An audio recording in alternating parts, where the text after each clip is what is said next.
There we go. Is that better? Can you guys hear me now?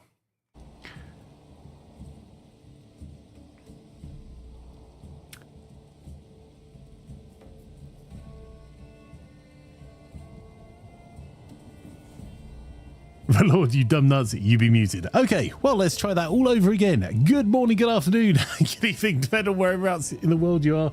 Welcome if you just joined us over on YouTube. Thank you for hanging out. If you have joined us on Twitch, and we're playing some more Manor Lords, and Manor Lords is a new game published by Hooded Horse, due out on the 26th of April. The review embargo lifts on the 27th of April, so that reviewers will have played the actual version that's come out, and is launching into early access on Steam. I'm super excited for this game. I'm really enjoying it so far. It's been in development for 7 years by an indie developer. It's got some really nice systems, and one of the lovely mechanics, which I just did a great explanation of, you'll have to believe me because I was muted, pro streamer, is that each of these areas are independent from each other. So although as you grow your influence, you can take on additional territory, each area has its own specializations, and the tech trees are independent to each area and limited. You cannot get all of the tech in all of the areas. So in our original area, this was the first time we had lots of fertile land, and clay is one of its main exports. So we kind of focused towards that. Our second area, mining, has been one of the biggest things for us, and we were going to build just 50 houses and ended up with a larger population than our original area. But we seem to be pretty stable at 6 months food, 11 months fuel, so we may actually be able to leave this one alone. And we're just finishing off the development over here. So the exports from this area are charcoal. We're overproducing on fuel, and we're cutting down trees using a logging camp, putting them back up using a forester's hut, and then taking those logs in the charcoal kilns and then exporting them to our own area. We're not selling any of it at the trader. We're just exporting it to this original area that was really struggling for fuel and doesn't have the charcoal technology. And we've got our church and our wee market. We haven't even built the tax collector's house here. Our proper administration does not yet exist. We've got some stables, and you see lots of tier 3 burgage plots. So we're slowly upgrading each time we have beer available, or food supplies. And we're trying to make sure we've got a decent variety of food. So we are producing wheat for bread.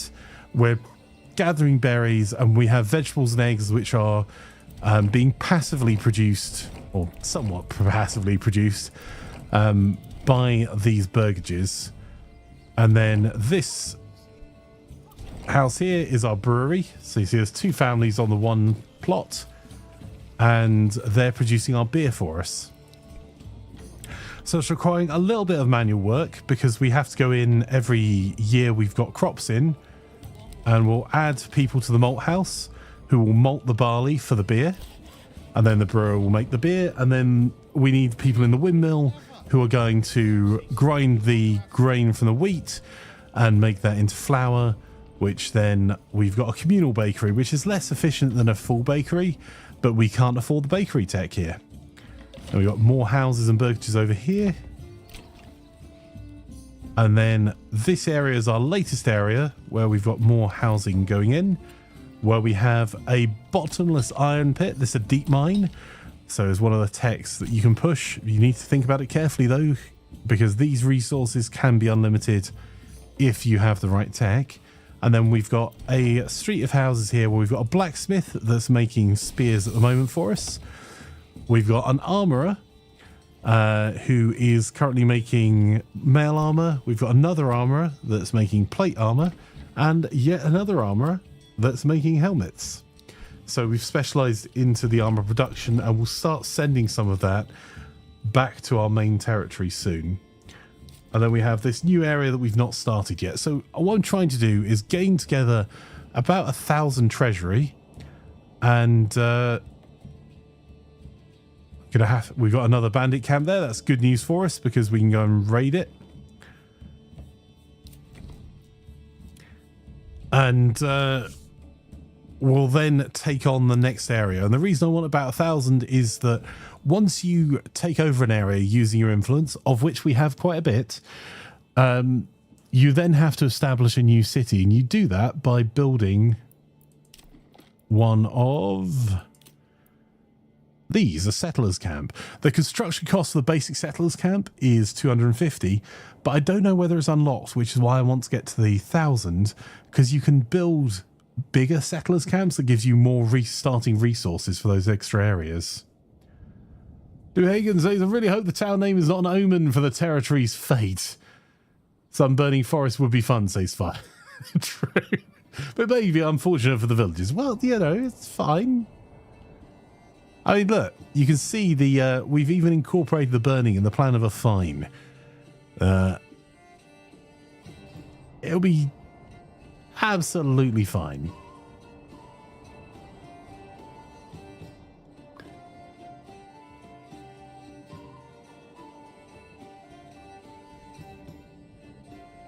Flankers their lord, it can't be worse. Well, look, I can't point to the lie.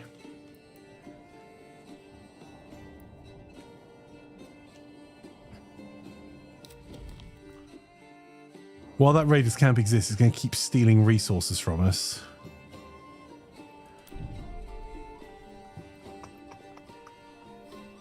What I need to check is how many... You know what?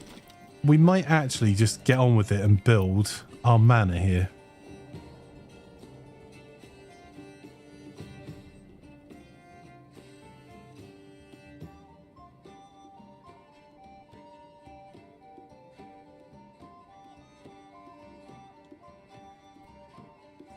Just having a look to see if there's...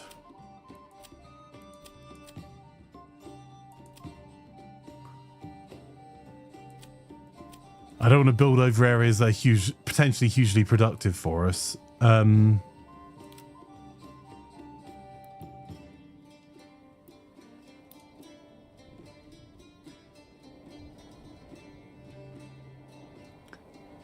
All right, chat. Where do we build the manor? Do we build it on this side of town, on the north, on the west, on the south, or kind of in the city centre and build it out from there? So you 90 minutes to work out how to start rail production, work some resources in realistic mode.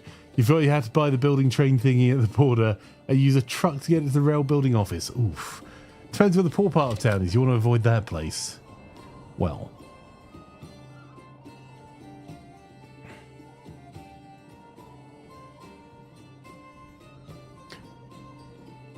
This area, says Sherlock. Thanks.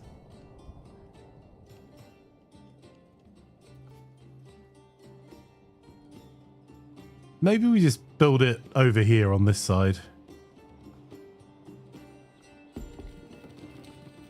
Because we're going to go to war with the area next to us soon, TM.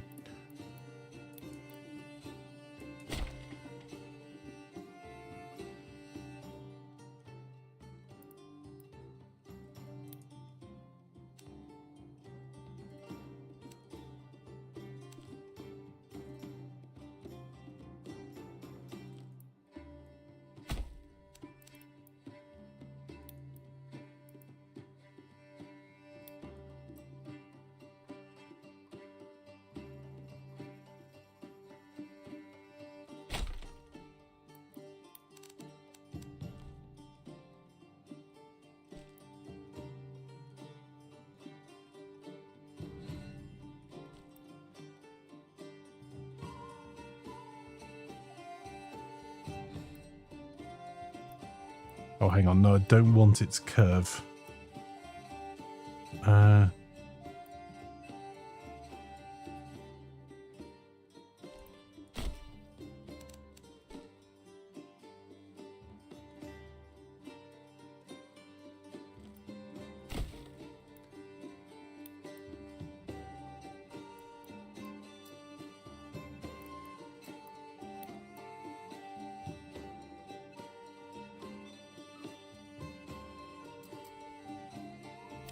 Okay.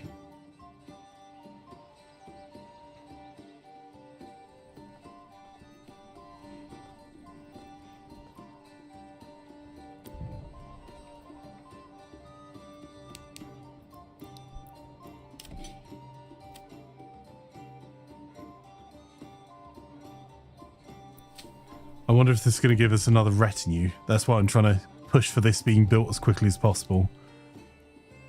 Because we should have the weapons. Where's our storehouse? There's our granary.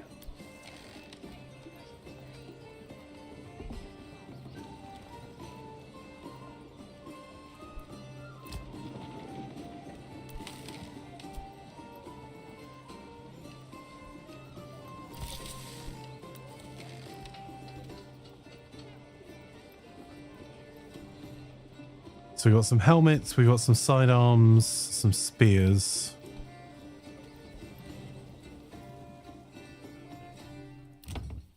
You will not find finer wares anywhere else. Step right up and sample.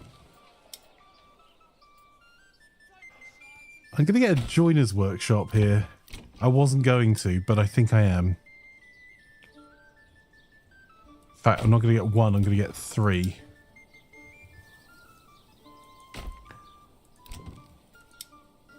And then more chicken coops, because we need more eggs.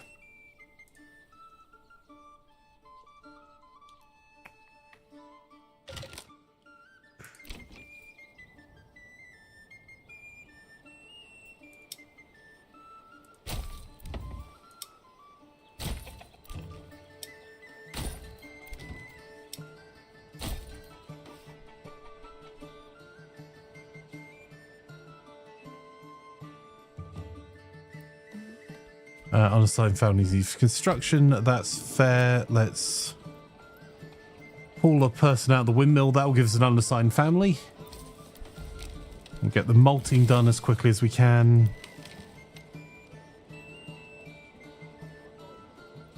We've got 28 barley to go. It's saying we have crops. I can't see where they are. We have got all of our fields on crop rotation.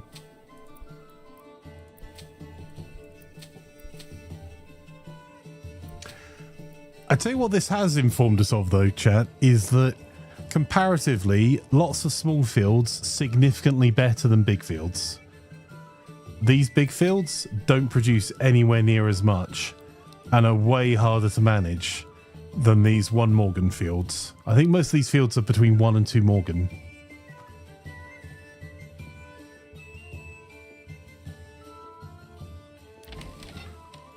Right, it looks like there's wheat being stored at the farmhouse. We'll probably do with an extra person in the storehouse as well, but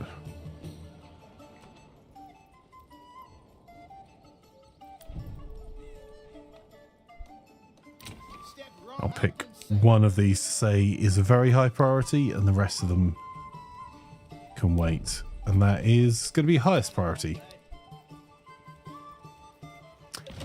You might not have enough people to properly harvest those big fields. So, Sherlock, actually, I have less people working these farms. So this farm, I've not had any crops die in the field. We've got 8 people in the farmhouse. These farms, we have 24 people. Still not managing to do it. And they all have mules here. And still not managing to get it done. We've even moved families closer to the fields for better field work. Still having problems.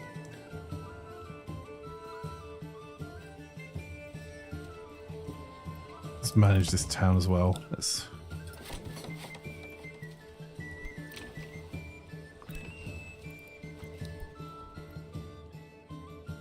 So, lots of smaller fields means they seem to like complete the task and then like. And these fields are feeding more people than these fields are. Despite these fields, you can see take up about half the map. Maybe a quarter of the map there.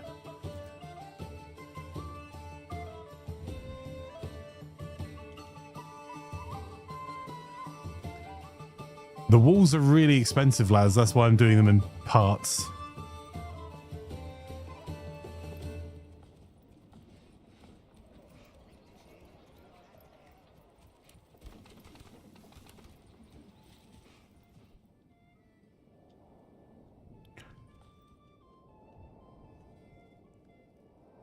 I'm a bit worried about our food stocks dropping. Oh. One moment, chat.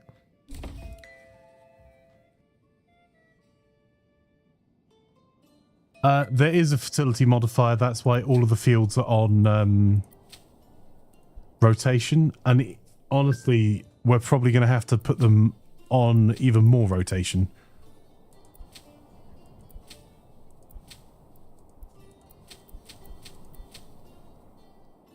Because they're not recovering. Barley seems to be particularly problematic for us.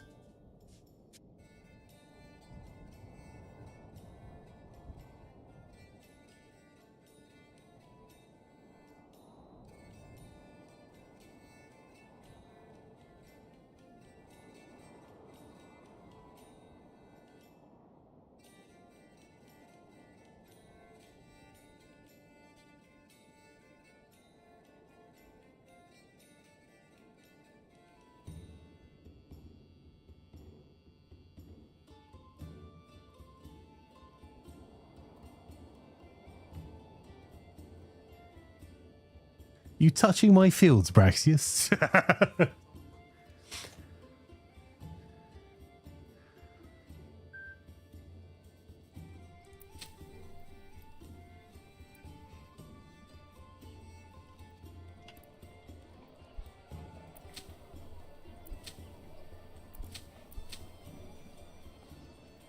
We probably are going to need more farms and more fields as we grow up a little bit further.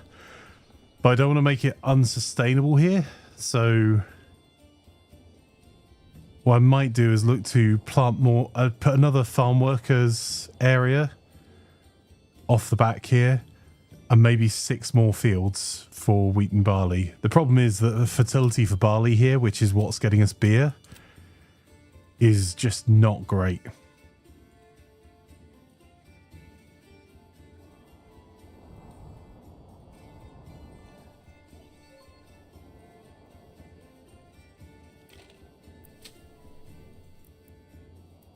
Oh, second year is fallow. There you go. I don't want to impact the fertility more than we have to. And what I'd probably have to do is look at getting the additional barley fields up and then letting some fields fallow for longer. And if you have an agriculture specialist area and you can get into the techs, so this is where the limited techs are really rough. Because we need all of these if we want to manufacture our weapons and armor here. But it means we can't do any of these. So we can't have a heavy plow. We can't have mules helping the farmers in this area, which makes it even more important they're small fields. And we can't do things like fertilization, where you can fence up fields if you've got the fertilization tech, and then use the fields as a pasture for your sheep, which increases loss fertility much faster. We're going to have to just leave them to fallow for years. Lance says, watched CD last night doing you saw the 5th grader. One of the questions, true or false, something like conclusion to a storyline in a film, or is the climax true or false? Which is the answer? Keep in mind, 4th graders know this apparently. Can you make the larger fields smaller? We probably could. Because we could delete them and then redraw them.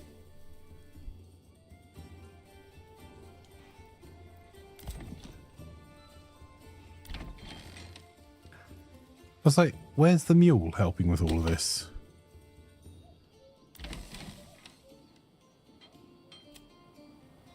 Yep, they've got a mule. Oh, the mule's ploughing this field.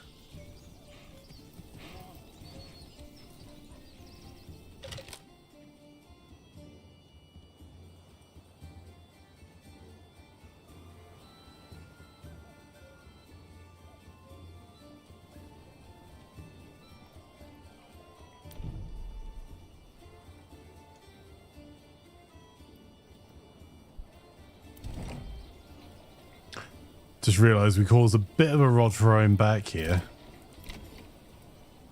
Because that joiner's shop... Go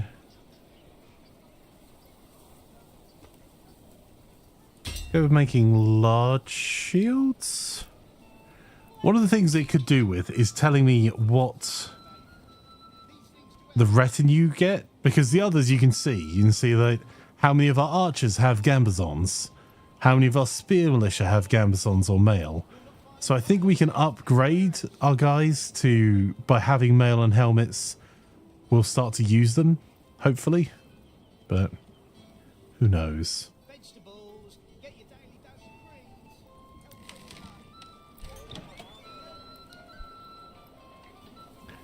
That's an ox. Yes, sorry. Oh yes, the horned mule. Is that a unicorn? All right. Sorry, it's an ox in the fields. The mules are being used for the trading, the pack stations. My apologies.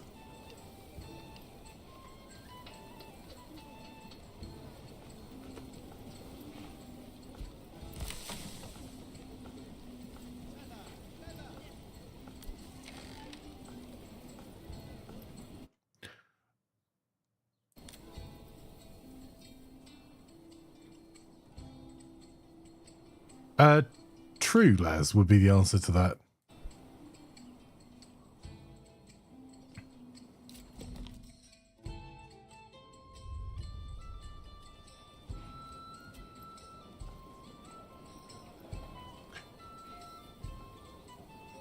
Come one, come all. If I understand correctly, some stuff's only for your real armies, your standing army.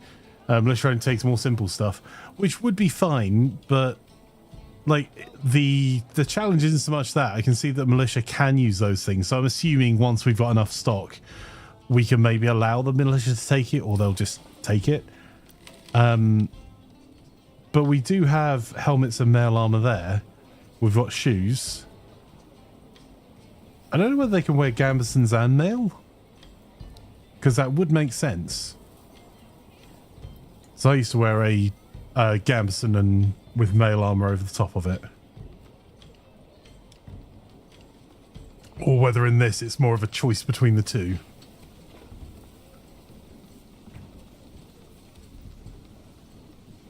You're now smarter than Seedy. I find that hard to believe. Wearing mail without a gambeson is uncomfortable to say the least. Yes. If you've ever had the displeasure of wearing mail with just a shirt underneath it, there are parts of your upper body that protrude that will get sanded off. Much chafing, say Snuggles. Indeed. Because if they do need to wear gambesons and mail, then that's cool, and we need to make sure we've got gambeson manufacturing happening. Now, all of these units are based in the next territory over. All of our military is at the moment. So they might just pick it up if we send it on to them. But what I'm waiting for is this to be built to see if we get another retinue. I might have to change some of the trading over a little bit for that, though.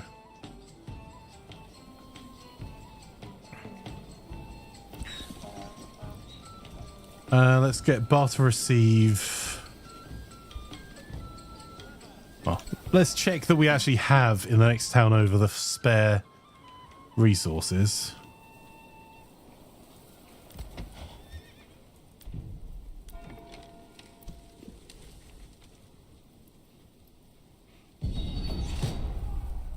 Damn it.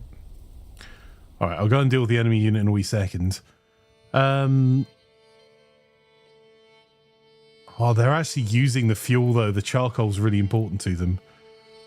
The flour being sent over, not so much. Yeah, we've got planks. So what I'm going to do is, just before we raise our armies, we'll set planks as being the trade on both sides. So we've got one station here and another one here. Let's set this to planks as well. We were importing our tiles here because we don't have any ability to make tiles locally. We probably will need more tiles. So we need them for our tier 3 properties. And while I spotted it, I'm adding a mule.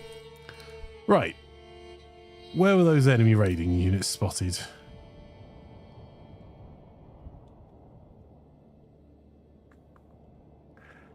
Darn.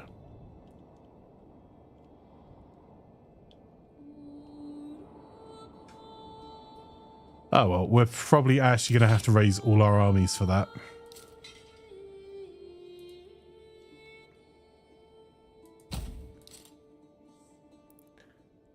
A small problem is it looks like it's going to rain.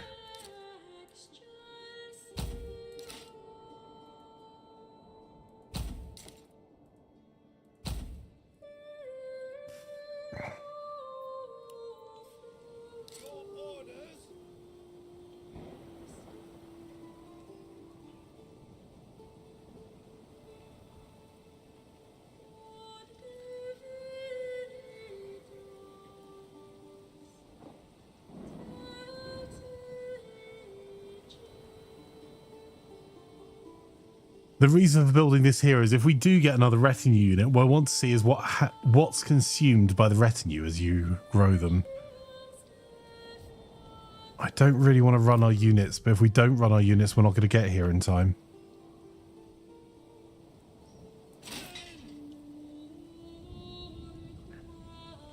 All right, let's set ourselves up here. Pick up the pace.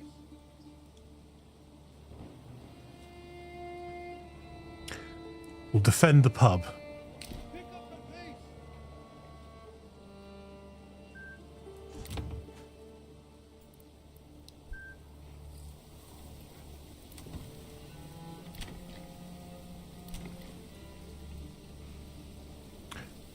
Yeah, so I think our militia, as we have, when we get militia available,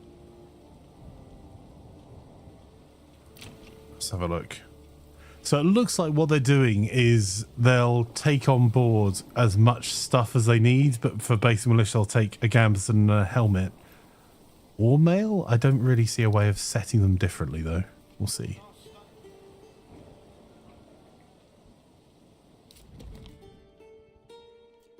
How much we got? 70... 72...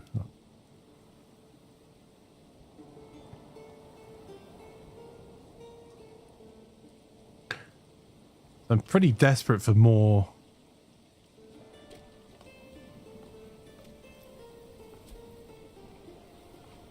Well, everything. We've got wheat, we've got barley. These guys are dealing with that.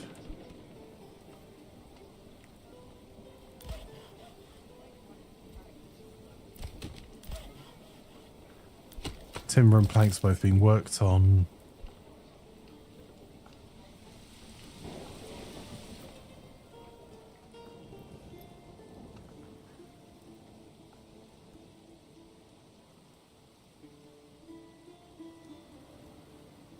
Our morale is going to be so low.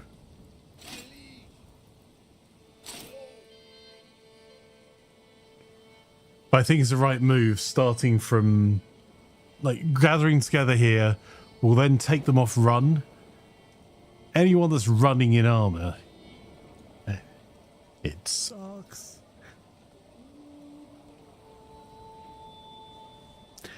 I've already been soaking wet twice today, so Sherlock, I could tell you it's going to rain. This is incredibly pretty, though.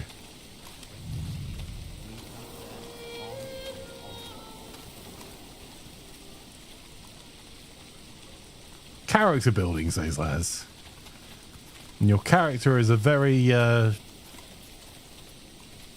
moist.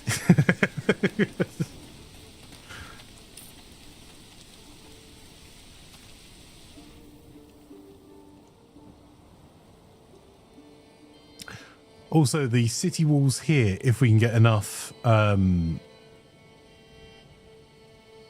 enough stuff together, on this one. I'm actually trying to build these all the way around the edge of the city, down to the cliffs here as well. So we can get the city walls up on the cliffs and across. But it's just very expensive.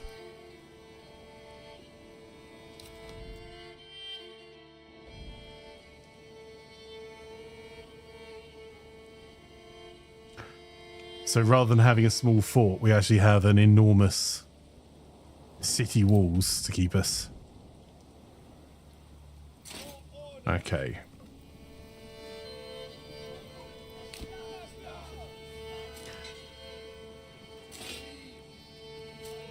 Let's get them told to walk.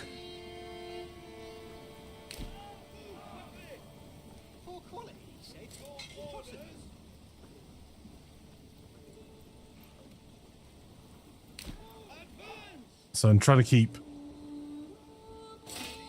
depth of units.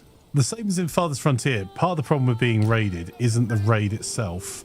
It's the economic impact that it has on you because you're not doing other things.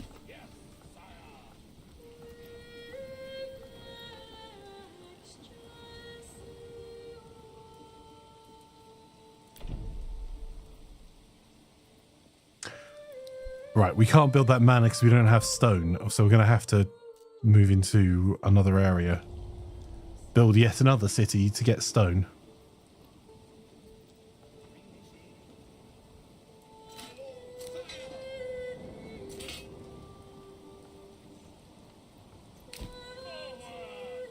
Oh, apparently it's faster walking on the roads for them.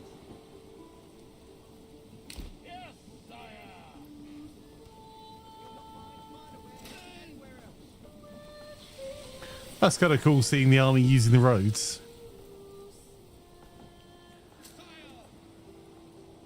Alright, we need to get our effectiveness up.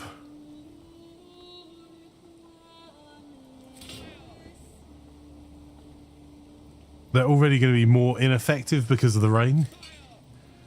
But I need them to have their... be properly rested.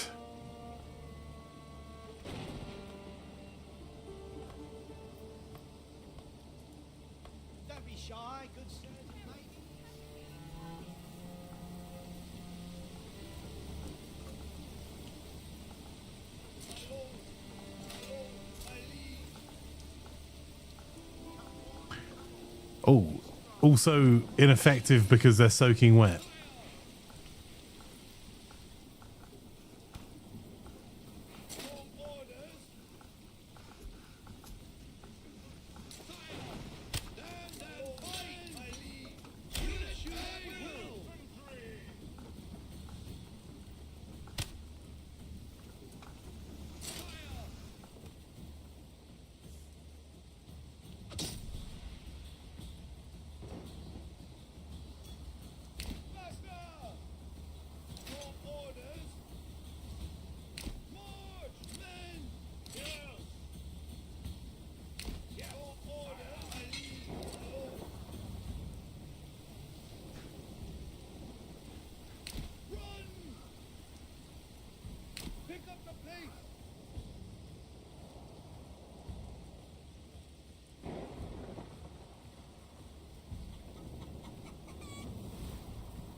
Fighting uphill is a lot less than ideal as well, but fighting the trees is not going to work for us.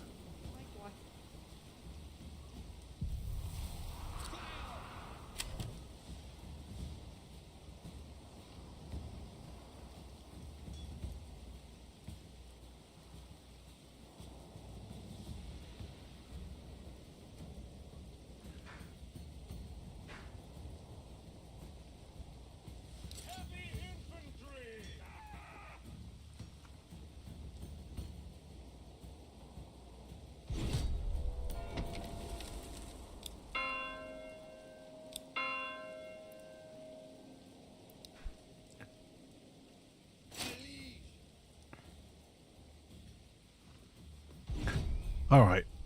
Idea.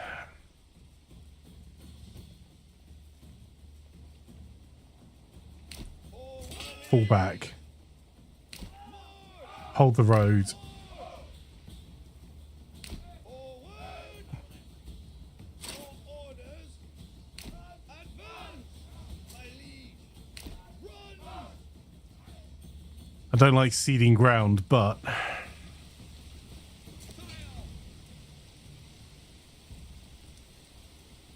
Yes, sir! Advance! My liege! Run! My lord! Forward! Forward! Advance! My liege!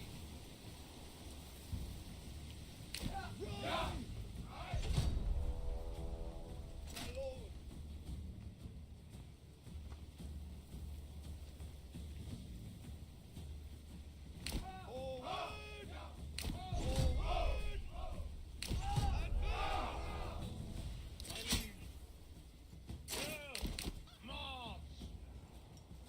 Yes, sire!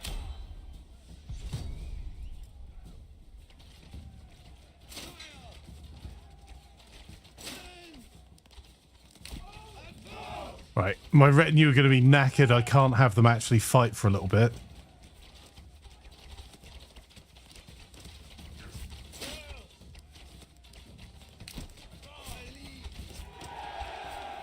Okay, one unit's broken.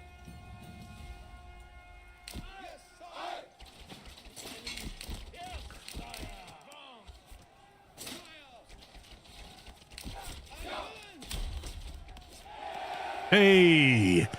I just tried to retreat the line a little bit to give us more time.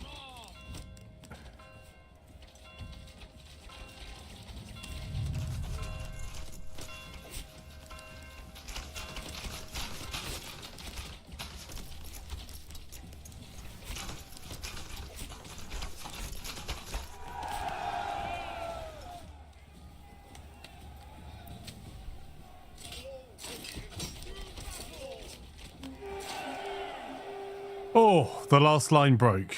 Okay.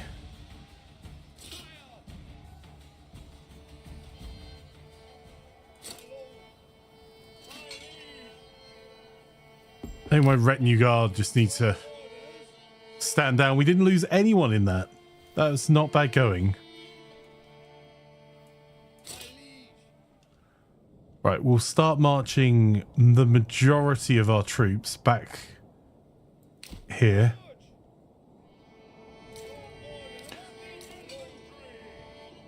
And we'll slowly march onwards with the other half. So I'm taking these back because these are militia, so these are people that aren't working on our fields.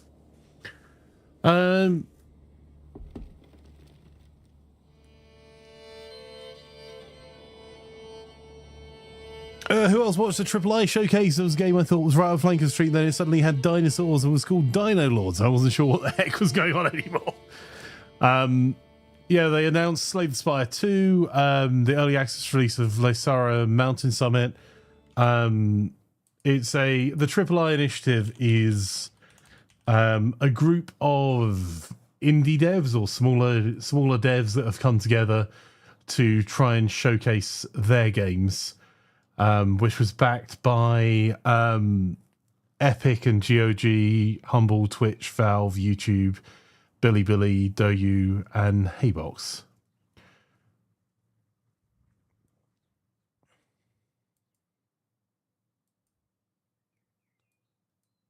Which, if I grab... Oh. Extract to... Hang on.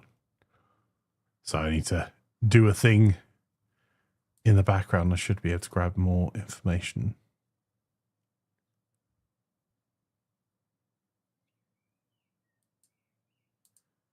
There we go. Did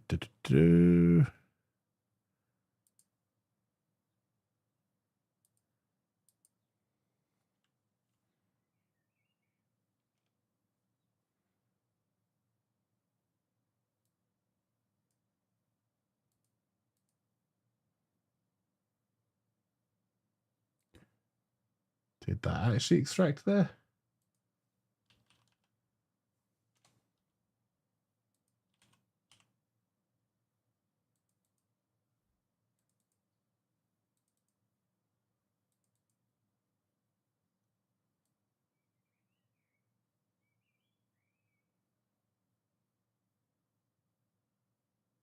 It's interesting some of the developers are in there. I wouldn't have necessarily called small indie devs.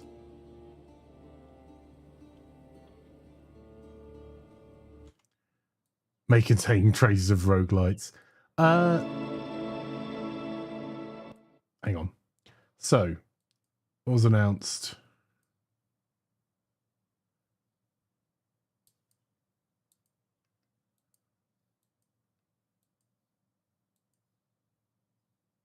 Risk of Rain 2. If I actually go to the YouTube video of... There we go.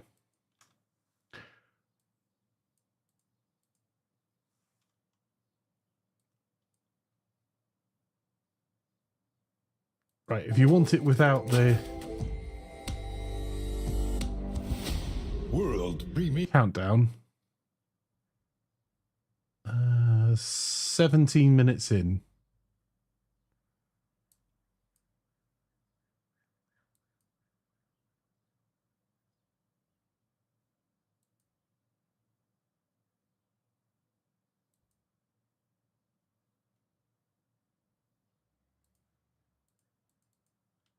There you go. There's a video for you guys for...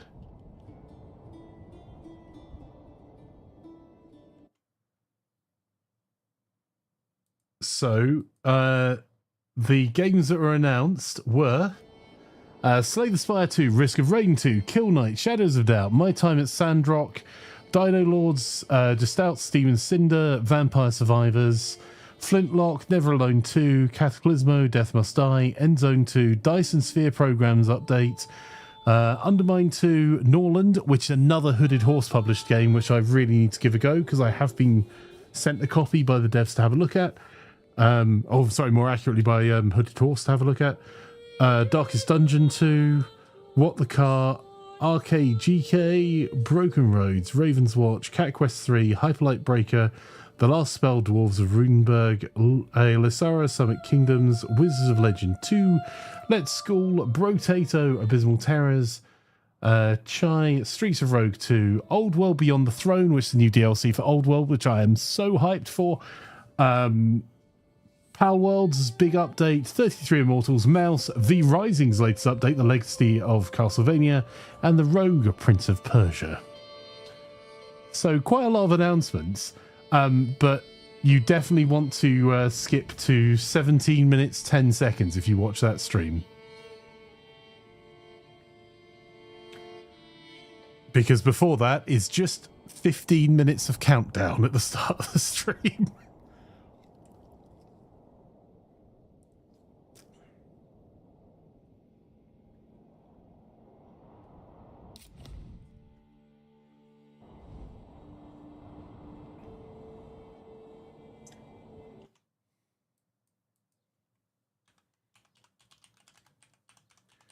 But I think it was more intended to be I wouldn't call them all indie studios. Oh, the studios may be indie, but the publishers were most definitely not. Oh, there's no unit there. You know what?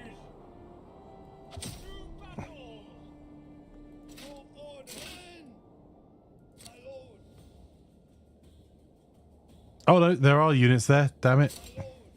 I wasn't zoomed in enough.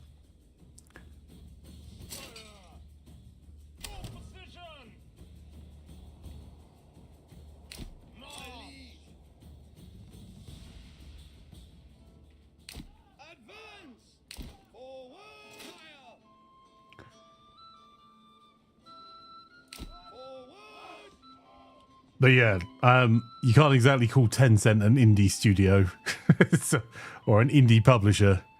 They may be a publisher of indie games. They are not a small publisher.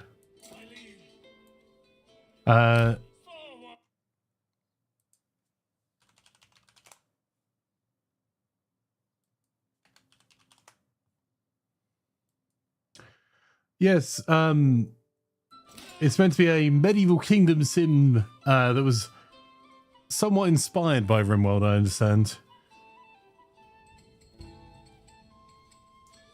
Which I'm looking forward to giving a go.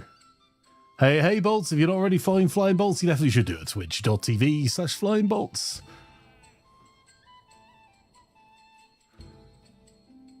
They really set up a brewery quarter.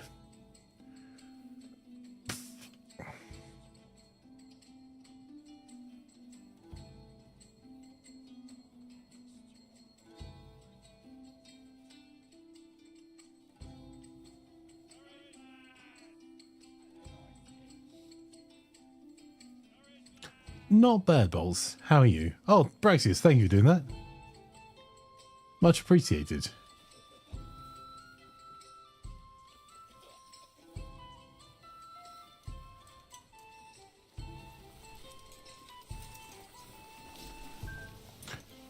It's going to be a bad day for these guys. We just faced off against 70 odd of their closest friends. 16 shouldn't be too deadly. You diggy the hole last night. Oh, how is your new tool? I mean, professional tool. I'm not jealous.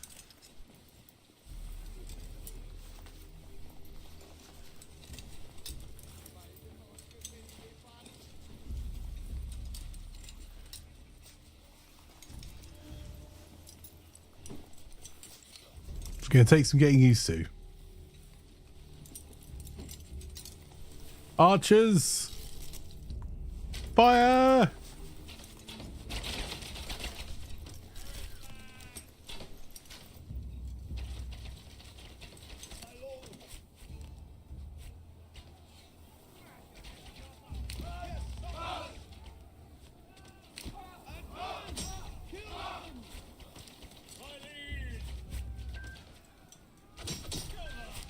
Charge!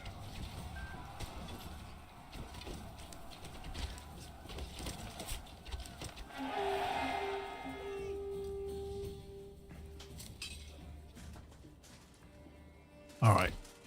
Retinue can go and do their job. Ah, plan of attack is still the best current Mrs. Imaflanker. Oh! It's not date. Have I missed something? I have Maple Beacon Plats.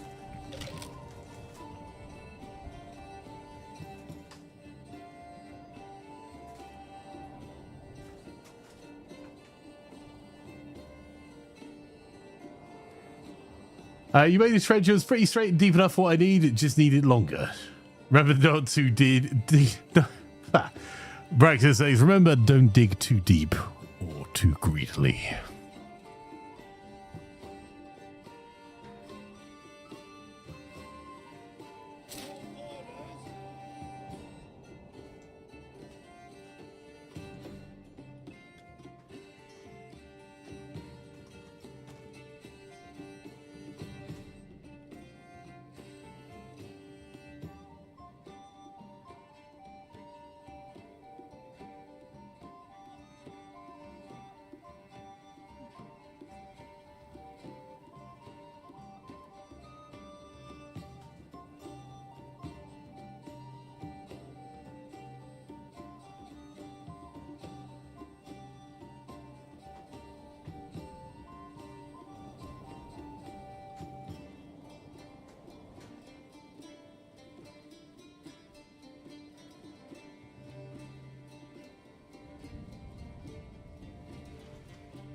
So we're pulling some of these troops back. I don't care so much about the morale now, so I'm going to pull them all the way back as I can get them to run for it. The retinue, I'd rather they didn't, because they're not going back to other jobs. Bodies need burial. Well, we do have a corpse pit. And we've got two families who just chuck people in the corpse pit. There you go, they're collecting bodies already. And we haven't lost any more of our own. So, I wonder if that means we're going to end up with hundreds of corpses to deal with over here.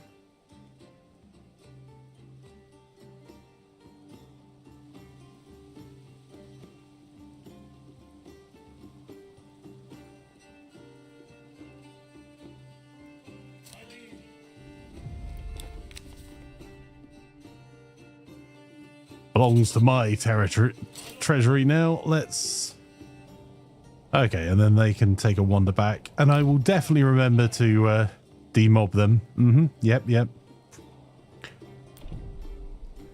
That is probably a lie.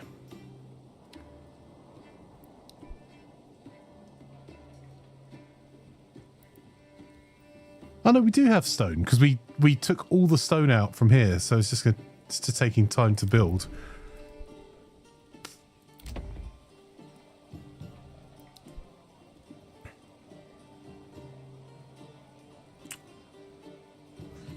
I think we should probably build a town based on orchards as well.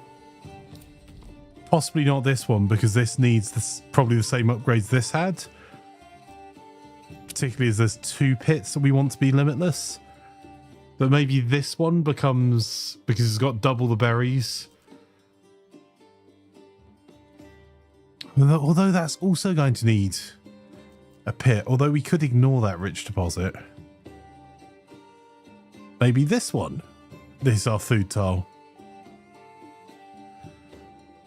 For the wild animals, and it's got decent berry deposits. And decent iron deposits. Yeah.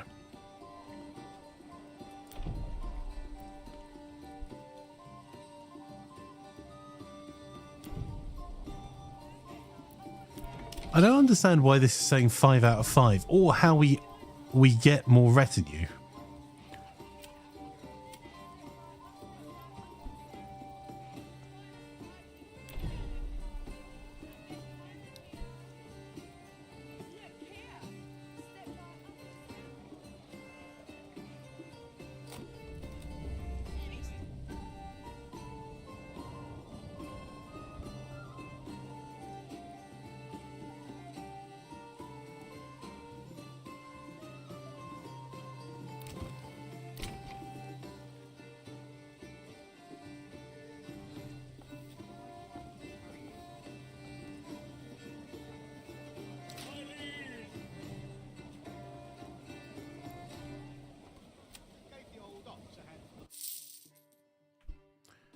Wayward sons are still hanging around. Carrying on. Being wayward.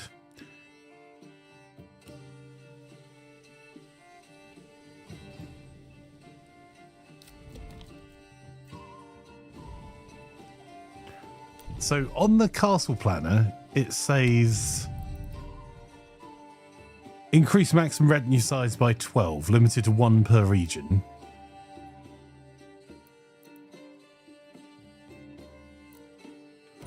But I don't see how we can expand the size of our units once we have them.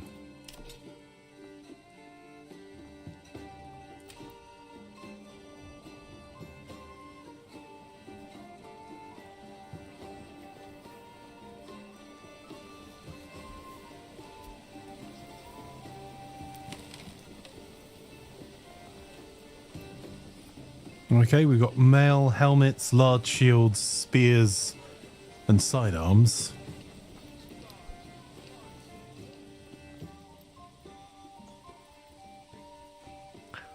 Our food's dropped by a month as well.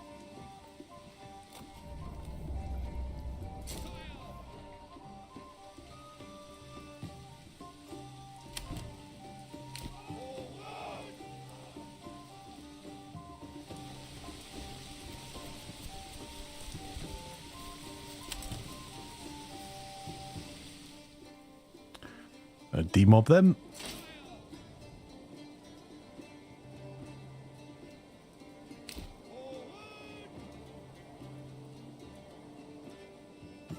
I love the look of the valley here.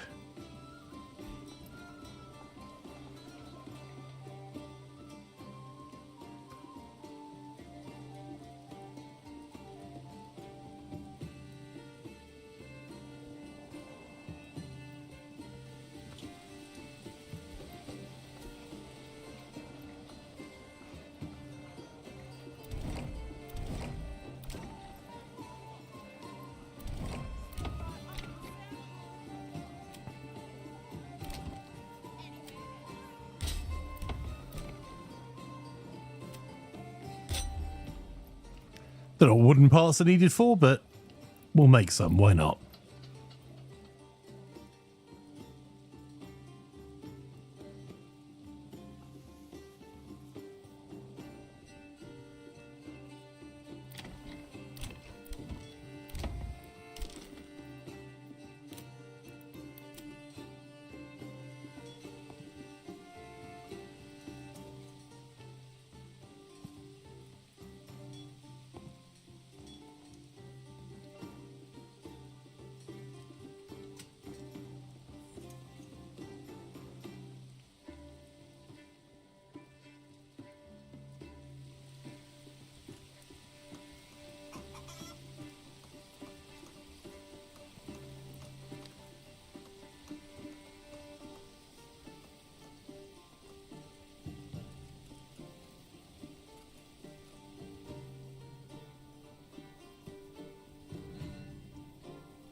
That's just odd. I don't know why it won't let me build that. It would let me build one like partially across, but not all the way across. I don't know. Don't know why that is.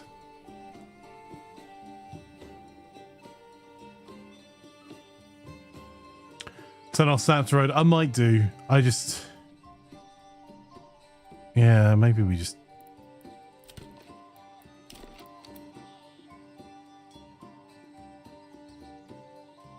Problem is, Snap to Road's super useful at the front, the start. It's just...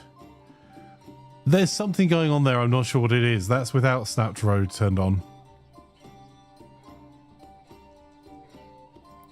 Okay. Not world ending.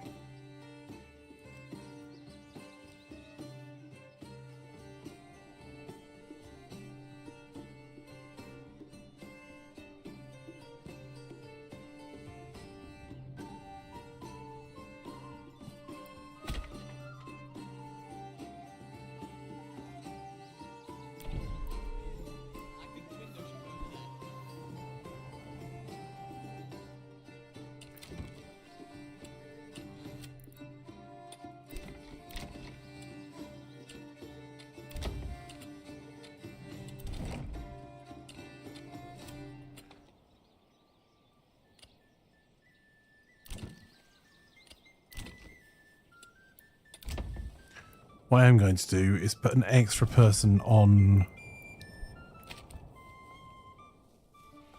the generic storage.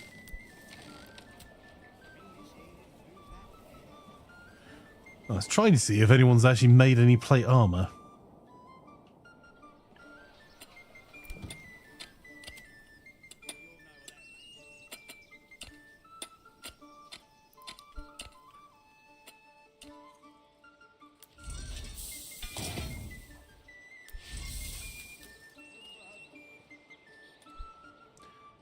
That's the biggest problem we need more population for. We need more people in our bloomeries. And the reason we dropped in free population is we specialised some of these houses. So as they got upgraded, they became joiners' shops, and joiners don't go and find other jobs. They work on the specialism.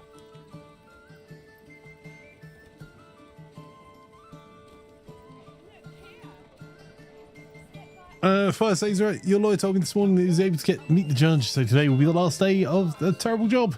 He's handed over my preliminary injunction, or however it's called in English, and he won't be here before I have to work, but at least I'm free after today. Nice.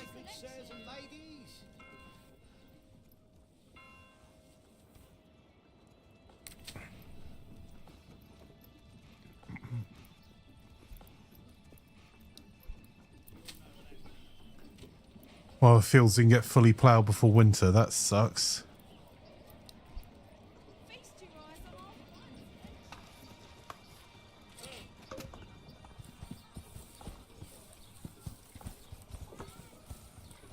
So it looks like the retinue have pole arms. And we do have... How many spears do we have in here? 119 spears. You know what? Maybe we should stop making spears. Start making pole arms. There we go.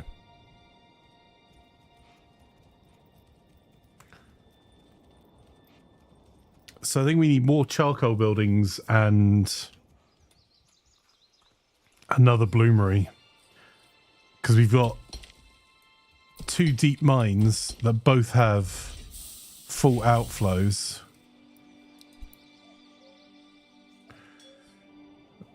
And maybe we end up putting another woodcutter. Maybe we need 10 more people here. So we put a woodcutter, a forestry hut, a charcoal pit here, and then another couple of bloomeries. Or sell spears. Yeah, I mean, or potentially send spears.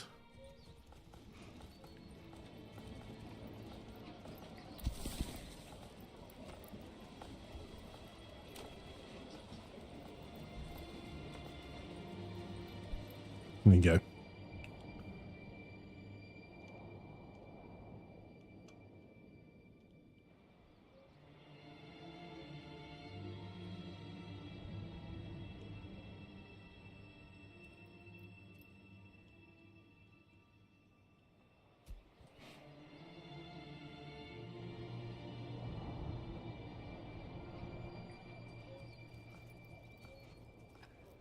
I think we started building the outline for building more houses here, and then we got our new area and forgot about them.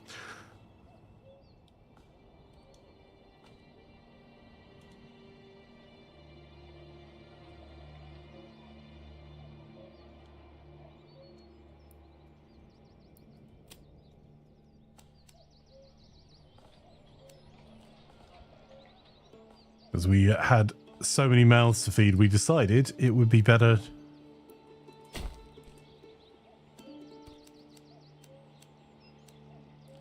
to concentrate on them.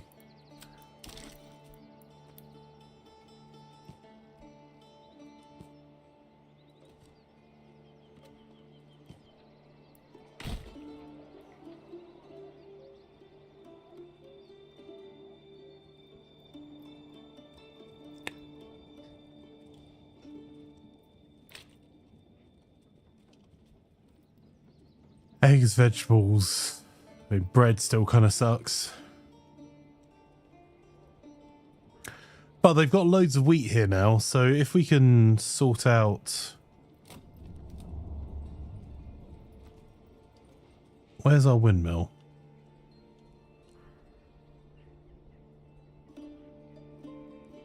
When you have lower population, you need to do a wee bit of microing.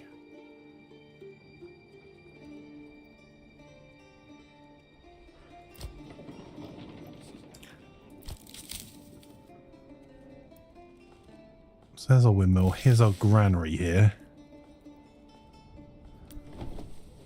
Our weaver's workshop. And a large storage. Okay. Large storage is actually filling up.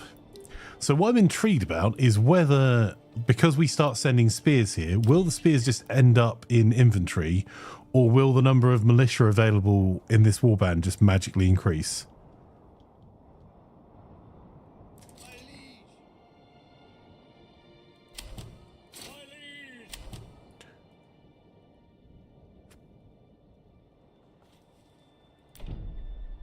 And do we get another retinue? Because... Right, retinue now says 5 out of 24. Hang on. No, over here.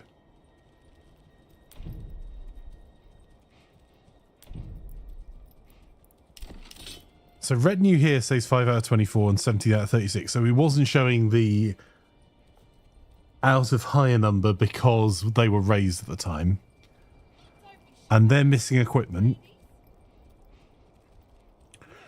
Retinue still doesn't tell us. And that makes more sense, 5 out of 24, but it doesn't tell us what they need. So in this area, if we get another retinue,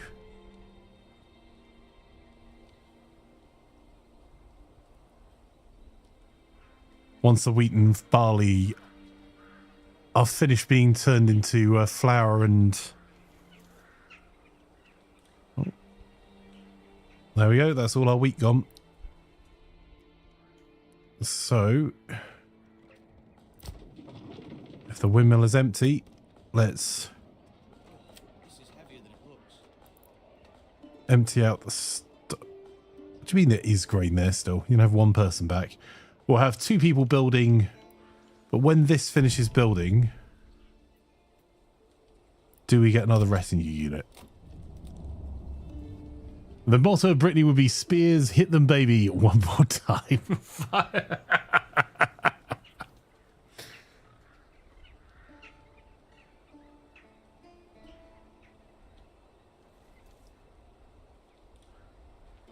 Briefcase Taco says, do the walls and towers shoot arrows? They've never got close enough for us to find out, but I don't think they do by default.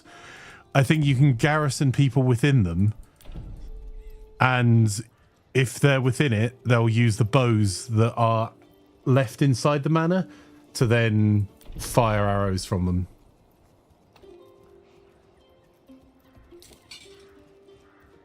Retinue customization. Thank you, Comeback Kid. Appreciate you.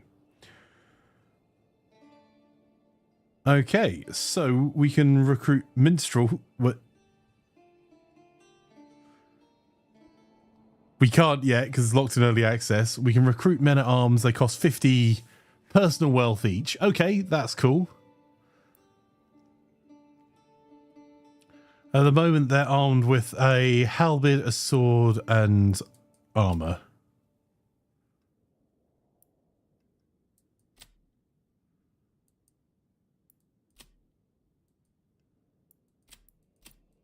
Oh, that's kind of cool. The men at arms are individuals as well. That's wicked. Has a prosthetic eye for previous battles, and we can name them. That is cool. At your service, my lord. God, sloppy cat. Appreciate it, my friend. MVP, absolutely. Well, in that case, it looks like... Who wants to be in the retinue?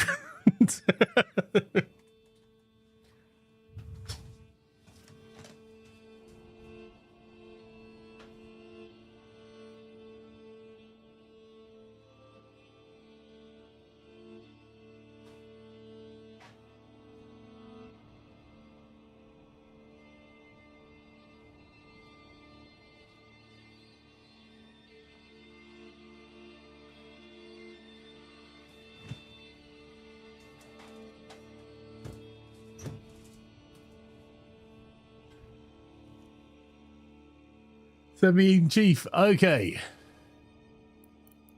Can we look like jesters? Well.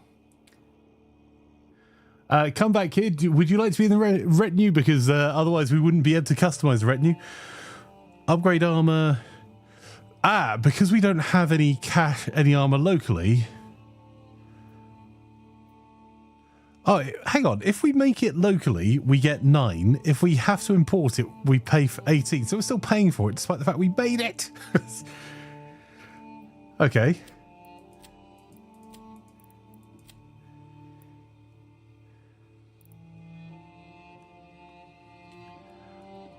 Right. Cookie shouted first.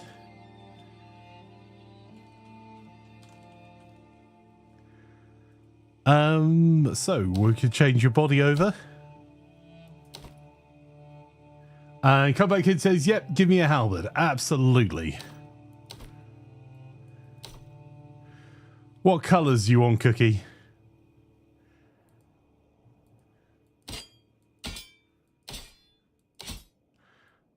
Oh, that's neat. That's a cool halberd. Name didn't save. Oh.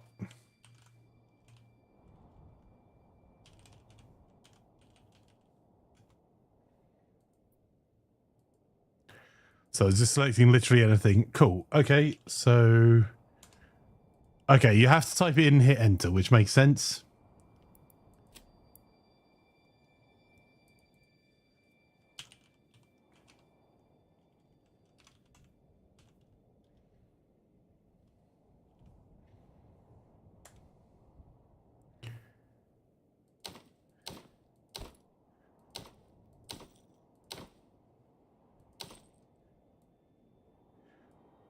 So, any particular colours, let me know.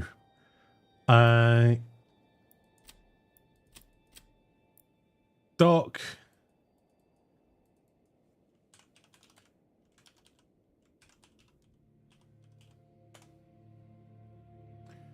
A collector of rare books, apparently.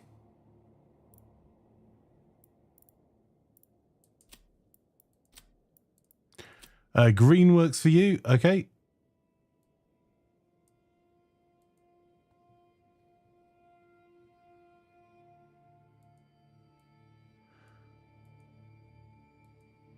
Just try to see where the colours are, but I think on that particular model, there you go. There's green for Combat Kid.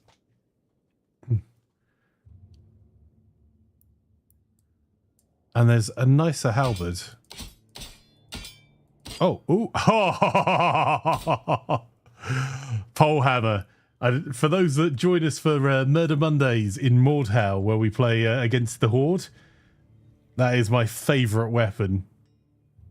Mainly because it lets you bounce some people off the floor that have shields that used to be very difficult to kill.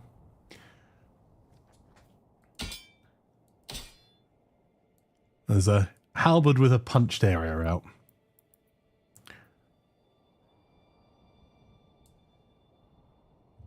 You know what? Let's upgrade your armor. Oh, very nice. Look at that. Cookie, which colors did you want? And we'll upgrade your armor as well and give you a pole hammer.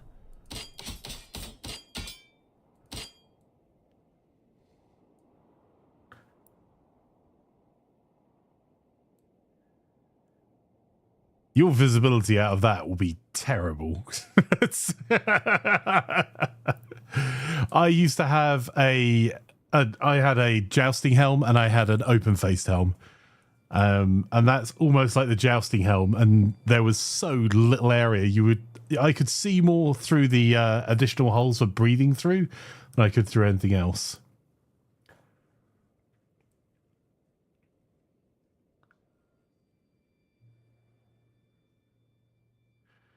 I only collect rare books, which is why I have none, says Doc. My legs never look so good, says Comeback Kid.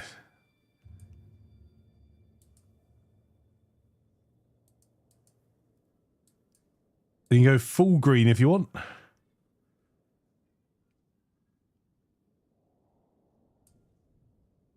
I don't know what I'm doing, but I'll look good doing it. Reasonable. Fire wants... let's upgrade Doc. Doc, which colours did you want again? Sorry. Oh, and I'm paying to upgrade your armour. There you go.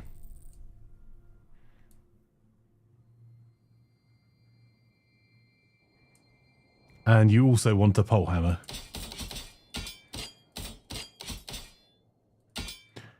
There you go. There's your pole hammer. Red for you. Well, that makes sense because you go faster then. You got red and red.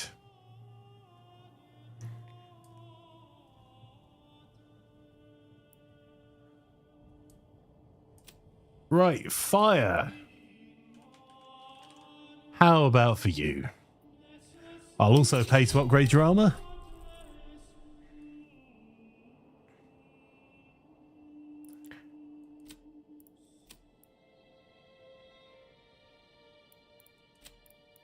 Oh, hang on, I got 2 fires. I mean, I didn't start the fire.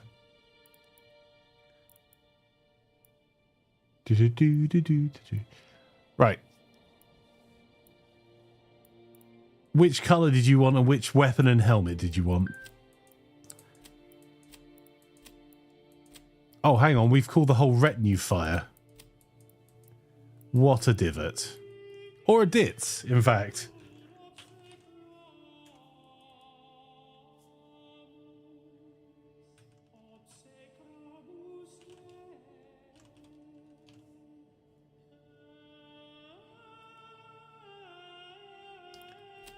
Red with shield, so sword, I guess. Okay. I don't think it gives us a choice to give you a sword. Because sword is the weapon you've got is like an arming sword. Or maybe it does. Let's have a look. It's only giving us polearm options.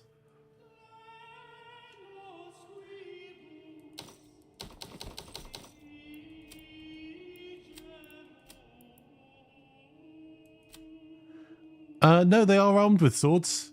This is what they've armed with here.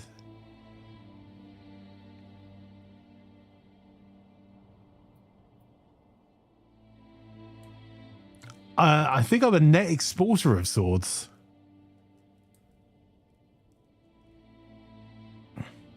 Closed helm. Very sensible.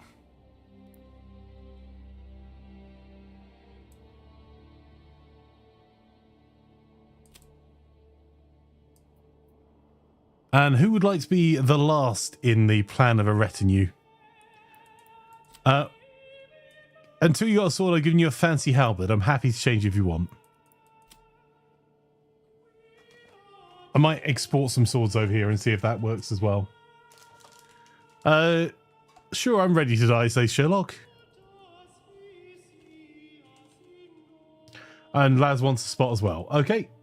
Well, we're actually going to expand our retinue, hopefully, so let's see how this goes. Which colours for you, Sherlock?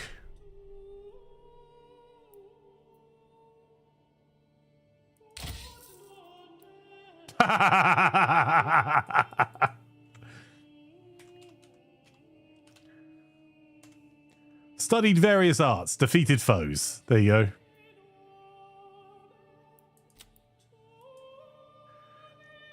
go. Orange might be a bit rough. We might be able to do...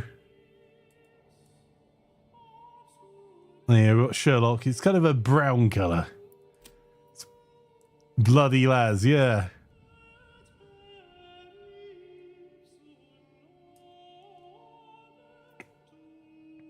I'm tempted to leave you with the brown like the Dutch. Wow.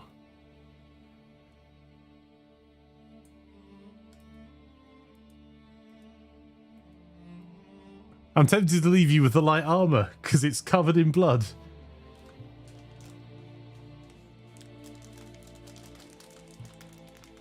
You'll have blue, no worries. It might be more...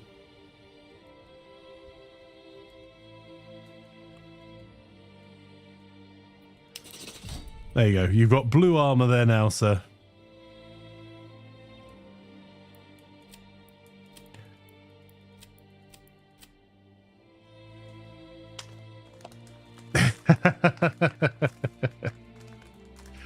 Anyone else? Because we're probably going to hire another.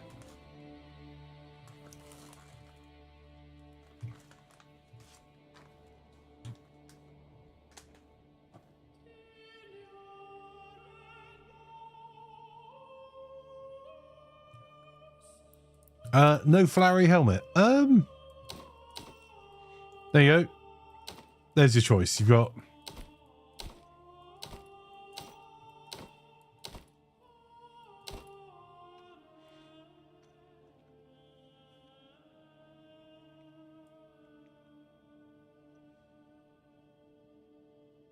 Calix says, sure, send me in, coach.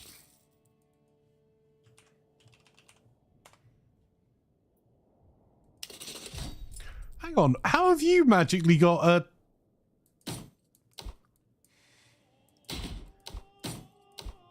No one else gets to have a sword, but you've got a sword, despite the fact everyone else has a sword. Oh! You can have a warhammer, an axe, or a sword. Cheating, says Fire, right?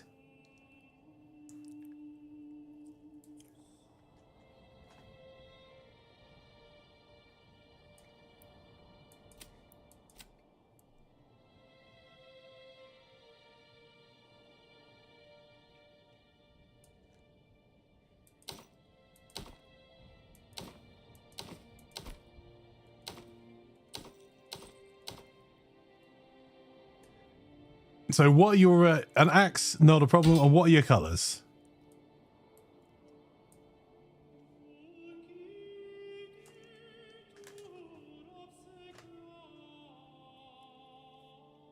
You can't have skills. Calico Regiment doesn't have any. Hey.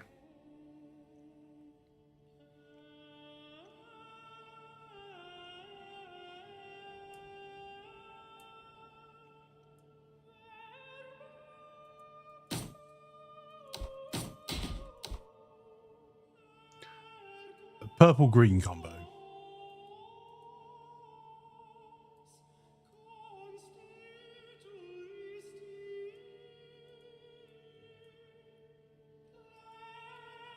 Don't think the red shows anywhere. So I think these are the available within the palette.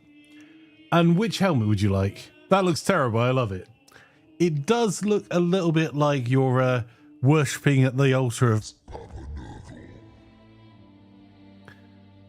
But you know, I'm sure the plague that came down had nothing to do with you. This is just a small region our CK3 run, isn't it? With the plagues on. Too bad we can't have the plan crest on our shield. Yeah, I'll be interested to see whether they add that, because it's on our banners. Although it wasn't unusual for shields not to have crests on, because they tend to be owned by the individual.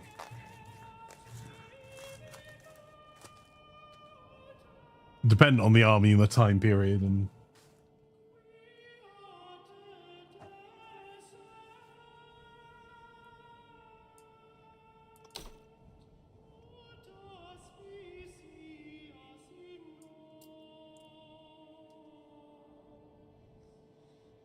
I really like the expertise. There's going to, you're going to get more expertise the more you fight, and then you can choose levels. I know it's a work in progress, but that's wicked. There you go. That's our retinue is now of 7.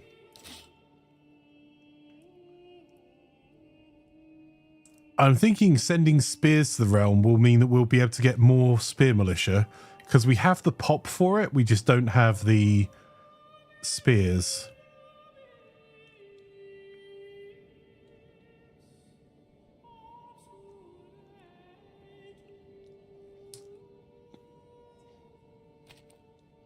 This game looks amazing. It really does.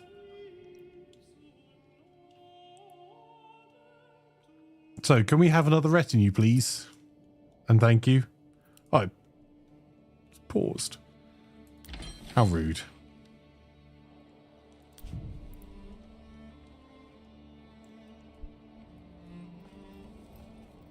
Because this area is producing weapons. We've got...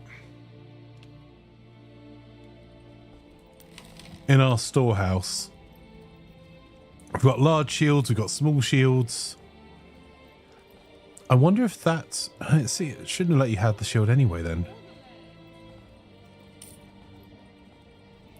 But we've got large and small shields being produced in this area.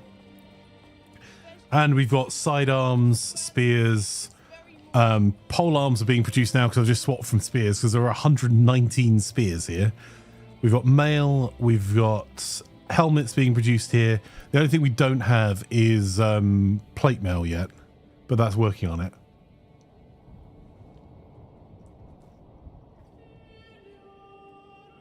I really hope for multiplayer 65, but the chance of that might be below 1%. Yeah, I don't know how you would balance multiplayer for this.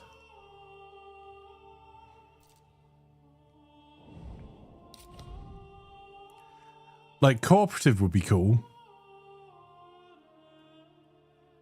But you'd probably need a much bigger map and a much bigger threat. And PvP... Trying to get people together for a PvP game of this, that I think this has maybe 8 hours from yesterday in it.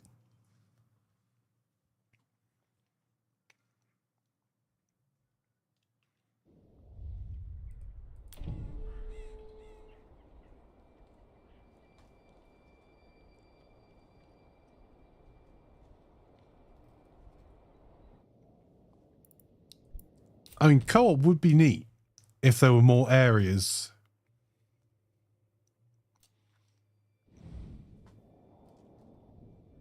There would be a very long game.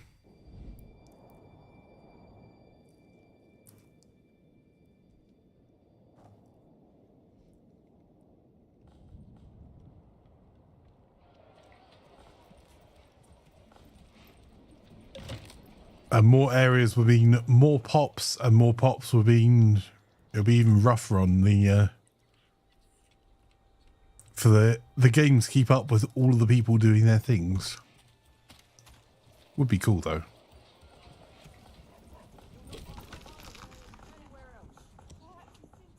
My default stance is always I like multiplayer though, so.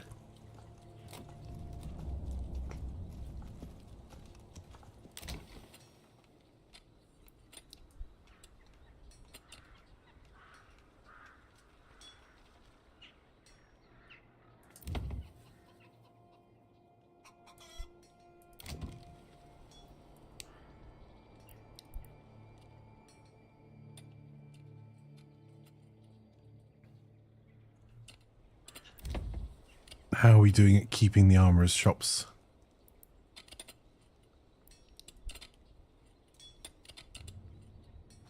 All right, can we do more in-depth storage management while we're looking more in-depth at things?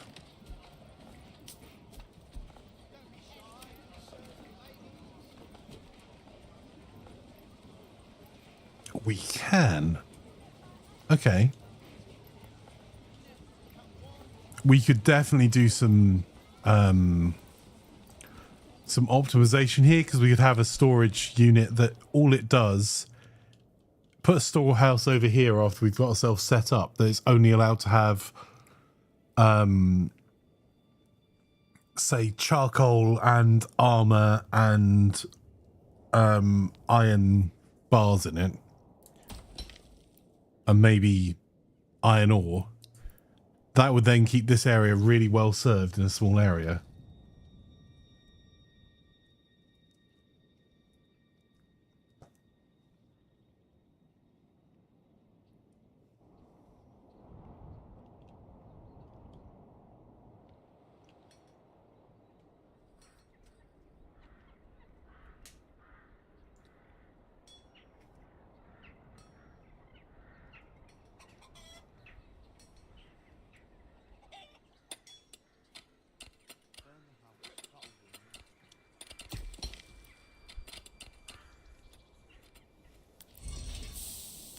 Haven't quite done the maths yet on what we need, but we need to grow more pops. We also need to sort out more food. Our food's dropping again.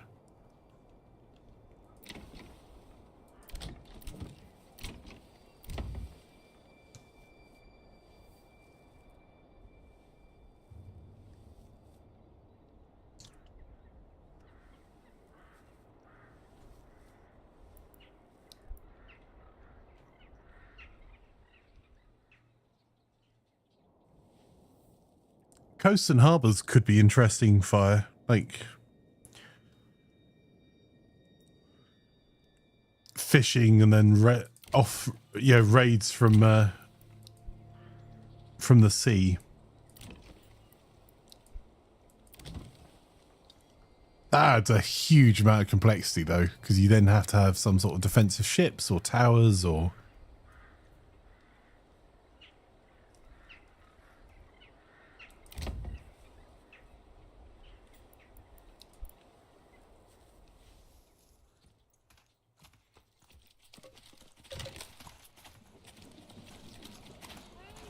Finest wares in all the world.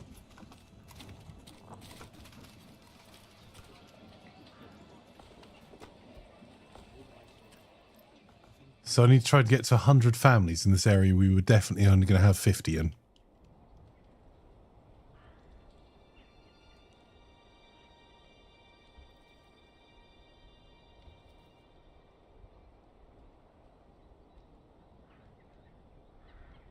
Why do I have to carry this alone?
Don't be shy, good sirs and ladies.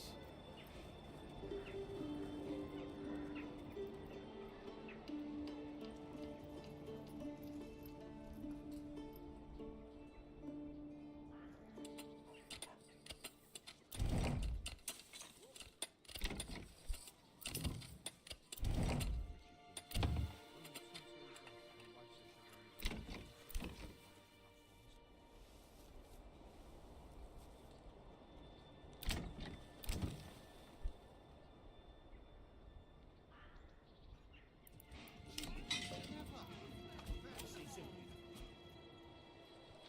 Carry this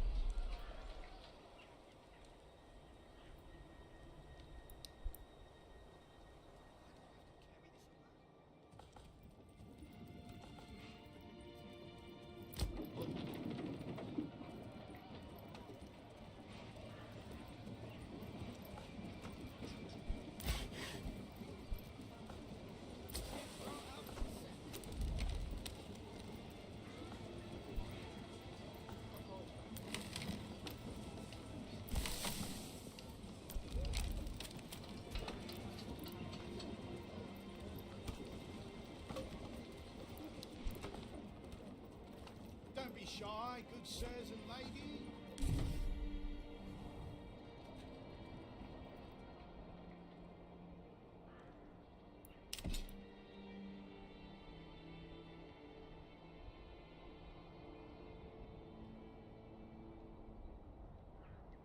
Gave the old ox a handful of lucky old grain. He spat it in my face and tried to carve me a new nipple.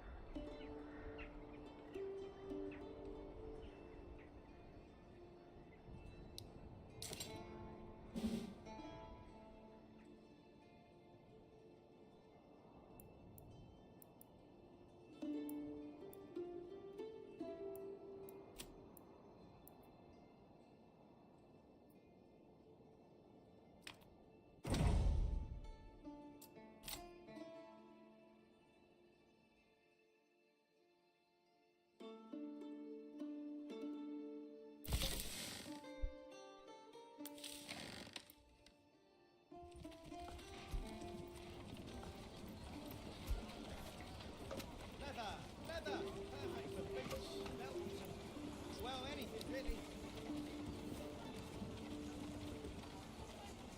Good quality, he said. Possibly.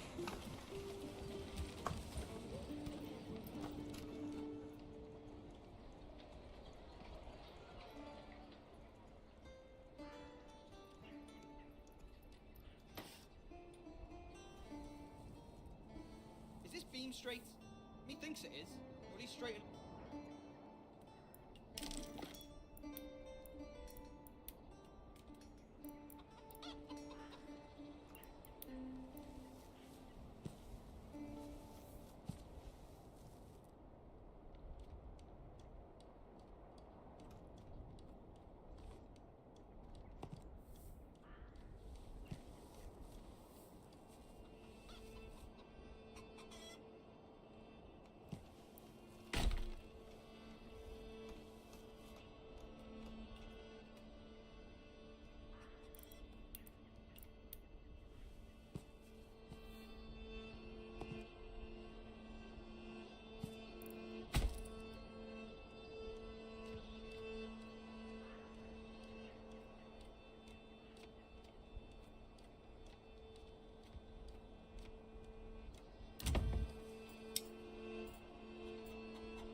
I'm so sorry. Sorry, I had a coughing fit. Super cool, and I don't know if you you heard my response or whether I'd muted pro streamer. Why is so much territory friend stuff for the houses? It's because we've got back gardens on these houses. We're testing out because it's not super clear whether having much larger back gardens means we get a higher yield when we have chickens or vegetables growing. Because a lot of these houses are turned over, any that aren't specialized are turned over for growing additional food. And we're doing the same with these ones. And then these ones here are all our blacksmiths.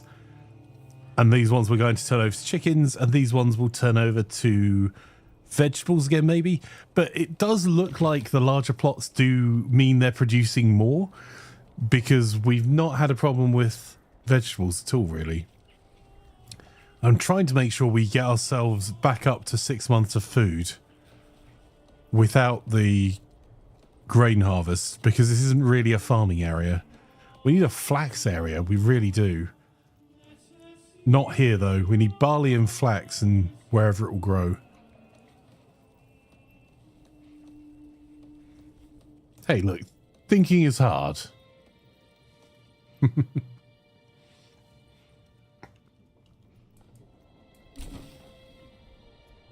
Also, super cool, and Russ, if you fancy joining our retinue, we have openings.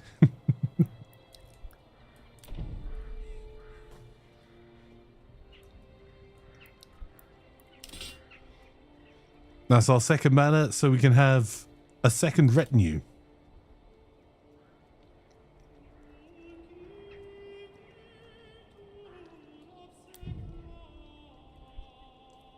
What's the pay like?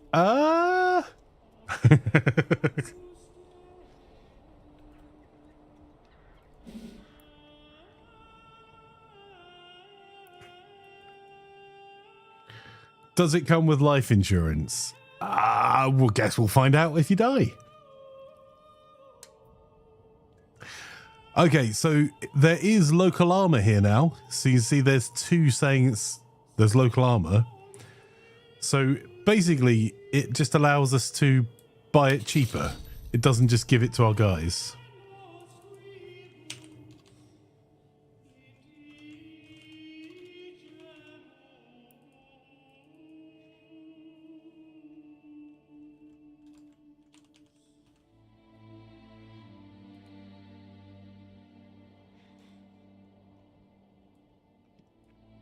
So what do you want to be armed with, Russ? You have a variety of weapons. It doesn't actually let me choose. I don't know whether I'm just...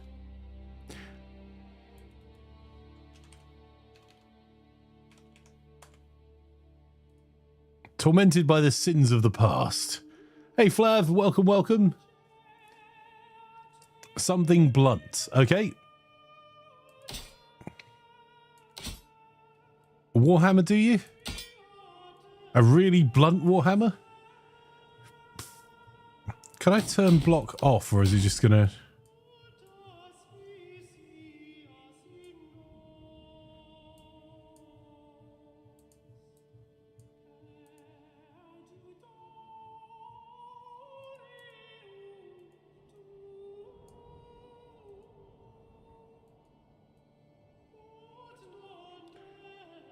The first Warhammer with the pointy bits. It does it. There you go.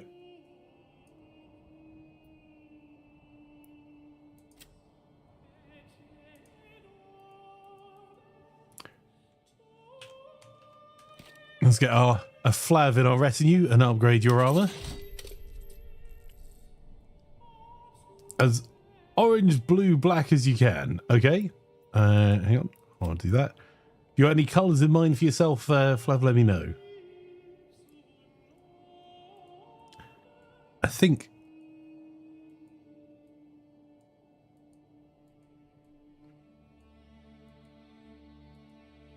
that might be the closest we can get, bud.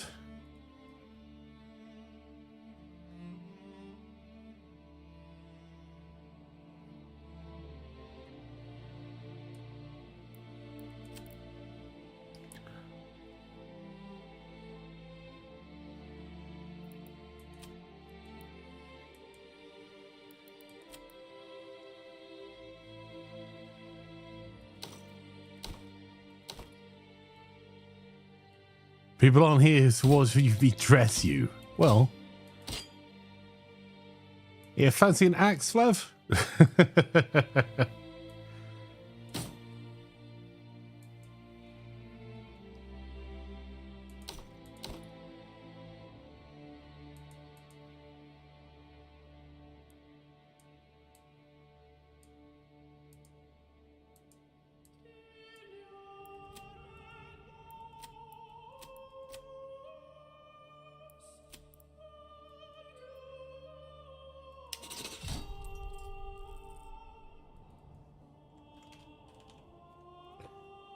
See, this has given Wagley a polearm.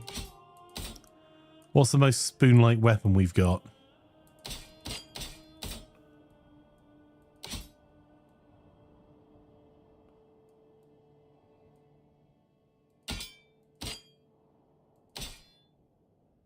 Yeah, that would scoop things out.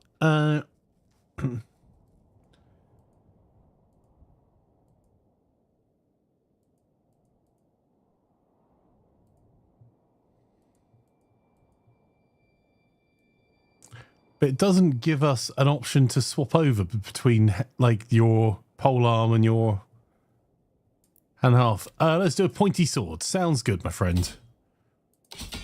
They're the pointiest of arming swords for you.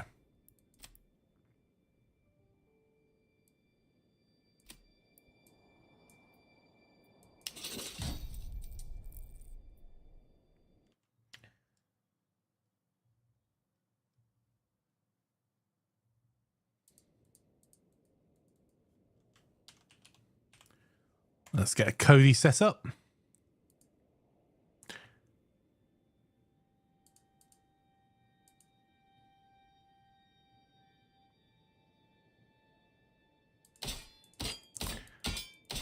There's no hiding around with a bow for Cody. That's disastrous.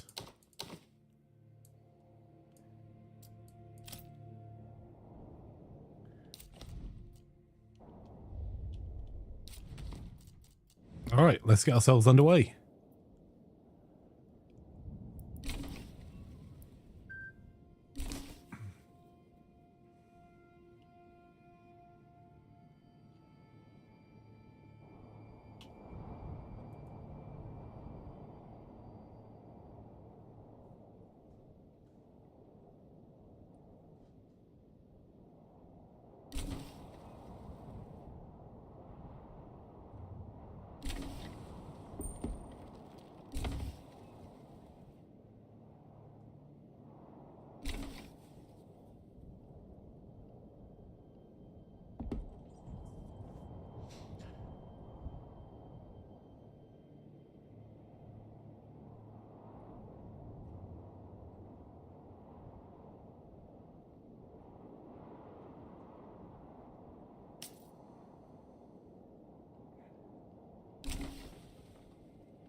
Well, chat, I've got some news.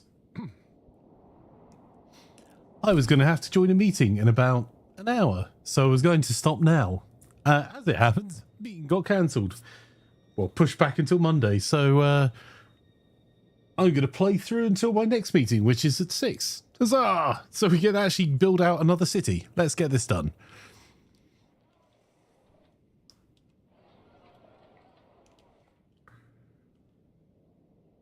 Got some decent regional wealth here.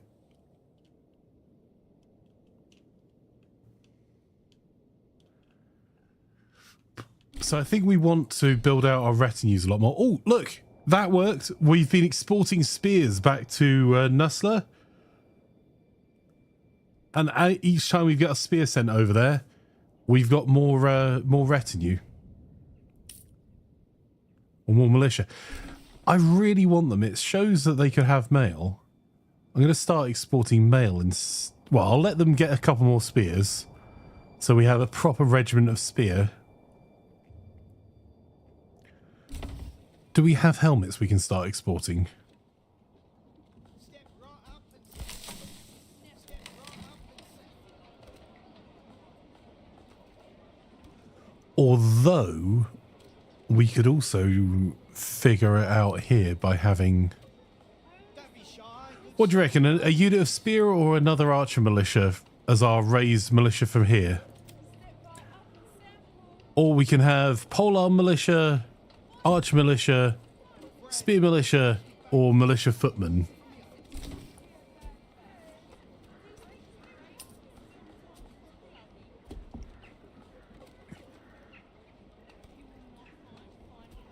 Anywhere else.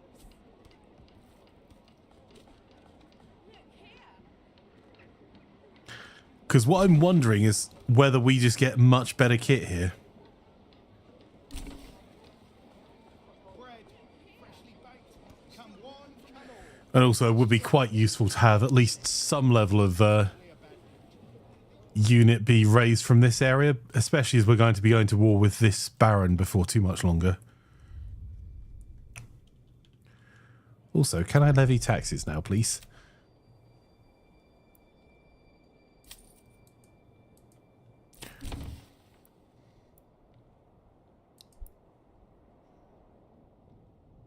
A lack of entertainment. Oh, that's because of the lack of beer at the tavern, right?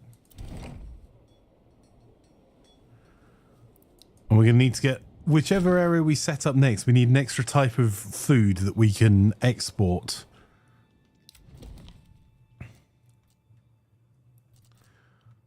I'm kind of tempted to claim this area next. In fact, I'm going to.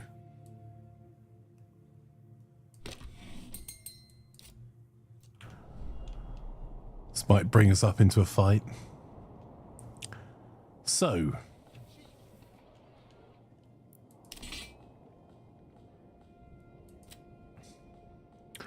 we don't have any bows here. Ooh, crossbows. Ooh. We're exporting...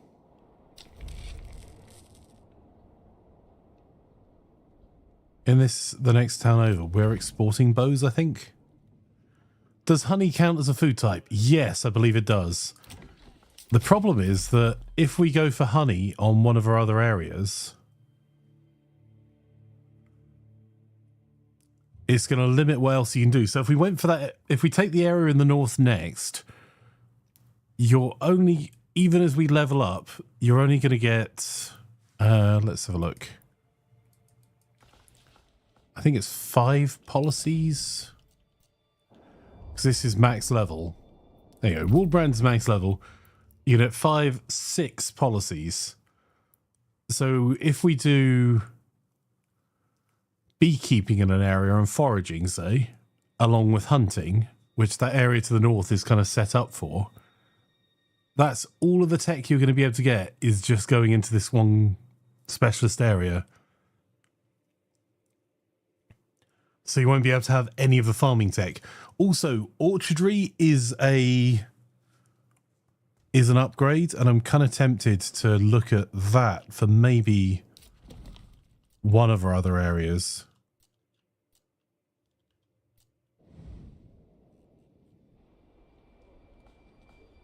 Step right up and set. Boots, belts, and Firewood.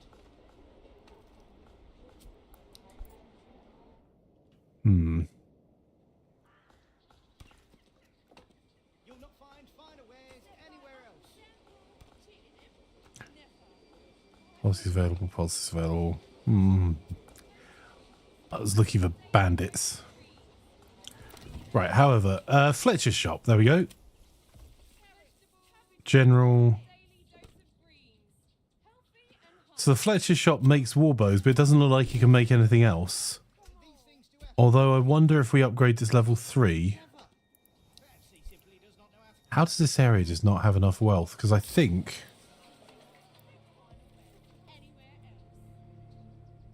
You'll not find finer wares anywhere else. Alright, this is going to make everyone locally complain, but if we take the trading post and stop our trade in meat, it might cause some problems, but hopefully not starvation. Everyone's going to be a lot more fed up with it.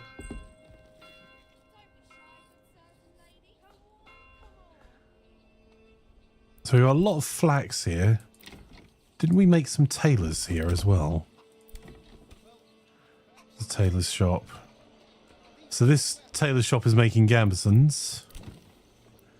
This tailor's shop is making cloaks. And this isn't a tailor's shop yet, but let's make it a tailor's shop. And we'll then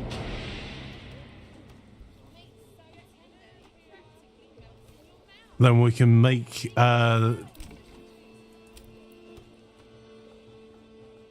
clothes as the last item here, which gives us more luxuries.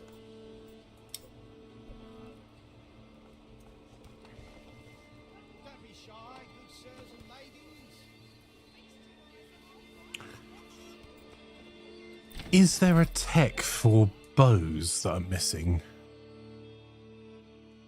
Or is it over in our...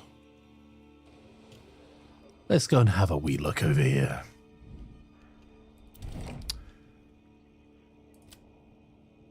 So the blacksmith can produce pole arms, spears, sidearms, or tools. There is also a tool workshop that can do tools, so I think that's a bit of a waste for a blacksmith.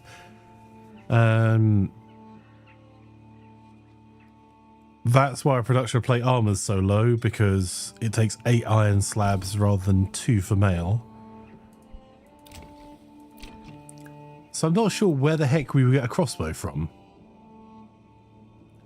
Maybe it's just not an EA thing yet.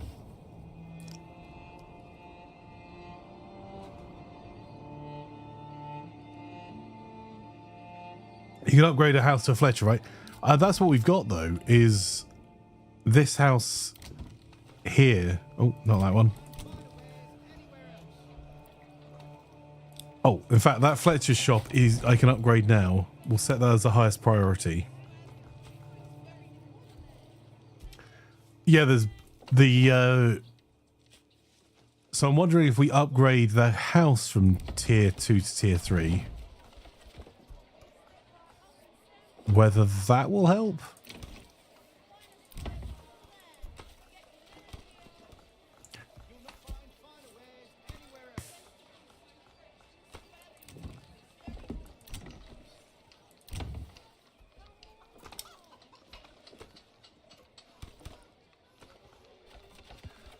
Because it says Bowyer produces warbows, which is what we've done, which is what this shop is, the Fletcher shop. So it's just called 2 different things in the same...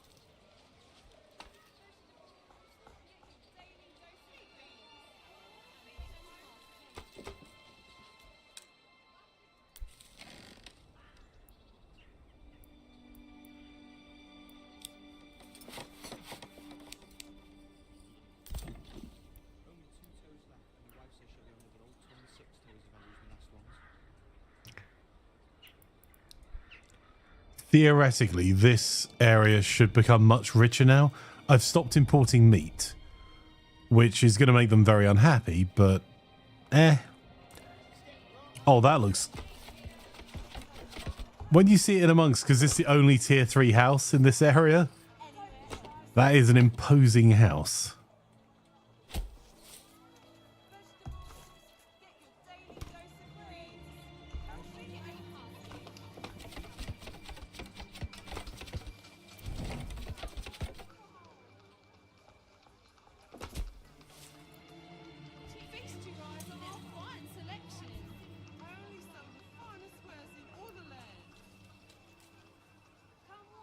Could your peasants stop gawking at my humble abode, Flanker, says Sherlock. Well. Hey, Corbin. Oh, I think we should probably add Corbin to the retinue.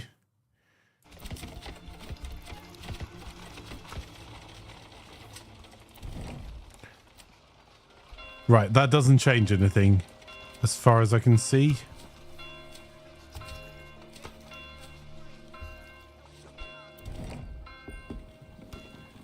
It's just continuing to produce warbows.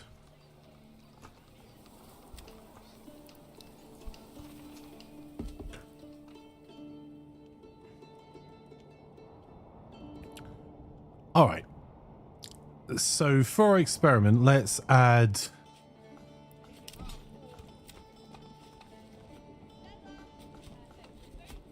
spear militia. Maybe we've got quite a lot of spears. Got a decent number of shields.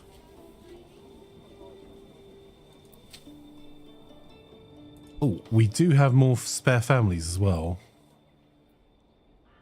And our food is dropping. We need to stop that. Right, okay.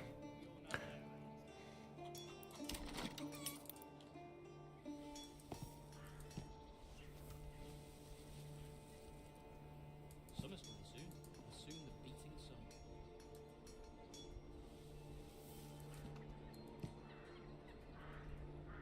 Okay, apparently not.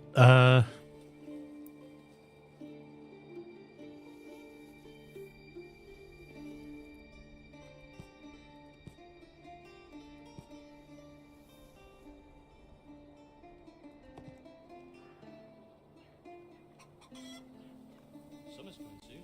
And soon the beating sun. Can't go there either.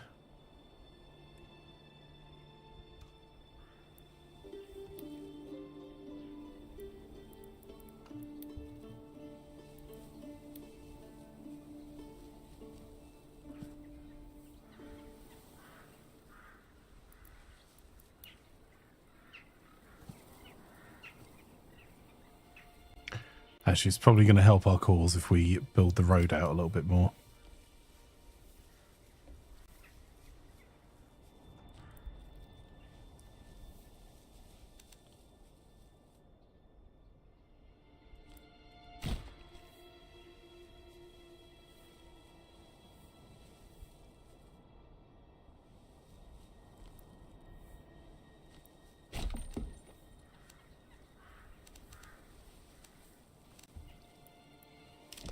Summer's coming soon.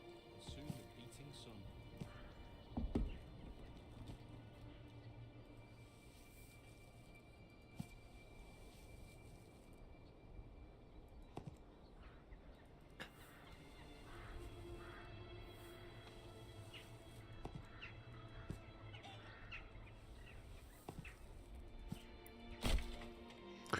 See if anyone wants to put a market stall up here. Right. All of these need to have some element of food production.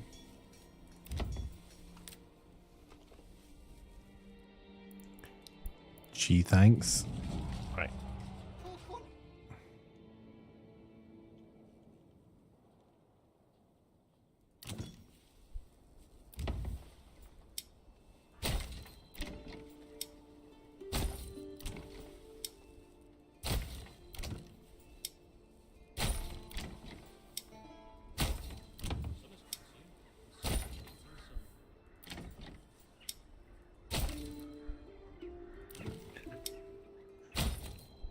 All the carrots.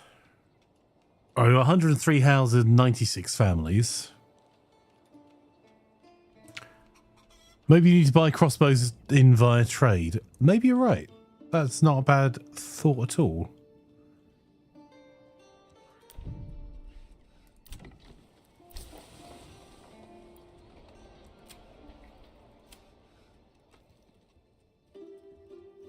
It's interesting. Maybe it's just not an early access because it's not on the list at all. I should have thought of that earlier.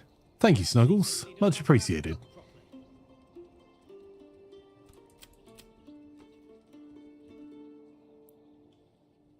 Why do I have to carry this alone?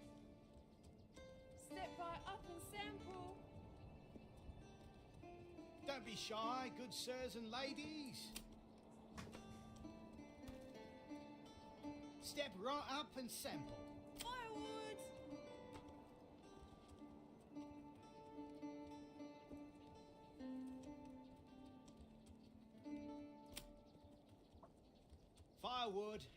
Also, this is interesting. I think just something that's not quite in the review version I've got is blocks, which I'm assuming blocks are going to be made of stone and will be required for higher level buildings. But at the moment, there isn't a way, as far as I can ascertain, to make blocks. Unless there's a manufacturing bit that we're missing. So many colours and textures to choose from. Linen. Fresh meat. Which again, like, Fresh meat. it makes total sense that there's going to be quite a few things that aren't in use yet or aren't fully there. And I think everywhere you see a fleur-de-lis, and some of it may just be spacing, but I think these are all buildings that are coming soon.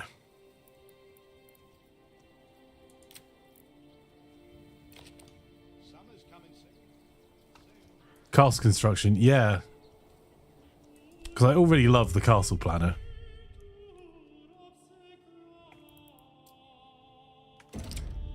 Which reminds me, we need to get one of our new areas actually set up, but I wanted to get more cash together.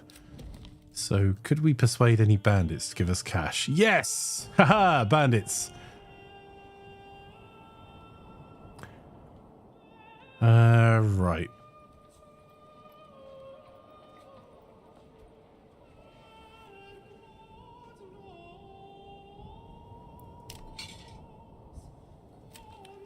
I need to get this pack station to swap what it's doing for a little bit. Why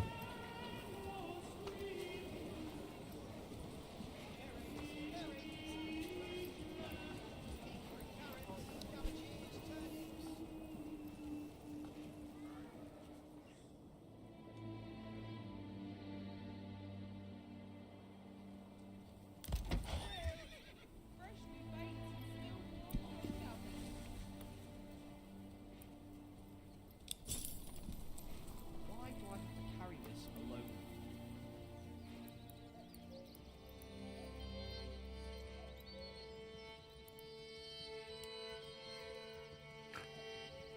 Let's also send Gambesons, because I'm guessing we can go and check our storage here.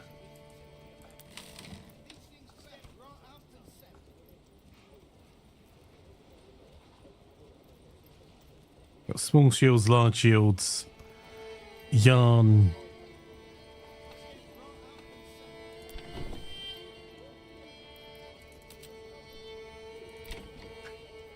They've got a shed load of flax, so I think maybe this is the area we build more tailors' shops in. Have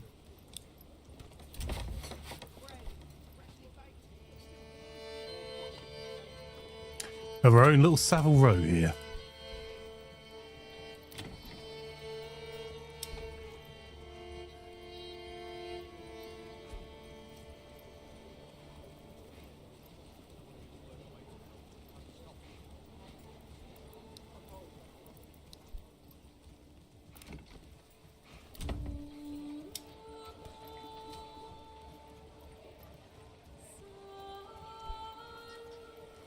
And I think this area can make bread.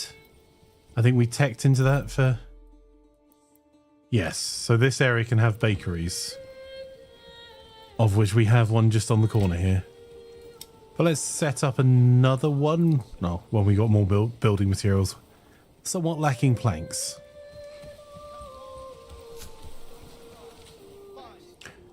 Dog says nap time. Snooze you later. See you later, dog. Thank you for coming and hanging out. Right, we're going to set a Corbin up as well. So, army, customize.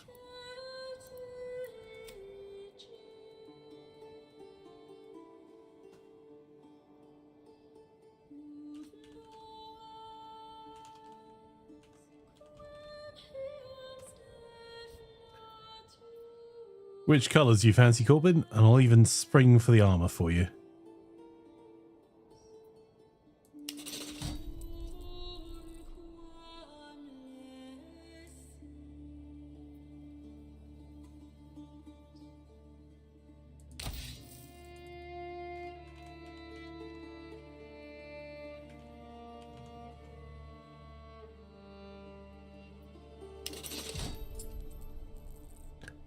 you have any preference on colours, let me know. Or weapons, in fact. Currently...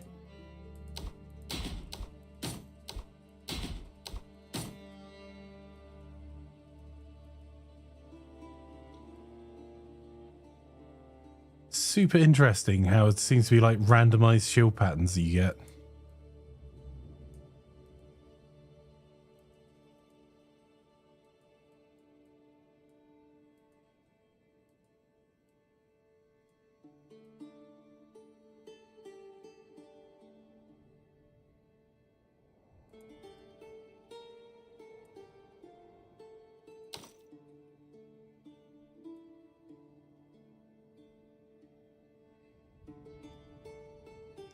Yeah, it's the damage to the paint.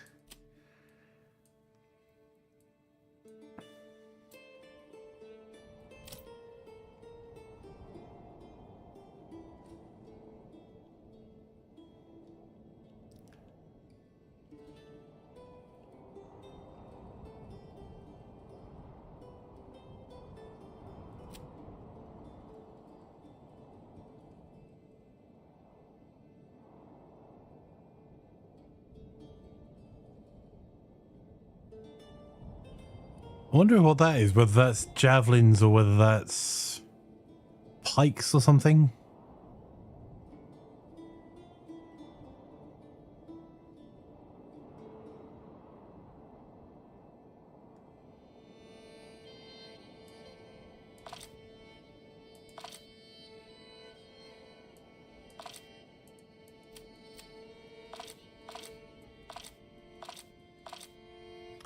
It looks like we're our max number of units. We're all drawing from our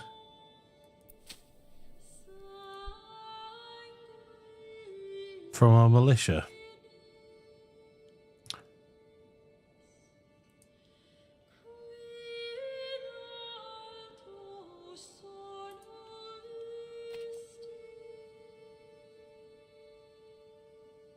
There's so much regional wealth here.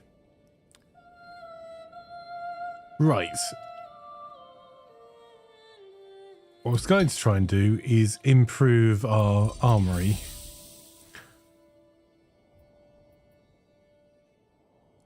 So, as we're growing, I think the cunning plan is...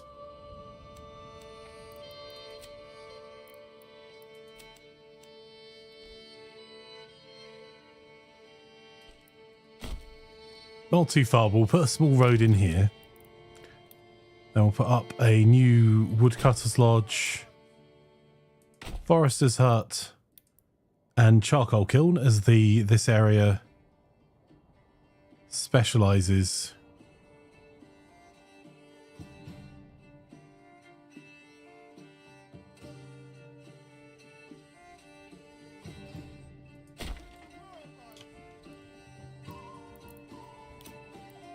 We need to get ourselves another storehouse and a bloomery.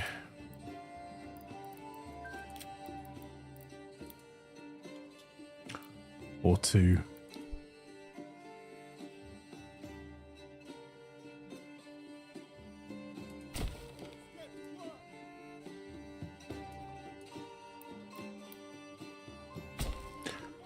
So the idea is that we'll set ourselves up to have more wood being cut here, which is then being turned into charcoal, which will fire the bloomeries, and I'll set this one storehouse up locally that all it's going to deal with is either iron slabs, iron ore, charcoal, or weapons.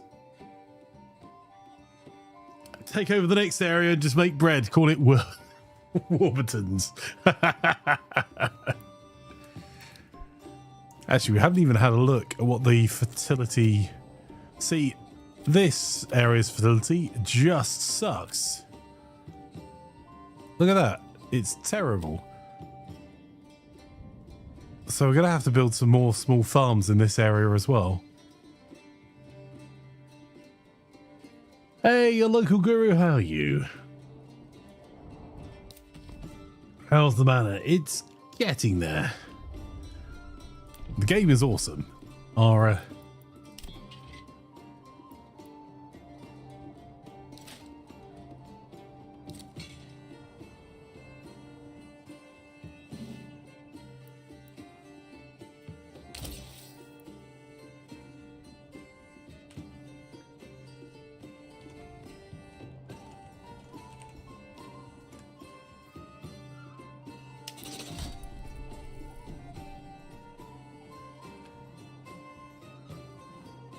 what colours do you want to be, Guru? You want to go for your brand blue and white?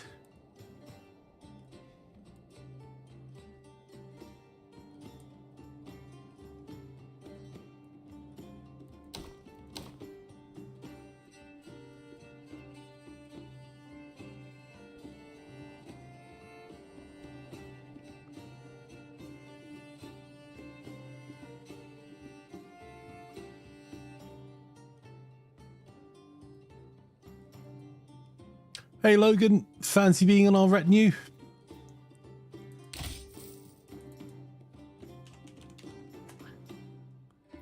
I can get you the nice heavy armor as well. If you have any particular colours you fancy, let me know.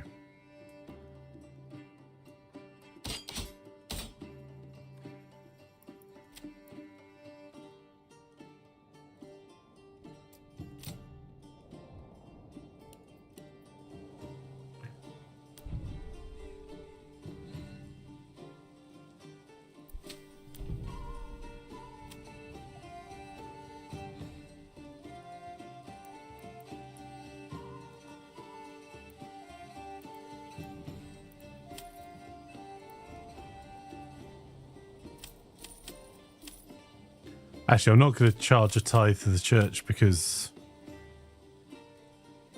we're low on food and we don't need to. We've got more influence. I think we've got enough influence to claim everything in the region if we wanted to. Blue and yellow for Logan, not a problem at all. All about the steel codpiece, they Snuggles.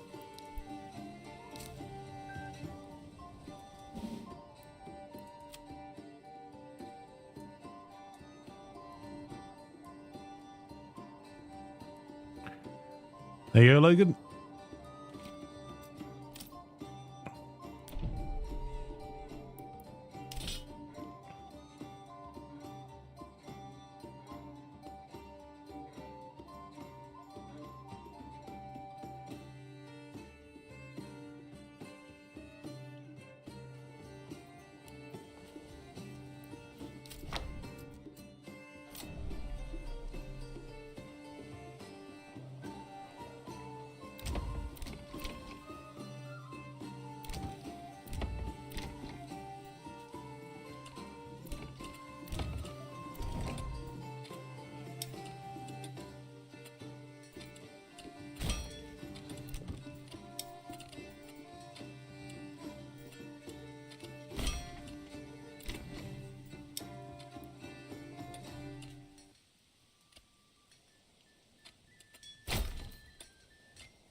There we go. Got something for all our builders to be getting on with. Well, upgrade all these houses. So we've got more eggs and more vegetables coming in. It may not be exciting, but it means we're not starving. Right. Brigands.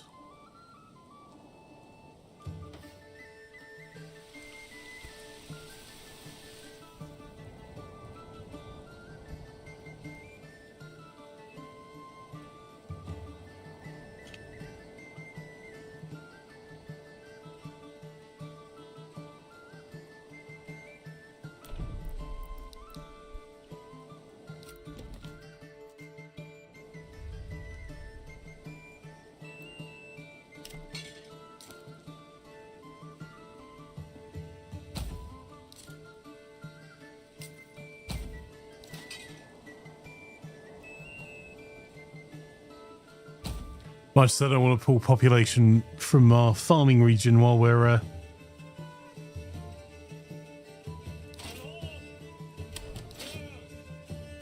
in the midst of our planting season. Now go to the nearest village or town and raise the tax rate by 500%. Well, since the tax rate was 0, we're infinitesimally increasing it at the moment. We're going to need more planks.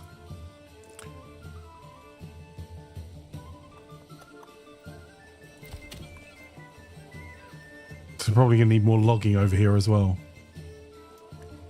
Darn.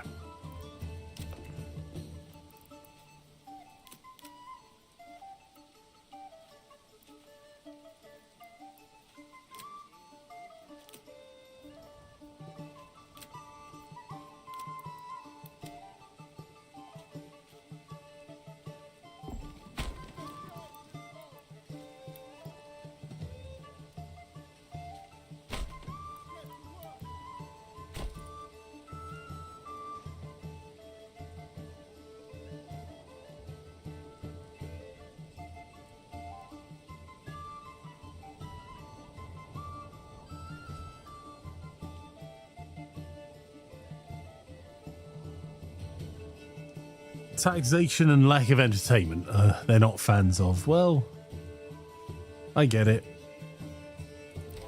And the pub is there, it's just distant.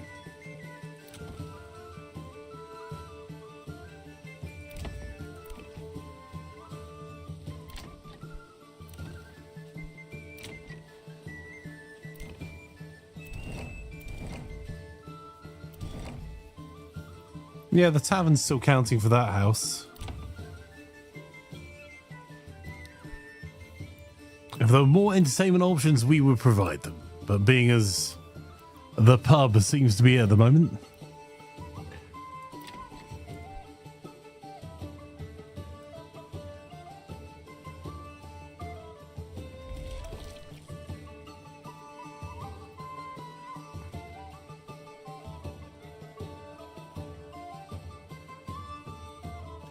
I wonder if there's plans for cavalry later that we can mount some of our retinue.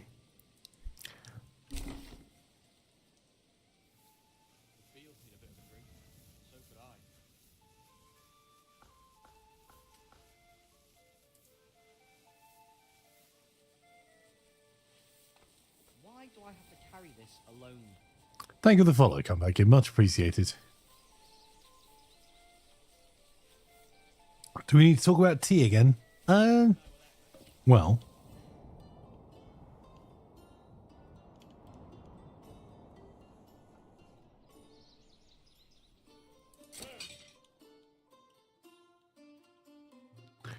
I love it. You can see all of you individually here.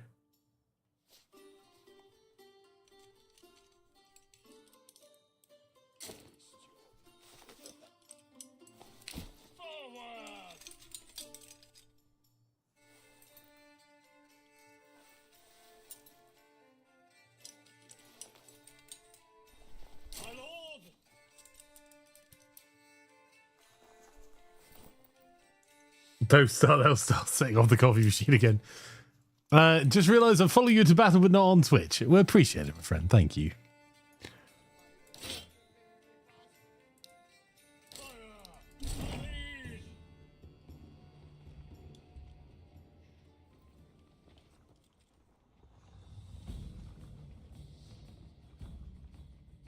Uh-oh.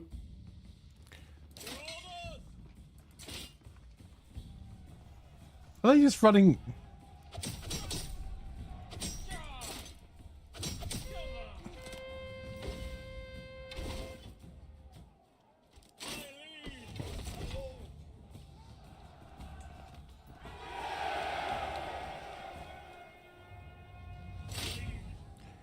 They ran in from their camp.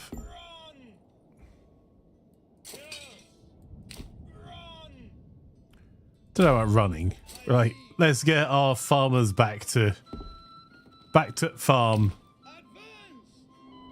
They can go running.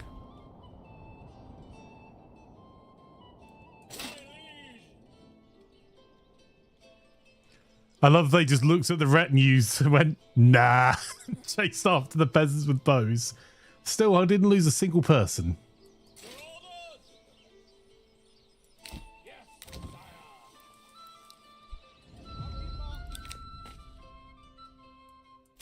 The rafters up. My liege!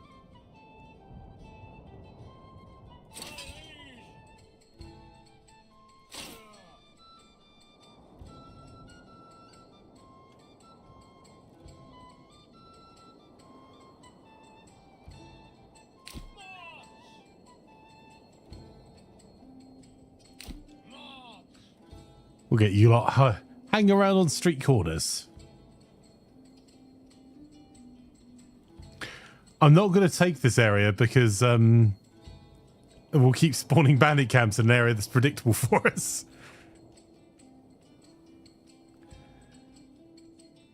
And our retinues aren't yet big enough to go and pick fights with the big lord.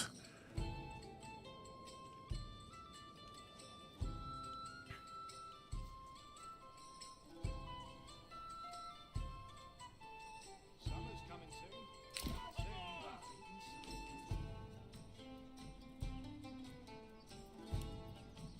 No oval.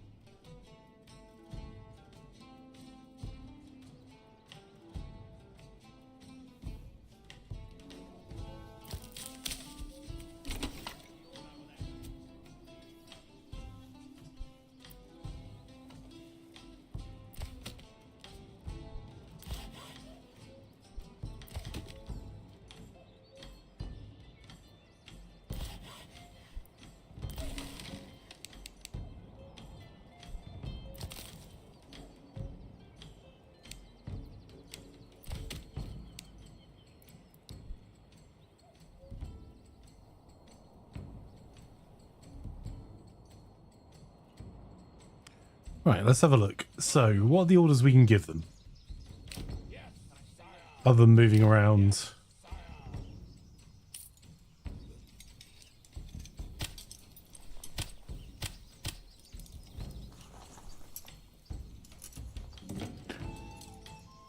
I like the fact you can give ground as an order. So you can slowly pull the formation line back, luring the enemy to follow, so you can get them into another trap.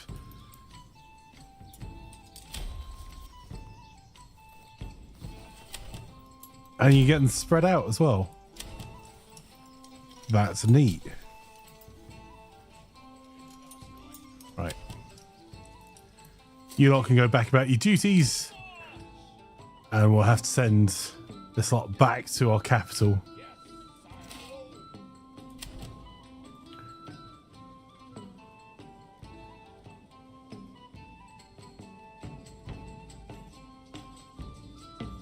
Cheap goods for import. Oh, there's work in progress that you'll have good value to export and cheap goods to import set by trade points. That's really neat as well.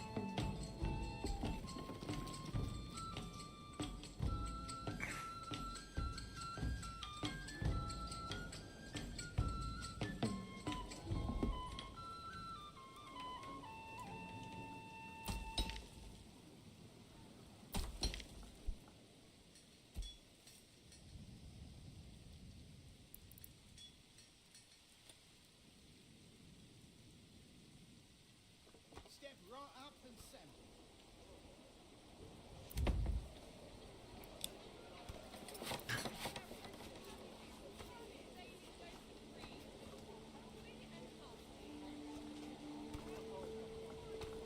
Our building materials looking okay here as well.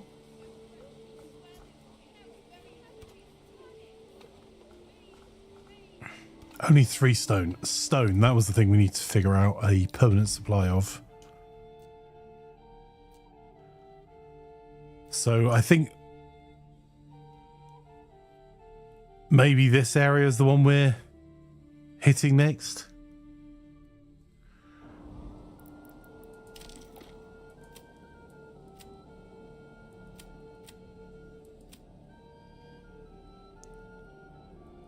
Well, it's going to suck for food.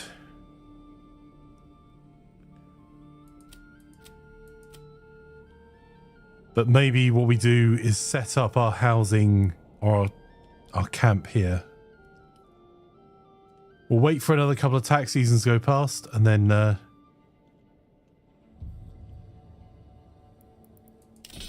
expand. Because I want to see if one of the things is a work in progress or it's been done.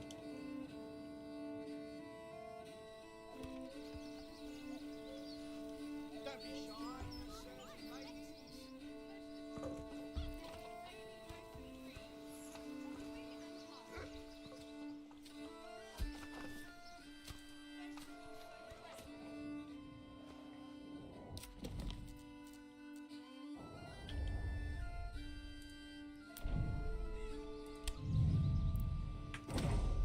We're going to have to wait a little bit before we're ready to upgrade the castle further there.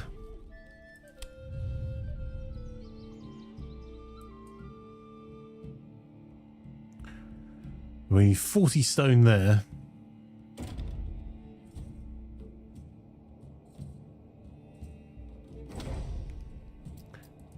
Get our next lot of commitments up and running.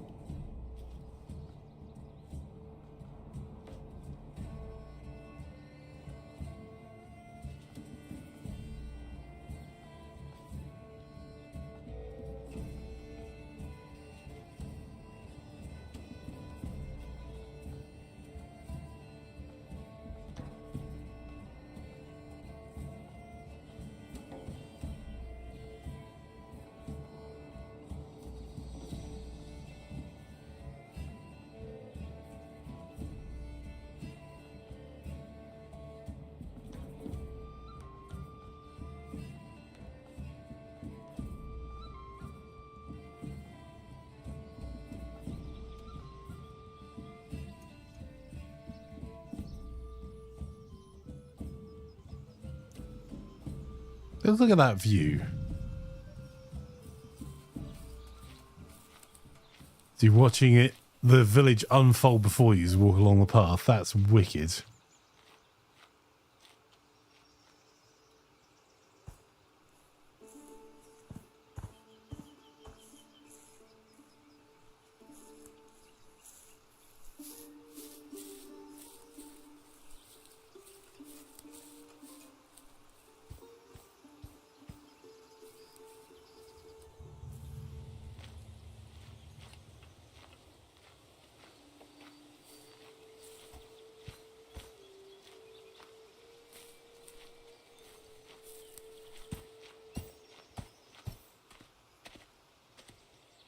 Rude! That was one of you guys. That's my manor house. I don't think you're able to be able to get into them, but watching one of you walk in and slam the door is spectacular.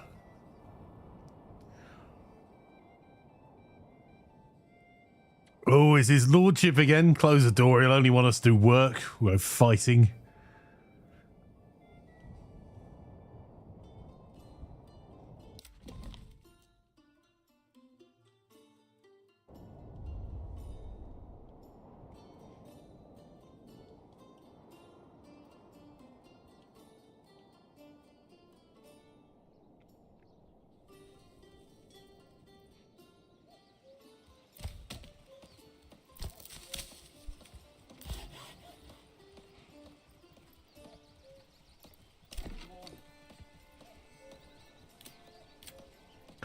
I do like that in this you do end up with the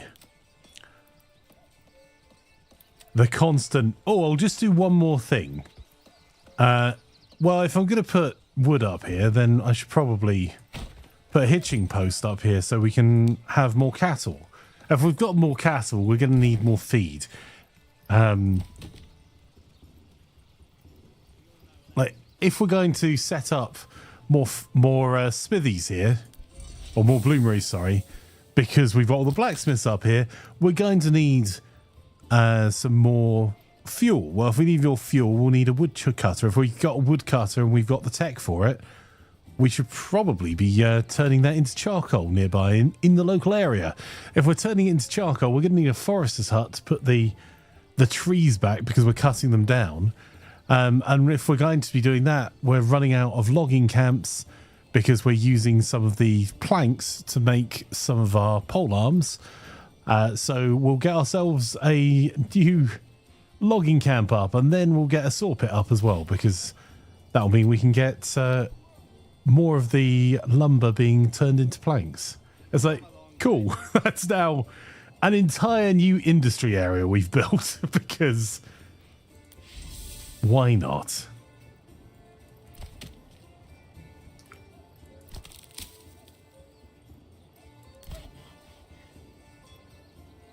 I'm gonna move this hitching post to a high priority. I wonder if there's any benefit in us getting horses, or whether they're just a different version. Because we can get mules at pack stations. That makes sense. Pack mules. Oh, which reminds me, we need to get another pack mule. Now we're not spending all of our wealth on meat.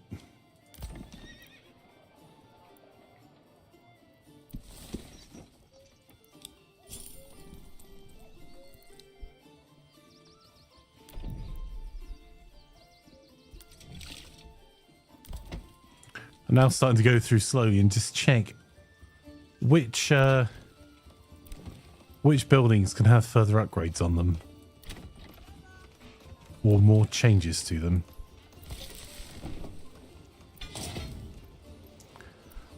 I have to say, even if the version we've got right now for the press version is the one that comes out on early access release, like, this is an awesome game. As it stands today, with no further work, I would buy this game. Hey, what's up, Caesar? Lehman Young. Do you fancy joining our retinue?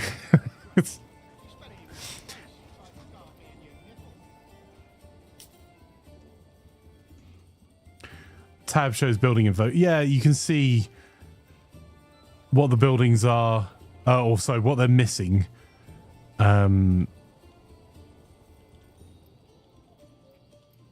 And how many people are working in each of them.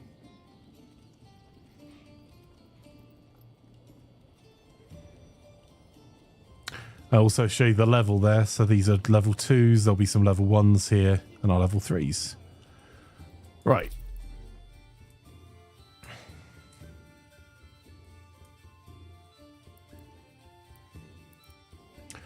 So, tough question for here is...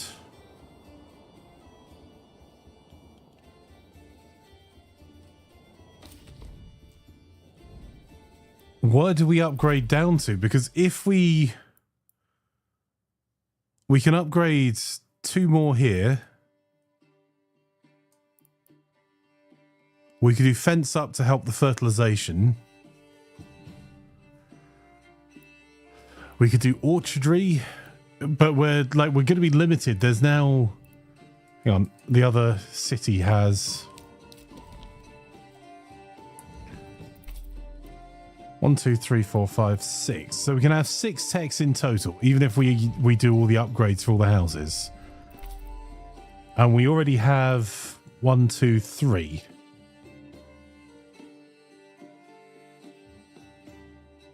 So if we want to make it an endless pit for clay,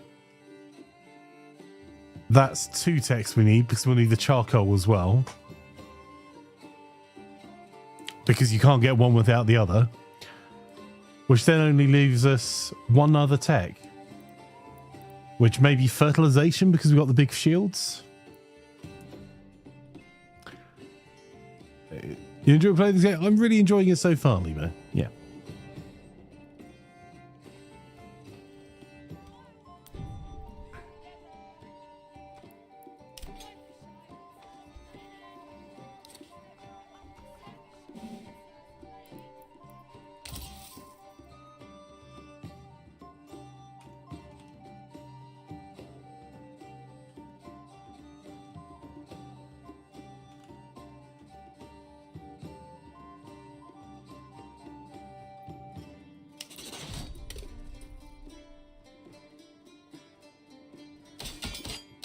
Let me know if you have a favourite set of colours. We'll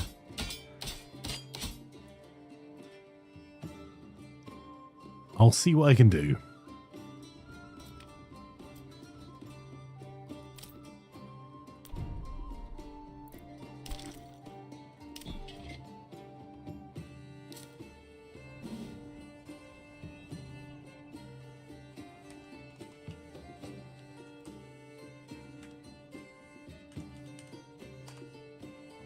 Apparently you've got an evil twin. There you go.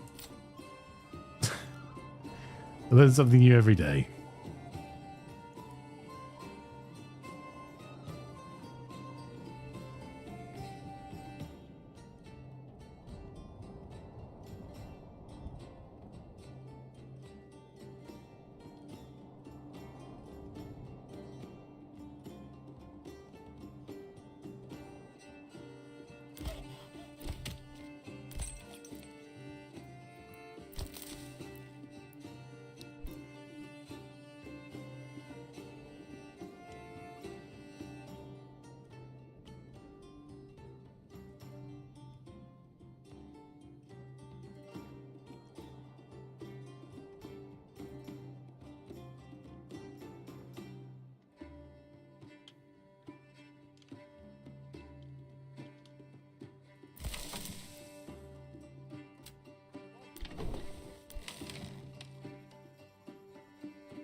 I think we need another storehouse over here.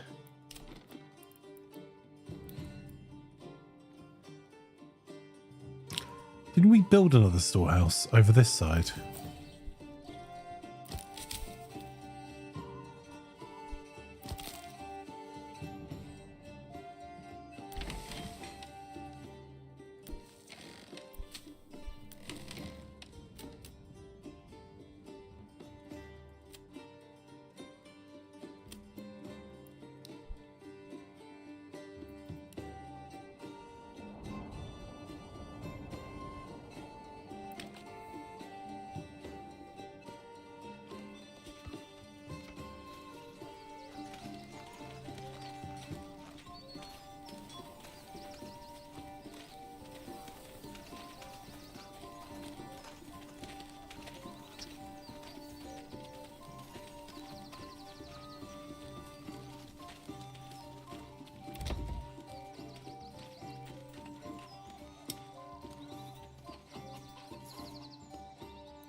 Right. Taxes are coming in. We need to get to 1,000.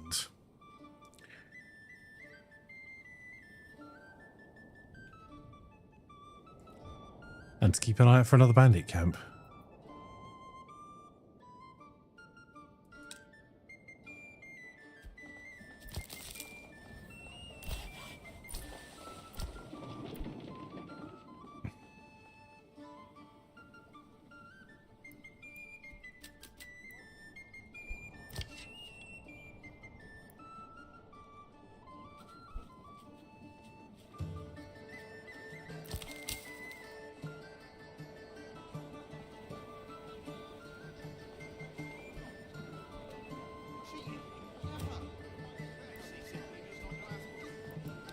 Yeah, it's an old era.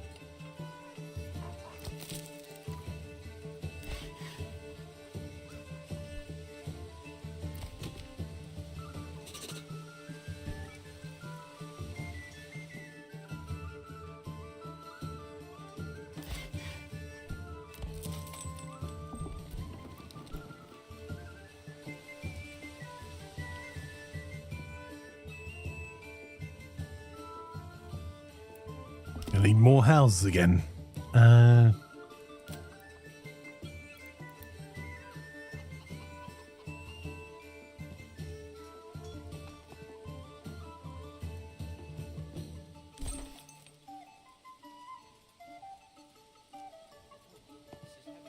heavier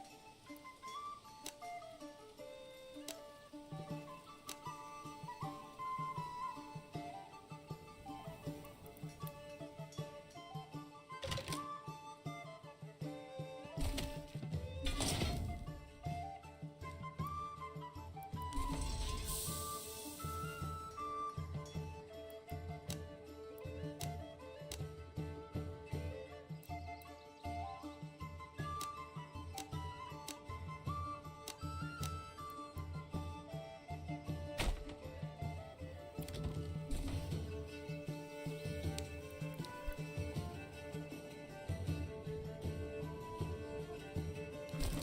Right. Forest's hut's been finished.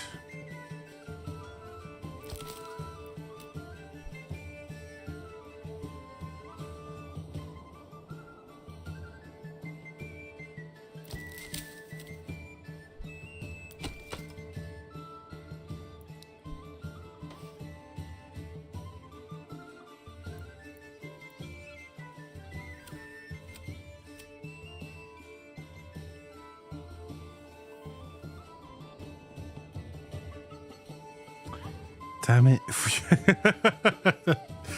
Every time you're like, oh, I'll just do this one bit and then that will sort all the problems out. So I'm looking at whether I can plant more barley because the problem is we keep running out of beer.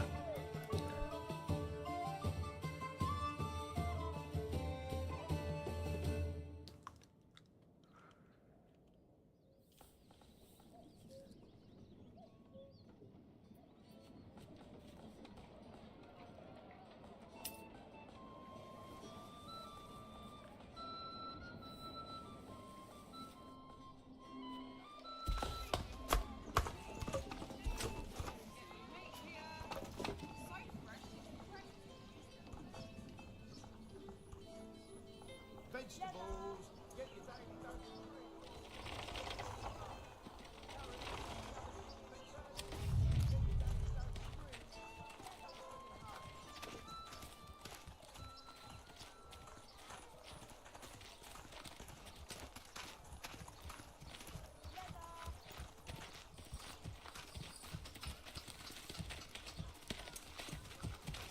The finest hides in all the land.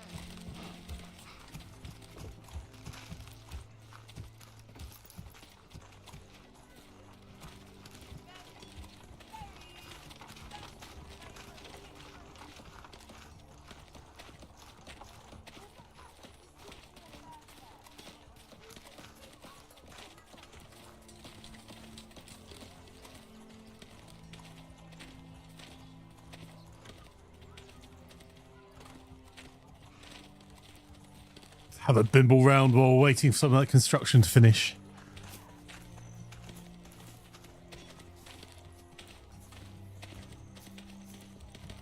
Actually,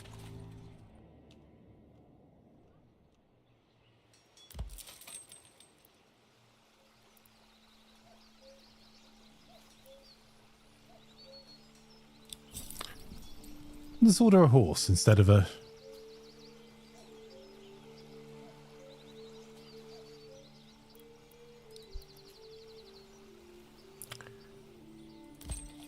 instead of an ox, and see if we get any different options as to what to do with it.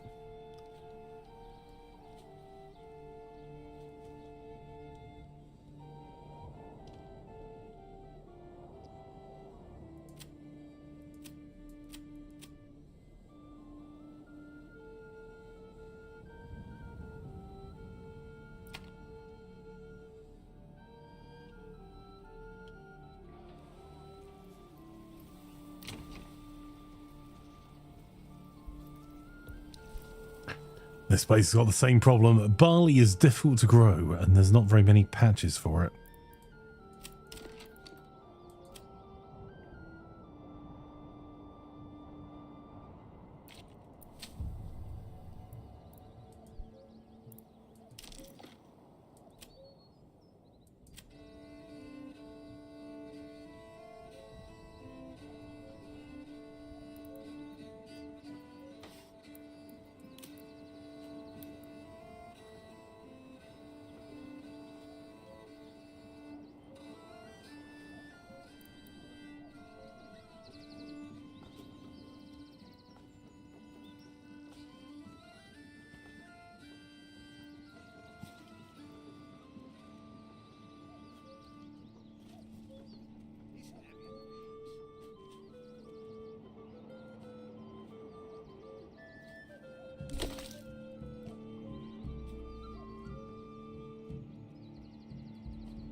Where else can we grow barley?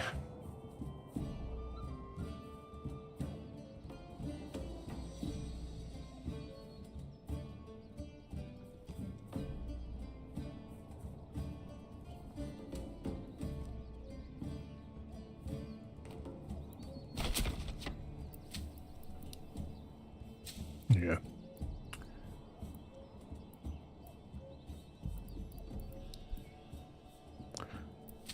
Not quite equal sized fields. We got 3 fields of barley there.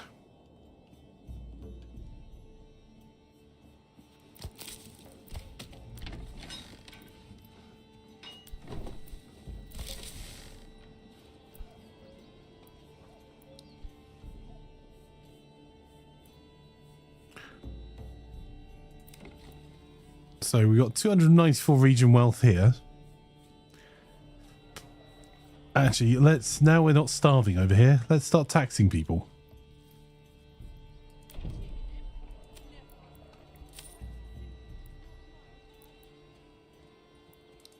There you go. We'll lose 8 approval, but that's okay.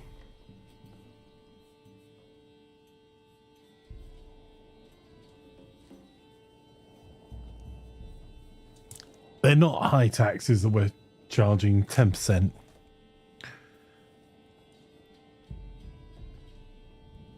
I prefer trade tax and things, but I don't think they're unlocked yet.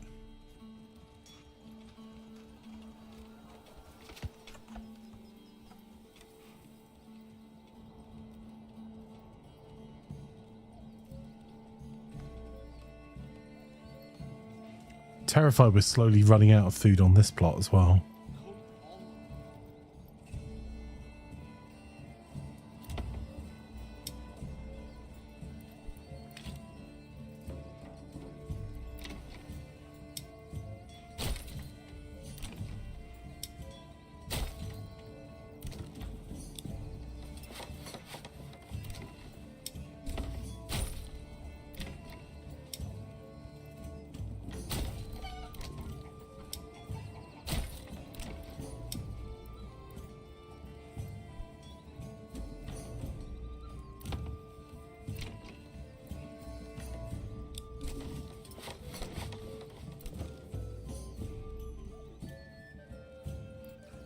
Still low on planks, but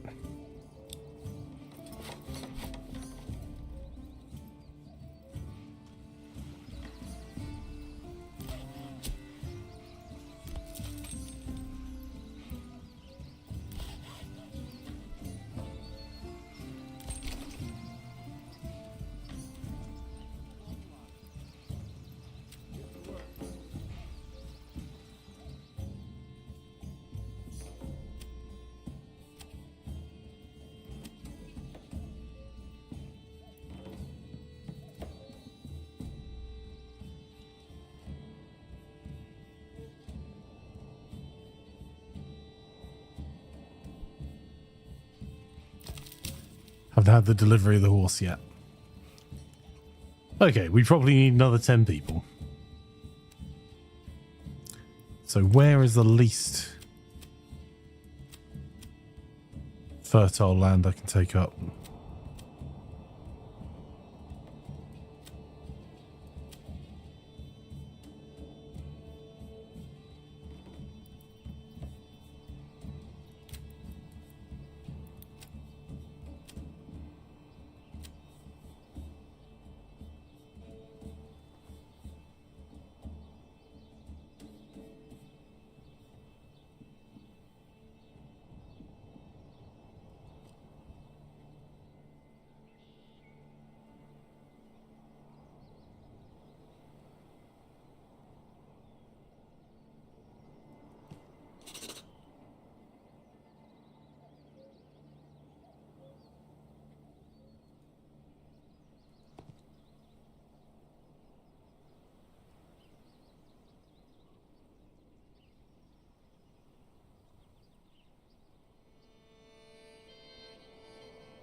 All right, I'll try and get one full farm up and then use the rest of them for the industrial area over here.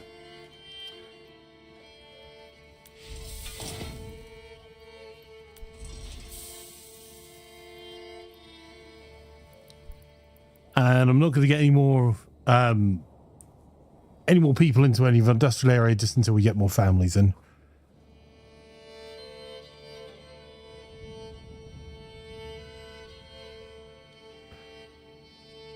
Hey, we got 1,000. Right, okay. Next area is going to suck for food, but we can start our next town. So, I think when we looked at the fertility...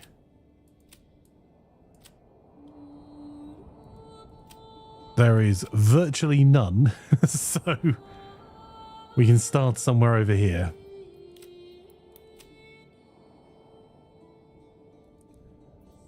And it does work in the early access. Doesn't let me choose a farming village, forest village or mining village, but it is letting us choose our starting supplies from modest, average to plentiful. And because we had all the extra gold, we can choose plentiful, which gives us 30 tools, 60 stone, 60 logs, and 60 food.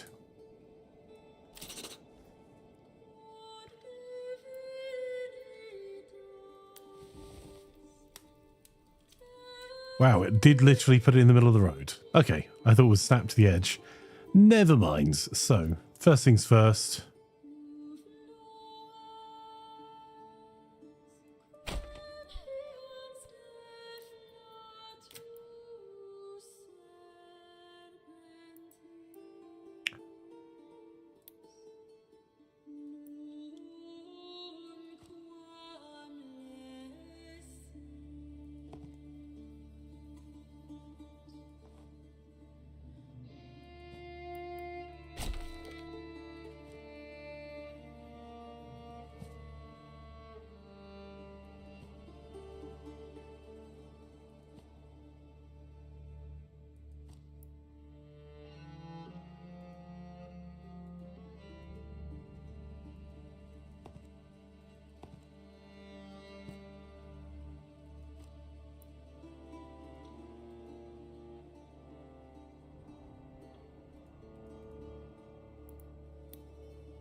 Yeah, that gets us our initial build up, our logging camp up.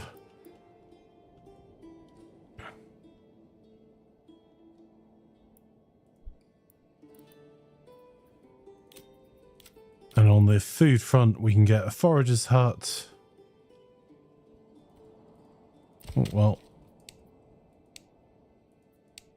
highest priority is that logging camp. Very high priority is that. Then high. So we'll start building from one side to the other.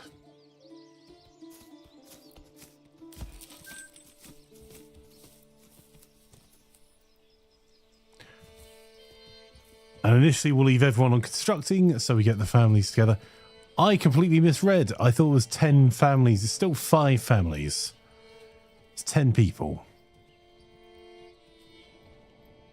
That's okay. The houses need built anyway.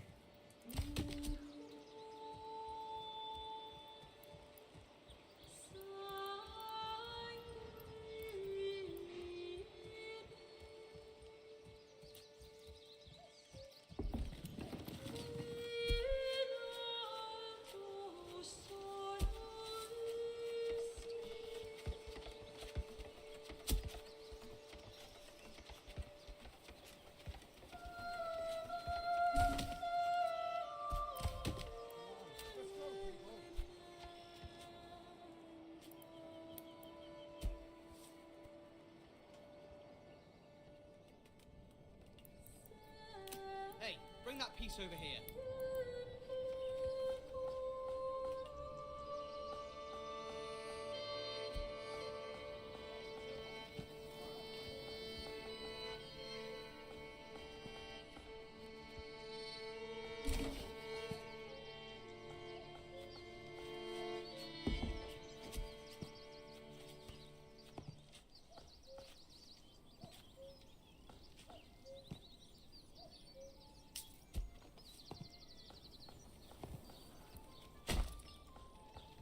Come along, lad.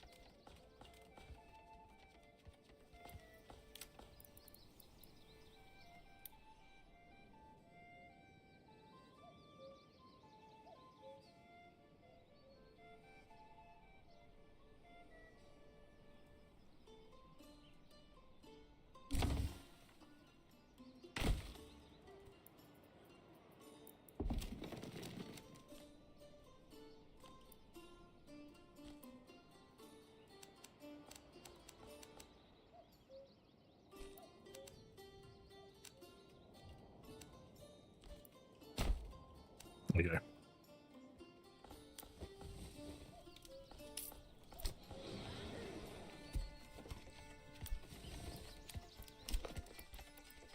We'll need to dig the foundations deeper for this one.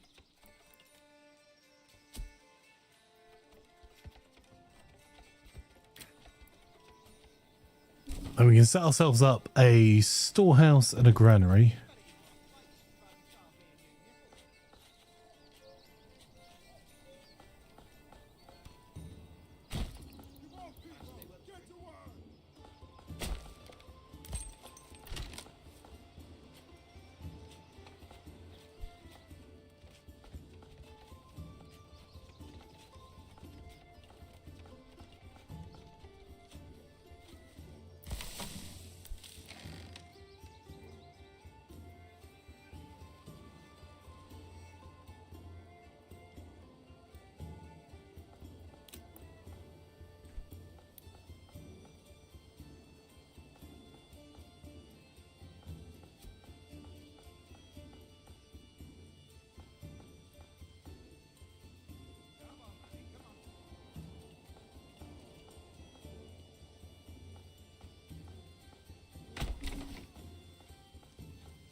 Okay, that's nearly all our homeless population dealt with.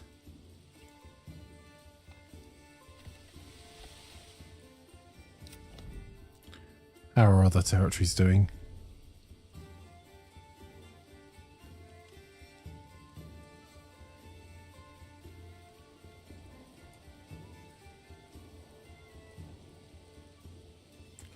They're working their way through building all of our additional plots here. So I'm not going to do anything else over this way, and over here.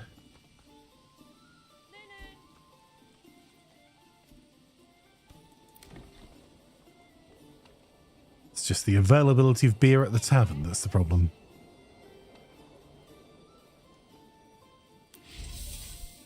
Come one, come all.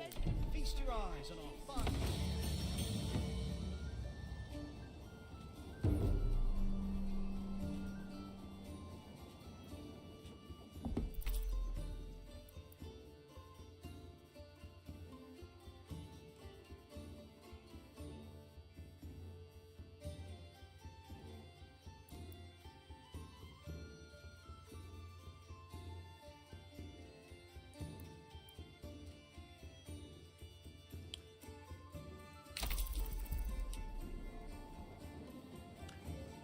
Are we taking care of these homeless people like the mafia takes care of people? Ah, there's a point. Speaking of the mafia, how are you, Harry?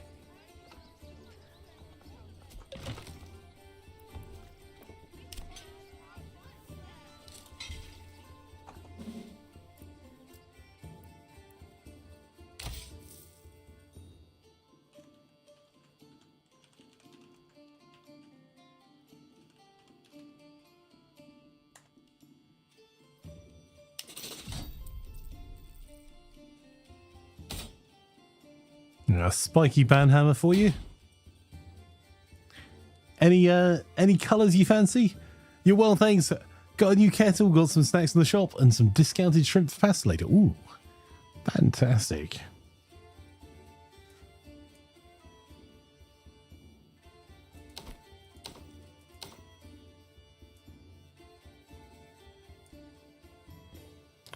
Corn red. Well, I reckon.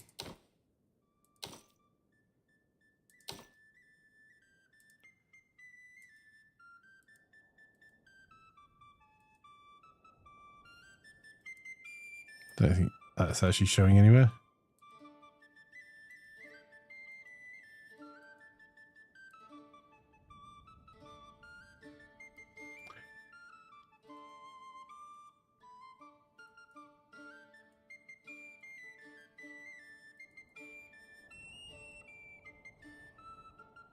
There you go, sir, with your banhammer.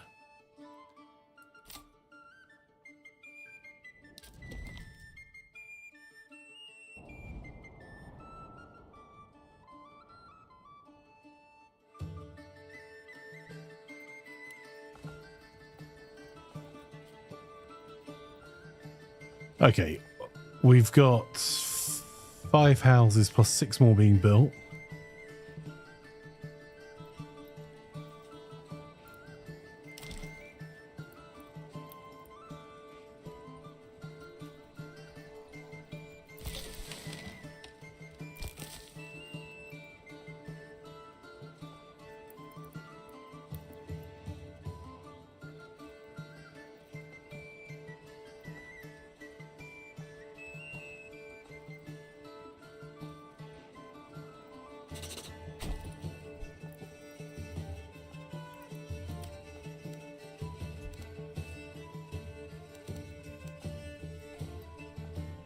Don't forget to check the level of the foundation.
Right, so this place is going to be our rock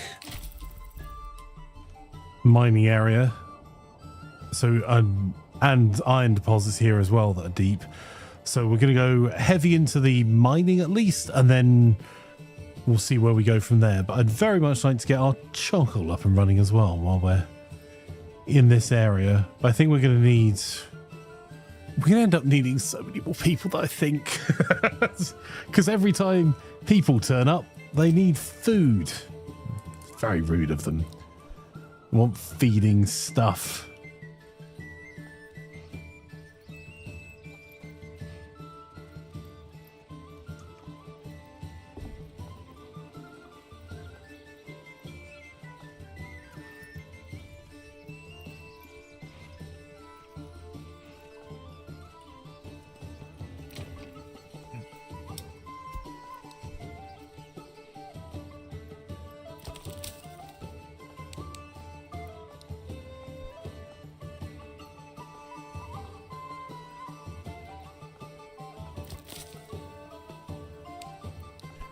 We need that foraging done like yesterday. And then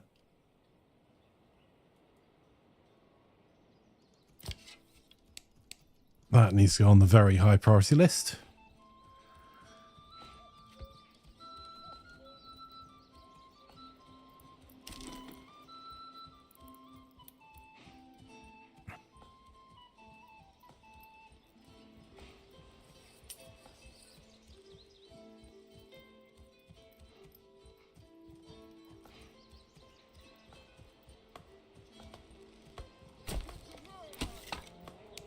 that will go on the high priority list. So hopefully we can do a wee bit of foraging before winter. Then we'll sort out the hunting, which should see us through winter, and the firewood. We can work from there. Oh, hang on a minute. I've just realised how rich this area is. Because we did all those bandit camps next door, and it kept dumping all the money to this place rather than the other towns that we wanted it to. This place has 942 regional wealth. That is ridiculous. Well, in that case, we'll be immediately setting up some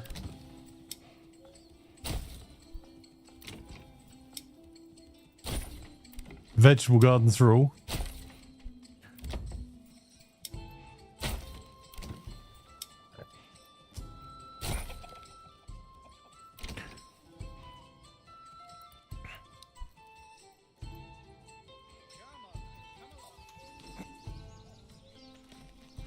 We can go and supervise the building.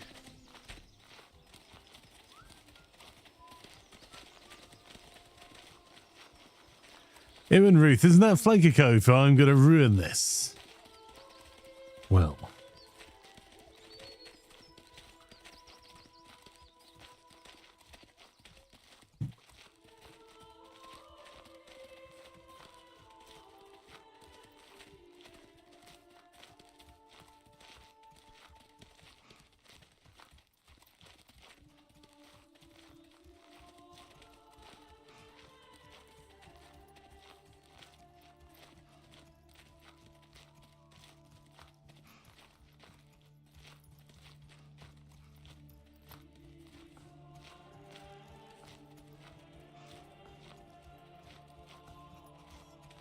The fact there are 3 cities on the map now that are working away is just awesome.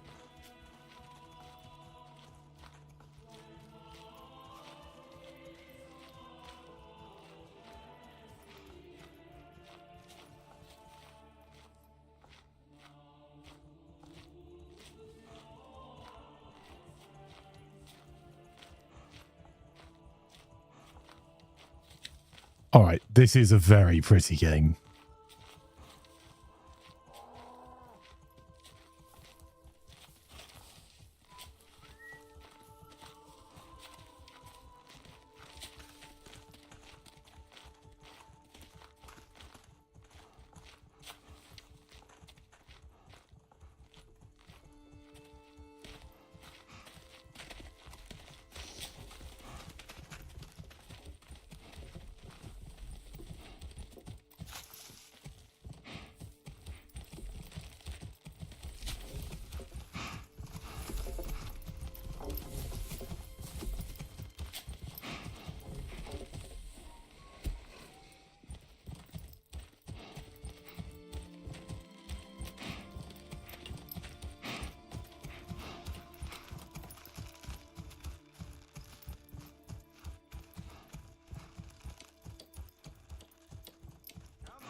Indeed, Harry.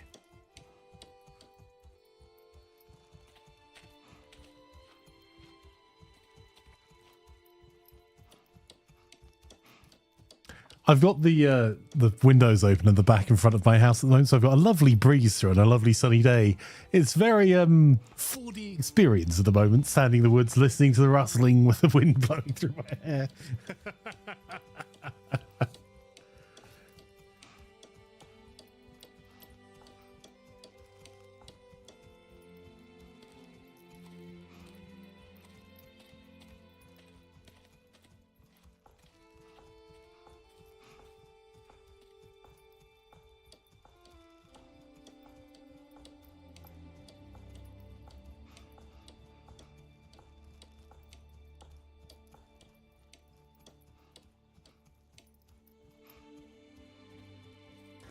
What in the actual heck?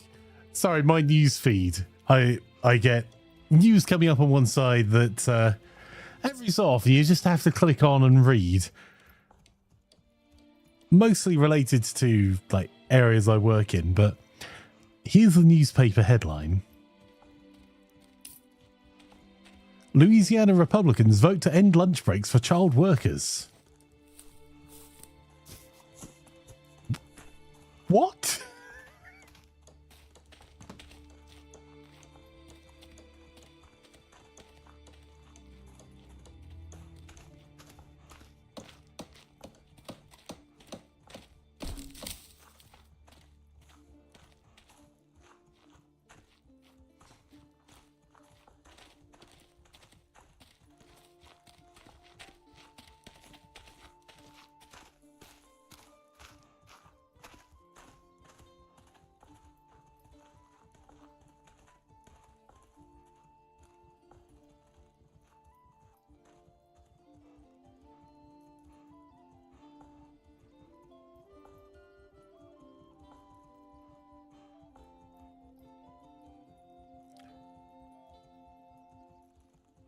The...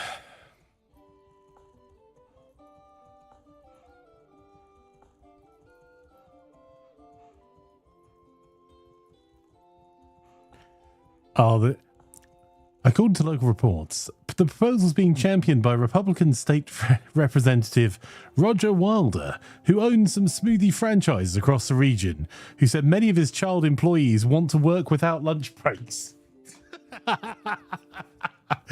Oh, that's depressing.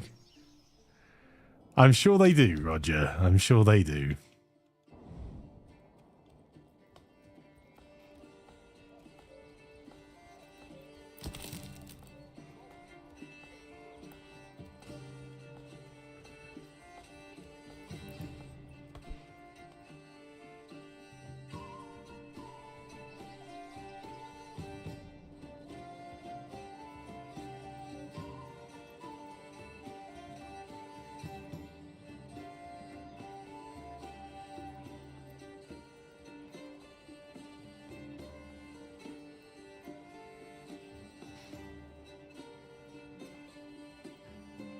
House Labour Industrial Relations Panel advanced the child labour legislation.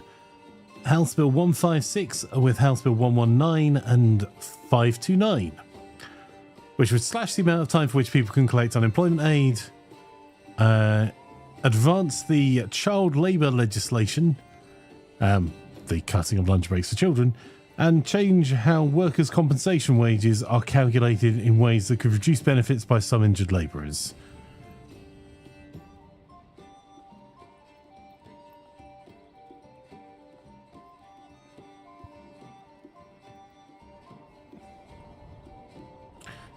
He owns Smoothie King franchise across the Deep South.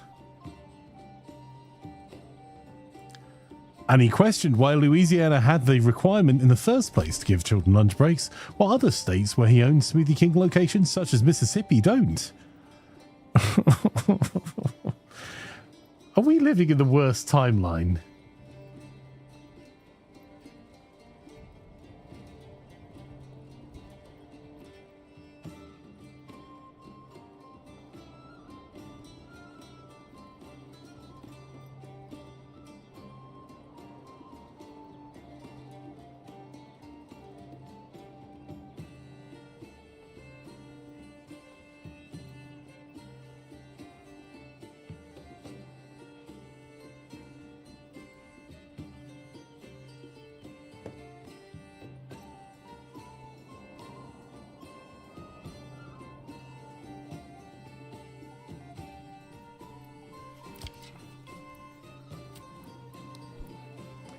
Here's the thing, though, Sherlock. You're choosing not to take lunch breaks, a poor choice, may I say, to try and get more work done, and you are fairly compensated for the work you do.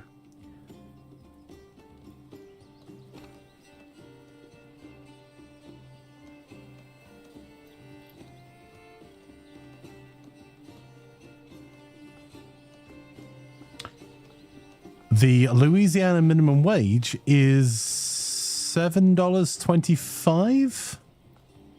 So I think that's the federal minimum wage for non-tipped workers. And I wonder whether those child employees in a quick service restaurant are classed as tipped workers.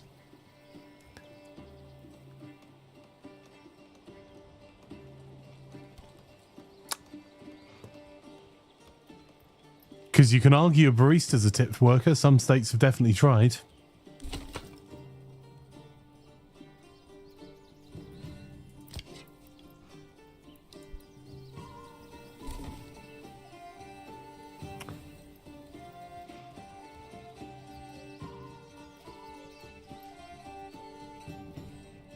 No, they're advancing 3 bills to make that happen, Sherlock. Who needs child labour laws? I mean, the question should really be who needs child labour, but...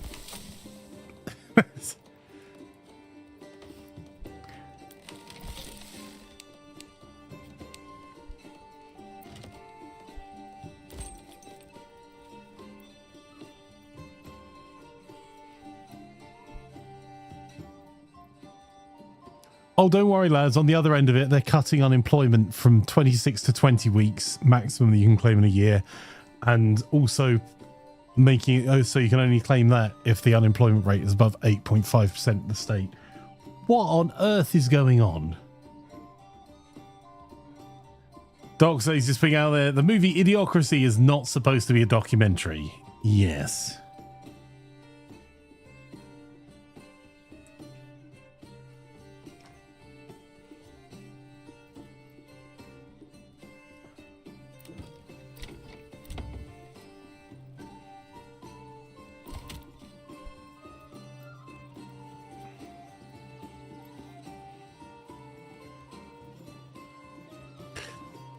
The dystopian combination of you shouldn't be able to have a right to choose what happens with your own body because we need more workers. Oh no, we don't want the immigrant workers because they might not vote for us. Oh, also, we want your children to start working as early as possible with as few protections as possible, please. It is becoming Dickensian.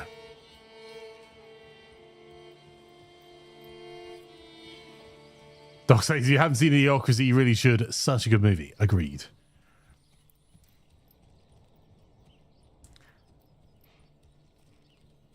Flank a rant, but we understand.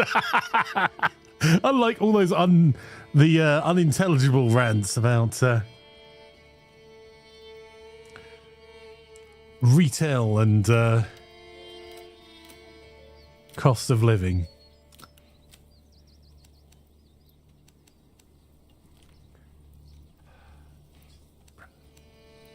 Right. What I'm trying to build here, being a serf in my manor is starting to look like a good life choice. So I'm trying to mirror kind of a market town aesthetic. So having... Oh, and our homeless camp's gone. That's cool. So having the marketplace in the middle of a wider street as a main street and having houses on both sides.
Ah. Did you know you use the scroll wheel while making roads to dictate how much curve you should have? Let's have a look. Yeah. It's, control and scroll wheel together.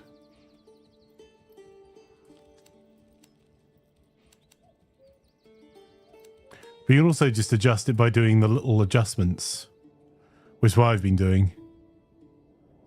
Put it back down to there. By building little individual bits of road. Also, because the road remembers, a bit like Farthest Frontier, the road remembers the section it's been built in. So if you go to delete, so if I want to delete this bit of road, for example, it will remove not just this little bit between these 2 points, but this entire road all the way down to the end, which is just something to bear in mind.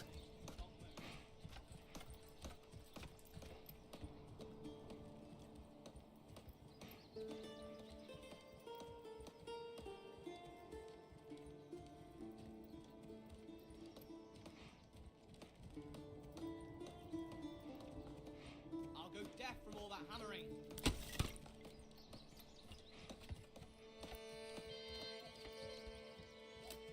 Have you marked the joist for rafters already?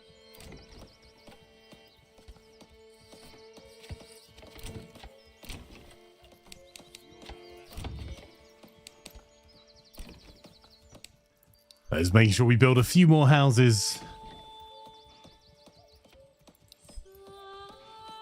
Because we've got some spare resources, but really we need to get our people into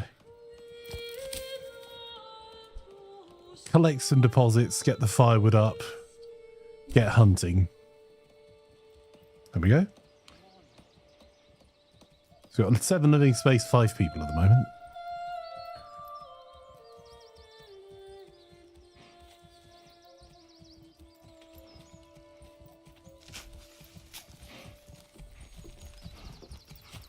This game is just so thoroughly relaxing to kind of zoom in and watch the building going up, or just bimble around some of the scenery. Like,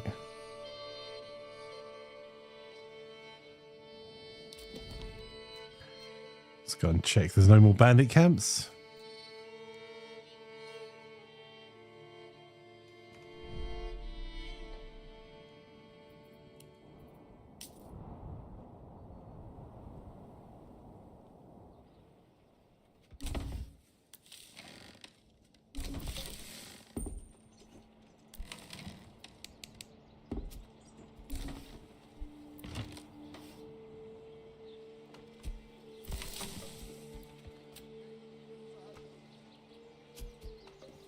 Just get someone into this to get all the stuff up into the granary before the rain damages it all. Now we've got enough spare housing.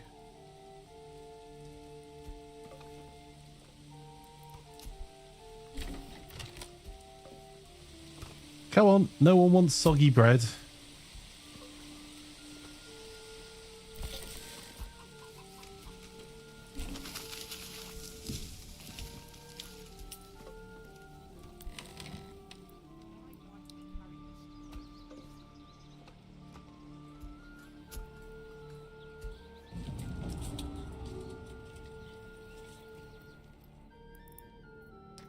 It's time to go earn some money. A bandit camp has appeared.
You start exporting mail armor in exchange for something. Don't be shy, good sirs and ladies.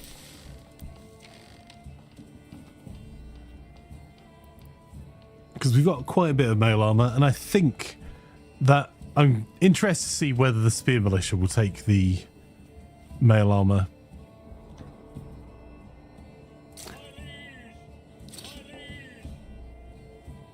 I wish they would stop doing an initial run to position.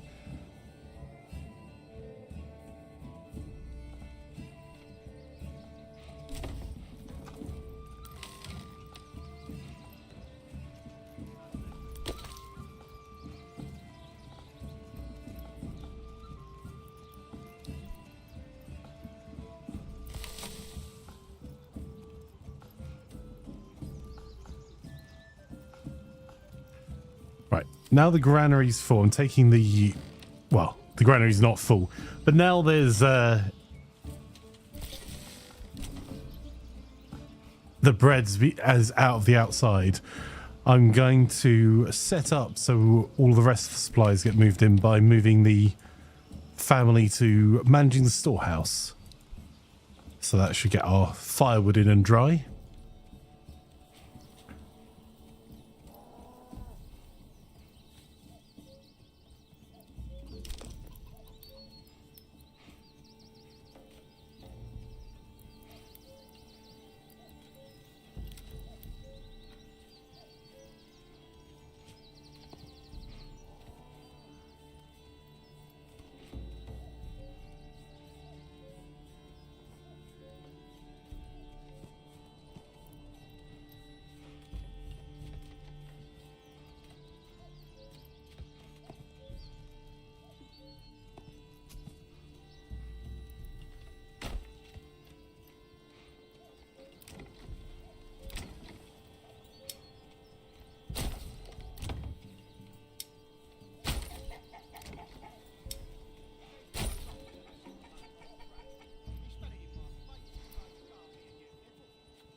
And just to make sure we keep the variety of food going to make them as happy as we possibly can. Should also mean that we can get some clothing up and running as well, which all we need for that in its most basic form, just to get us through, is if we set up a tannery. We can set it up over here. They'll then take the hides and turn them into leather. And the leather can be sold here, and we don't need to do anything else with it. We could do more tailoring and things, but for now we just need to make sure leather's available, and that counts as clothes. Is the original soundtrack for available for purchase at all? It is a fantastic soundtrack, and I believe, did I say it was? It is. It is out on April 26th, and it will unlock in 6 days. Through Steam itself. The soundtrack is spectacular. It is up there with Christopher Tin's work on Old World. I love the terrain in this. It's so cool. Because you're going through and you are seeing that kind of the vistas. Tin has some bangers. Really does. Was BAFTA nominated for Old World.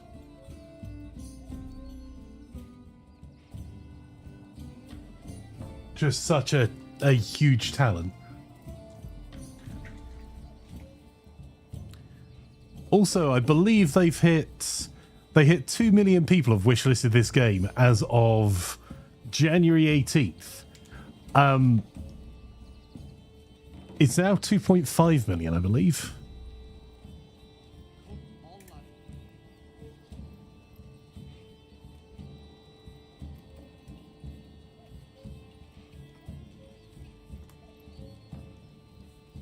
I really, really hope it converts well.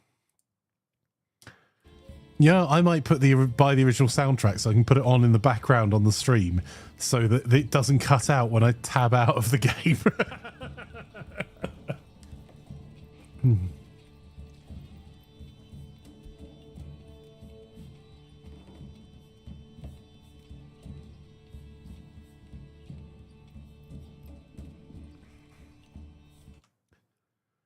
And I also encourage people who are thinking about buying Manor Lords to read the post from Greg, the developer, that explains what the game is not. It is not a Total War competitor, it's a city builder with battles. Where's my other It's not an empire management grand strategy game either. It has regions, but you won't conquer the whole of Europe, nor have marriages or anything like that. The game's designed to be played at a much smaller scale. It's not an RPG, so it's not a Mountain Blade or a Kingdom Come Deliverance. And it's not a competitive, fast-paced RTS like Age of Empires or StarCraft. So, if you're not expecting elements from that, well worth doing. Hey, Geld.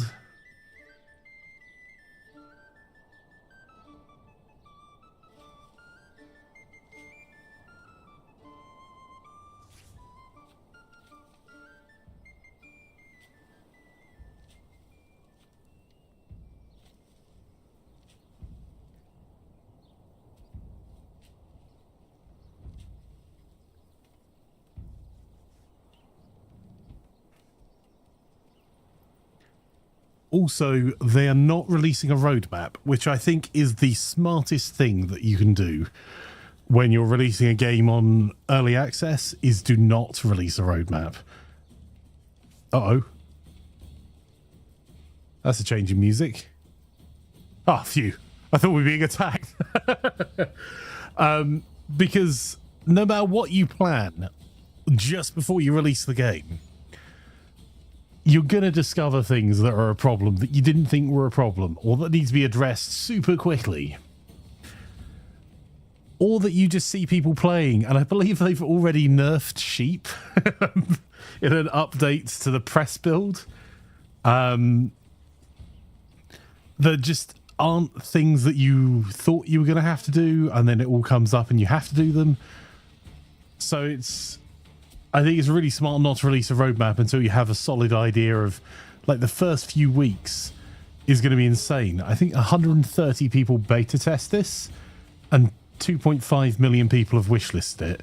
If only 500,000 people buy it, or even 10% of that, 50,000 people buy it, the amount of feedback, the amount of bugs people are going to run into that you've never encountered as a solo dev is going to be enormous. And there is so much cool stuff here. So I think understanding what the community think the priorities are, and you don't have to always agree with them, and then addressing those, then look at a roadmap a wee bit later on, is probably a smarter move. I have just realised we have a major problem here. Much dirt, very yes.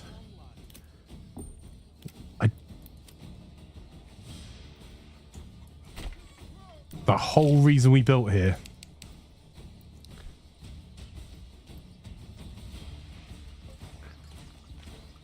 Apparently so, Gald. I never really played with them. I think it's the multiplying sheep, the sheep breeding and then selling them, I think was kind of broke the economy of the game.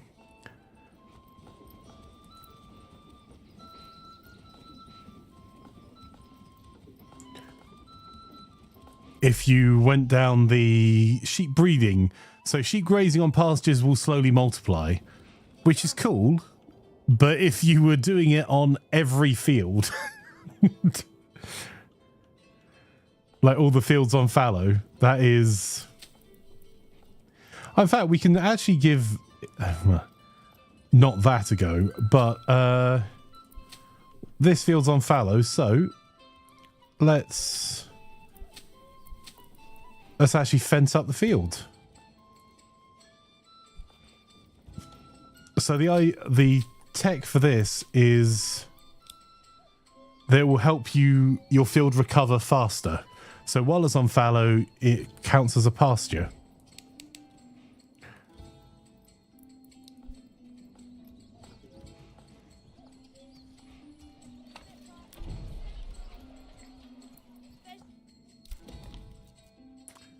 Right.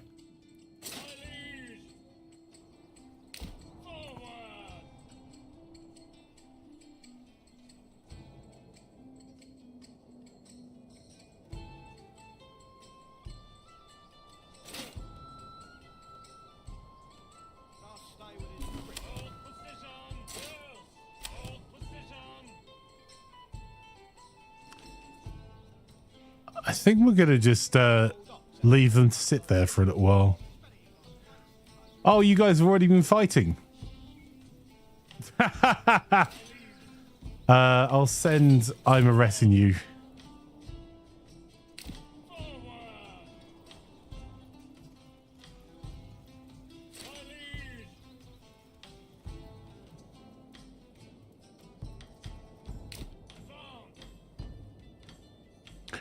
So we were being attacked when the music changed. You guys just absolutely rinsed them.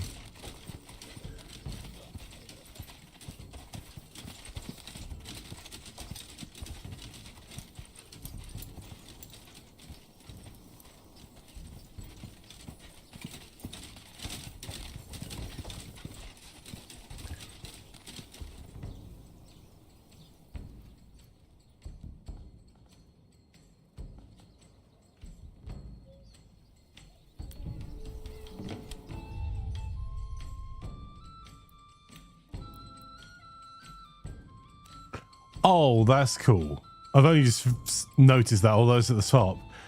You can place roads while you're in the castle planner.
I'm so looking forward to seeing what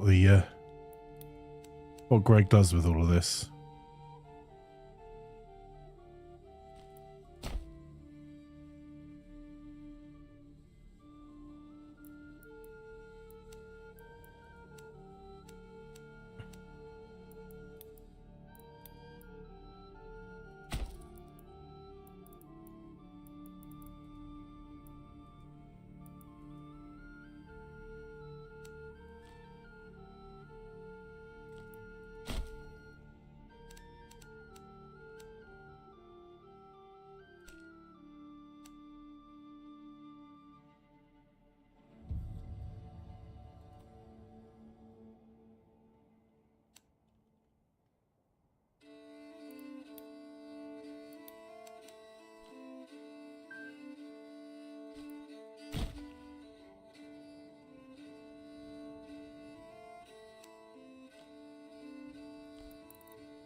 Solshinery just subscribed. Oh, Hey, Sol, how are you, my friend?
Oh, I think it's had a wee bit of a derp there.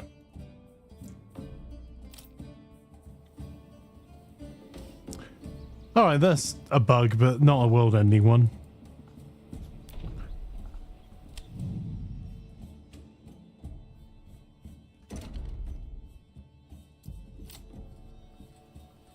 Is one in the castle builder, which is a work in progress.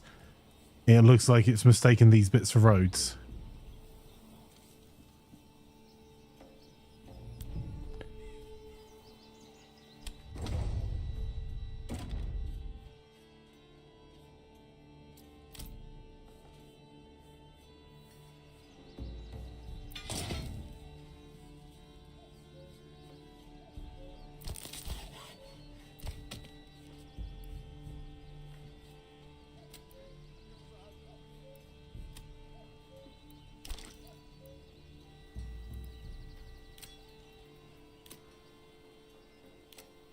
Yeah, I think it's just when you're switching between the assets. Yeah, bugs happen. It's not world ending.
From this town, did we send over...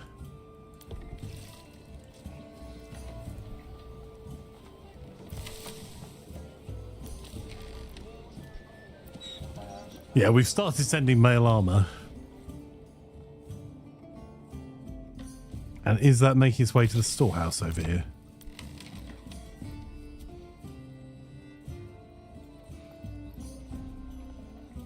We've got 77 spears. We sent so many from before. Right. Wasn't there another wee storehouse we put down here?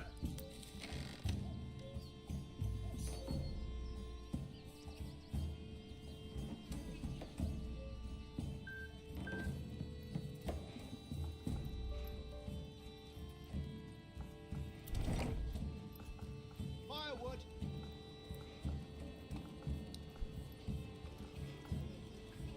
I'm wondering... Yep, it's starting to show as a requirement that's missing. Cool.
The food's starting to fall over this side, but...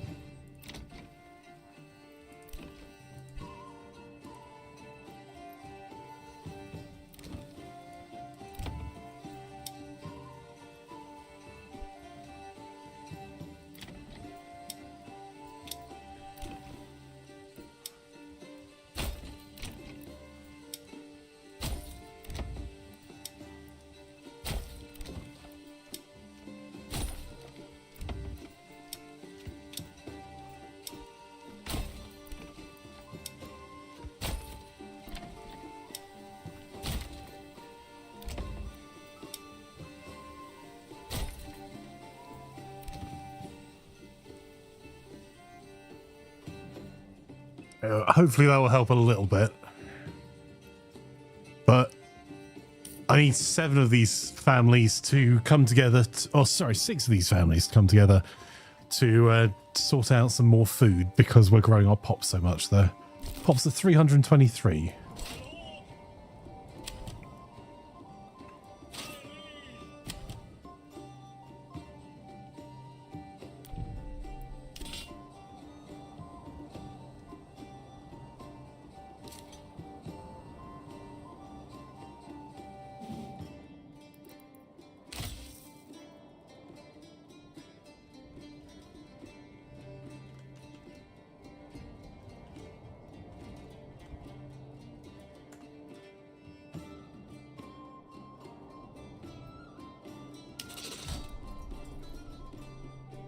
Any preferences on your colour scheme, girls?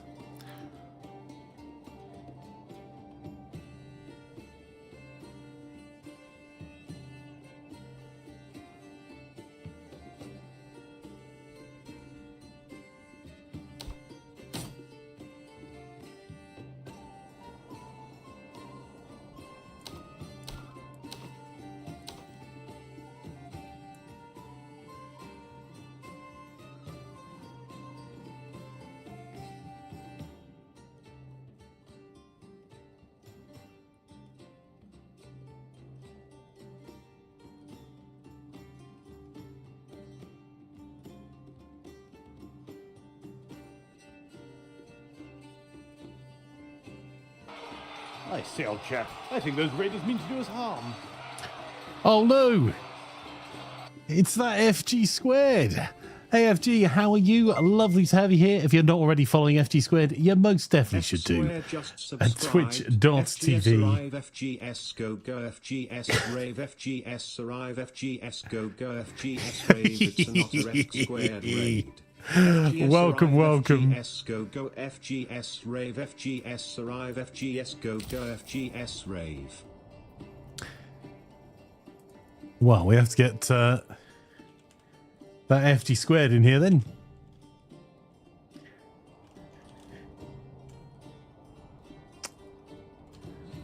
Can't even get the cat game, please. Thank you. How was your stream, FG? It's always lovely to have you here. How are you enjoying Planet Crafter? Also, welcome to everyone that came over with FG. Let's go up to the top. So, Guppy and Dragon, Flamethrower, Sub-Average Show. I love that username. Weimer, Infinity Simplex. Hi, Infinity Simplex. Lovely to have you here. Kerjo, Pale Writer. And, of course, that Hackerman Lex. Let's get him in here as well. Really, it's not really a very bright Hackerman colour.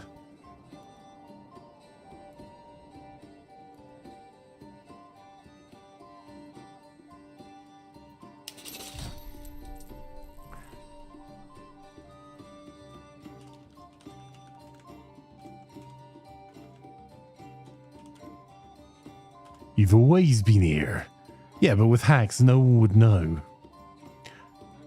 You want to go with a kind of yellow and red? You know, red ones go faster, yellow because, you know, hacks. It was awesome. Thanks. You did Frostpunk 2 beta first. Oh, how do you enjoy Frostpunk, FG? I haven't played it yet. I have been somewhat addicted to Manor Lords and also trying Farthest Frontier and Supermarket Simulator.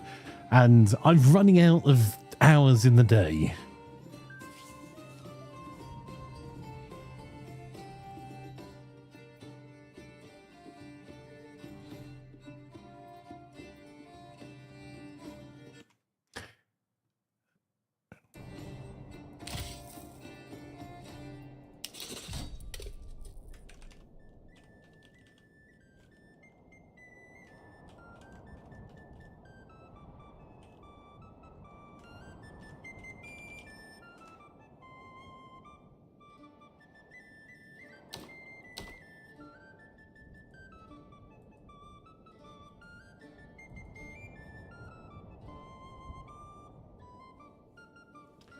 Also stealing our hides. Well.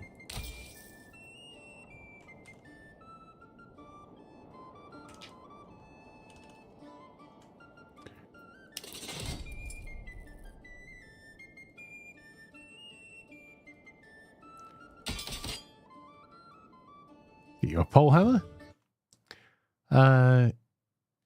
And might run out of money doing this.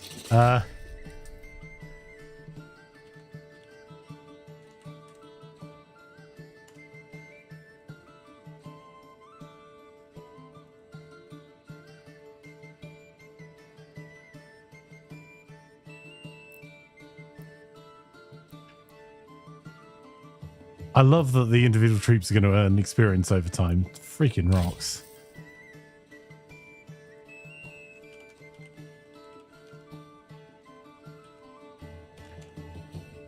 There's an Infinity Simplex. We'll import you some lovely armor as well.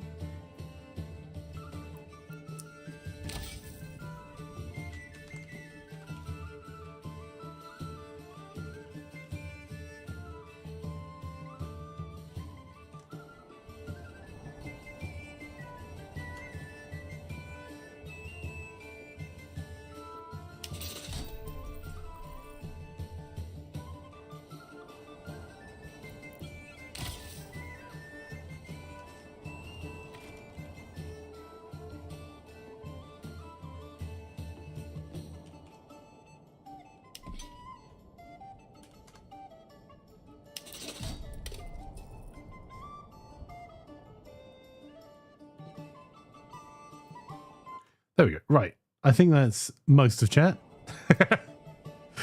If you'd like someone in the retinues and you haven't already, you want to risk your life for the realm, then let me know. We've got enough for at least another 2 or 3.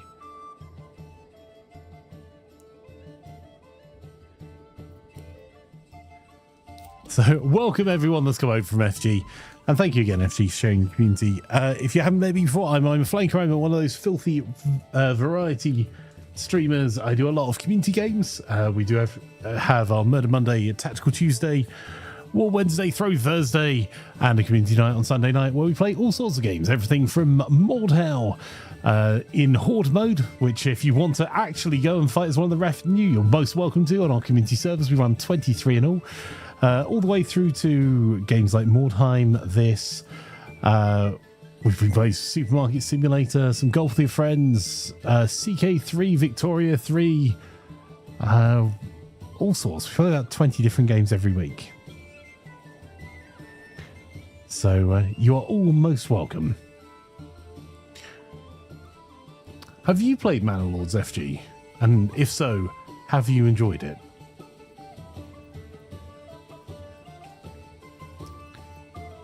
Frostpunk 2 is great. Do recommend. Don't like the camera. It's a bit floaty, but the gameplay's good. The beta has been hyped for release. I'm so excited for that. Also, I'm hoping to get a game of Frostpunk, the board game, going for a few of us, so everyone can remote play the board game.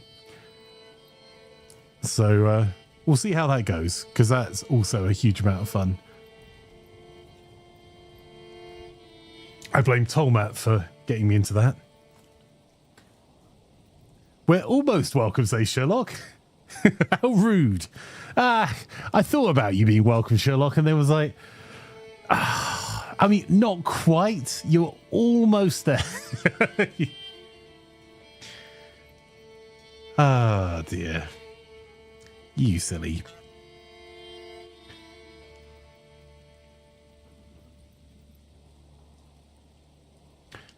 So, here's where we are at the moment. This is our original town, which we were super happy with the fertility of. All of the regions in Manor Lords have pros and cons. So there'll be some strengths, like this one's strong for clay deposits, a rich deposit there, and was fairly fertile. There'll be weaknesses, had less stone, doesn't have as many berries, doesn't have as many wild animals, has a reasonably poor iron deposit. Whereas if you look at this one, it's got a rich iron deposit and a rich stone deposit, which we really need. And the fertility here absolutely sucks. If I go into the build menu, you can see Emma, which is wheat fertility. Well, it's got the best fertility out of all of them, and it blows. So you have to specialize your towns, and your tech trees are, you only get currently, even if you get the city to the highest level, you only get 5 choices on the tech tree. Sorry, 5 or 6. But either way, they're limited. So you have to specialize each settlement, and then you can send goods between the settlements. And each area you take over is a completely different town.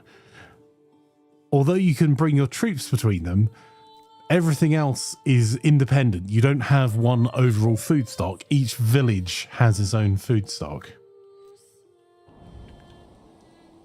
which makes it challenging. So this was our first area, and we're like, great, loads of fertility. We'll make this our main city, and we'll build it out, and we'll get it to the highest level first. It's not the highest level even still now. And despite the enormous size of the fields and the great fertility, we're really actually struggling quite a bit over here with getting everything set up and keeping our people from starving. And in particular, we had a problem with fuel as well, which I might be able to actually solve now for this area.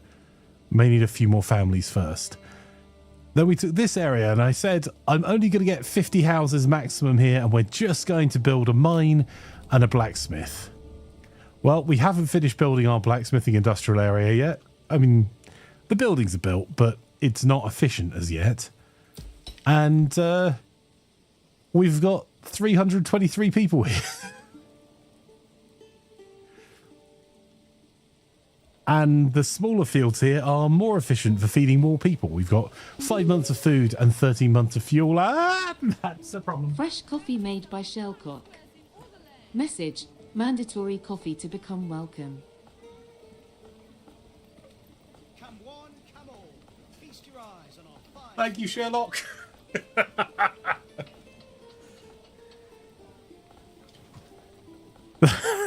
Sorry. What? Oh, great, I misspelled my own name. No, Sherlock is most welcome. You're not. Get out. Thank you very much, my friend.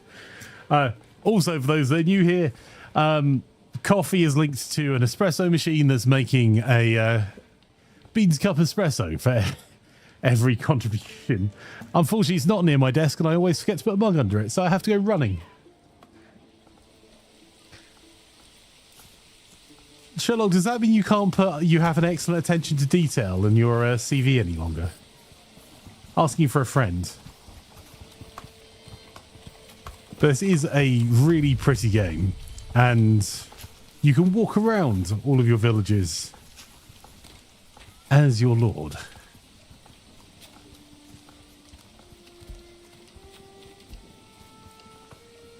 Which is just a really neat thing. Being able to kind of walk through the markets of your own village.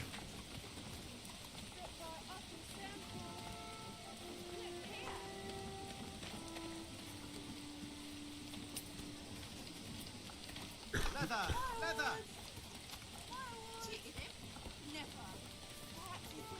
Please, I wear my misspells with pride, say Sherlock. You'll not find finer wares anywhere else.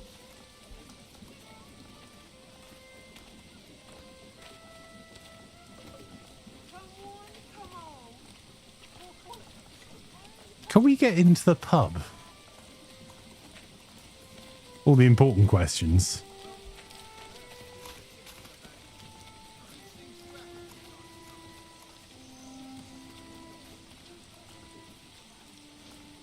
Like stables.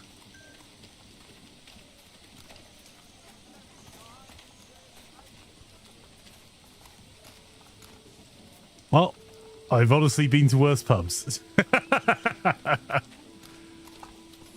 The barrel's outside. Tap yourself. Hiding from the rain.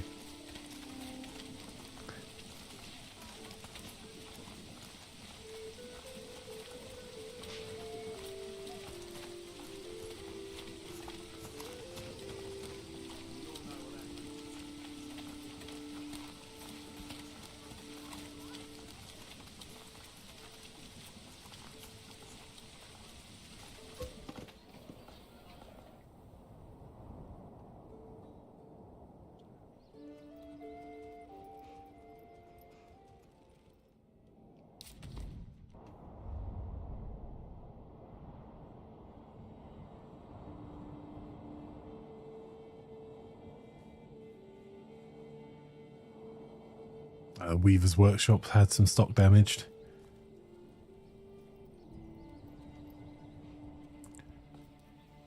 Well, it's lovely weather over here at least. So we've got a storehouse where we're storing our hides and tools at the moment. Oh, we've got another family moved in. So as long as you've got, I think, I don't know if it's still 3 months, but as long as you've got food and your approval rating, sorry, my apologies, that's not true. As long as your approval rating is above 50% and you have spare living space, families will continue to migrate towards your villages. I don't think food's taken into consideration, which in itself is a double-edged sword.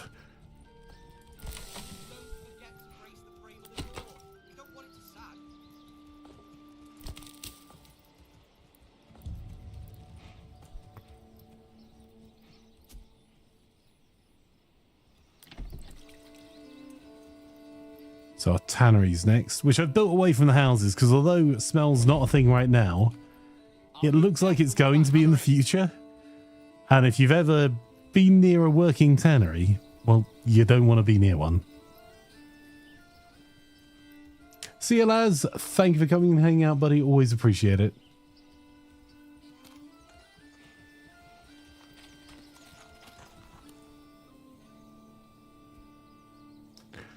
So at the moment we're gearing up. We've taken over these. The red areas are all ours. Only these 3 of them we have towns in. These 2 have towns. This one's more of a hamlet. Can we leave? Sorry, we can leave, says Wagley. Sure.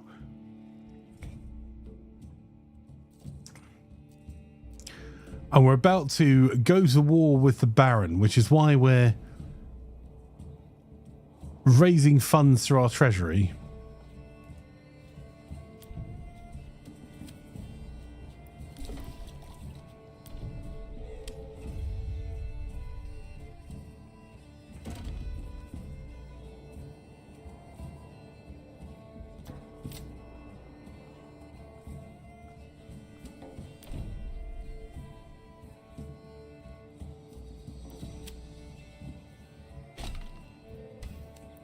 Aha! Right, although that was a little broken, that solved it. It just misread it. Cool. So if I place the roads now, is it going to work again?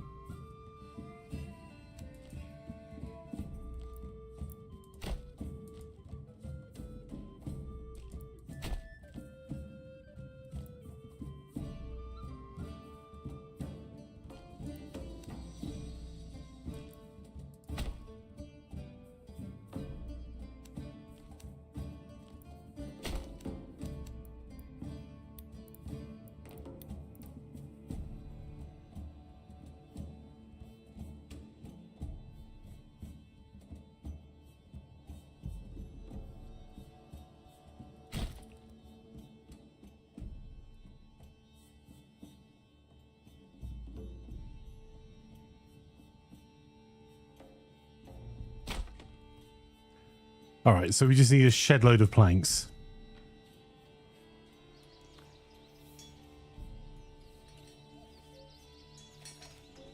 Which I think we've got saw pits over here.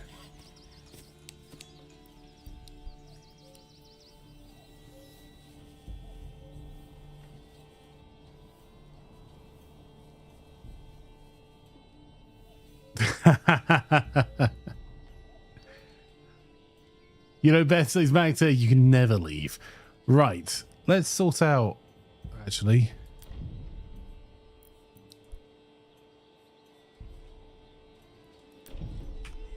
Let's add some more to our retinue. Use what little money we have left.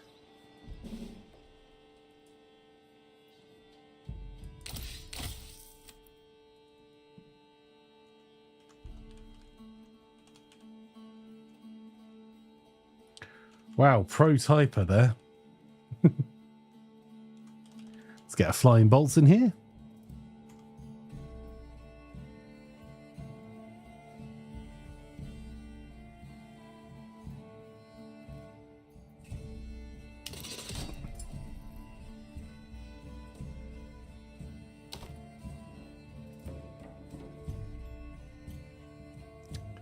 Cancel for the win, says Doc, right?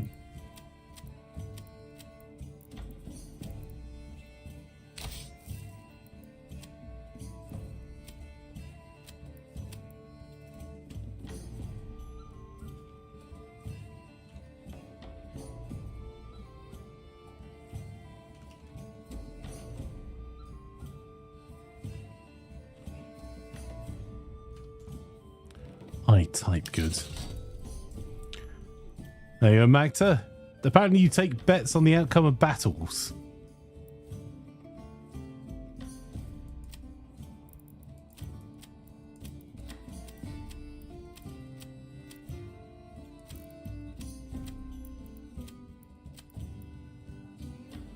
Did we not give FG armor? How rude! I'm really sorry, FG.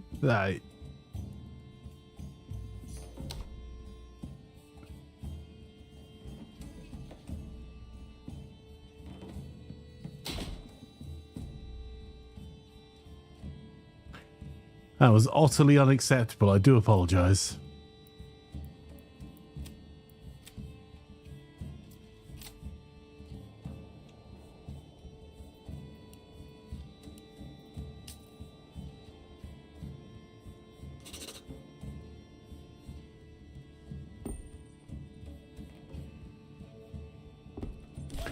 Is that 3 otters in a suit of armour you see? It is indeed the one, the only FG squared.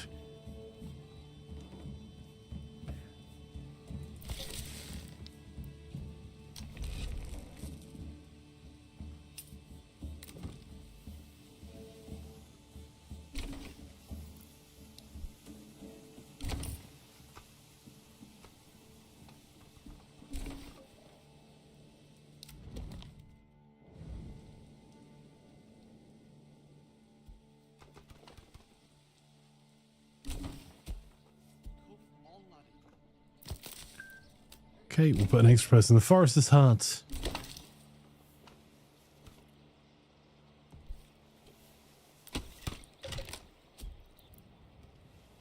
And we're likely to go down the charcoal route here.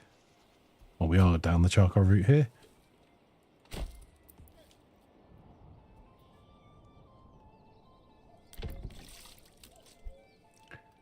There you go. That should allow us to start upgrading buildings.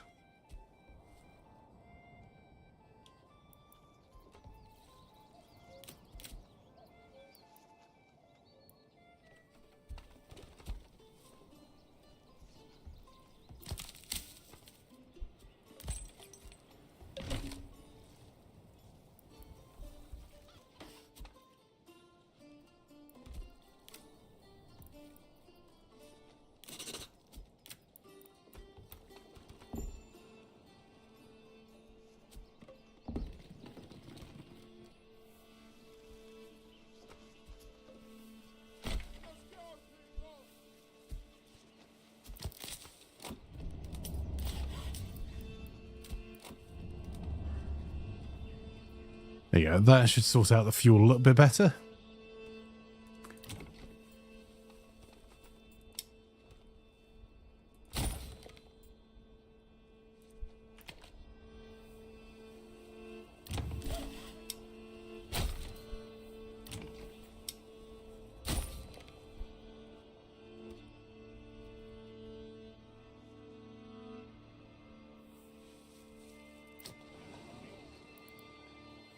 Okay, that counts as clothing.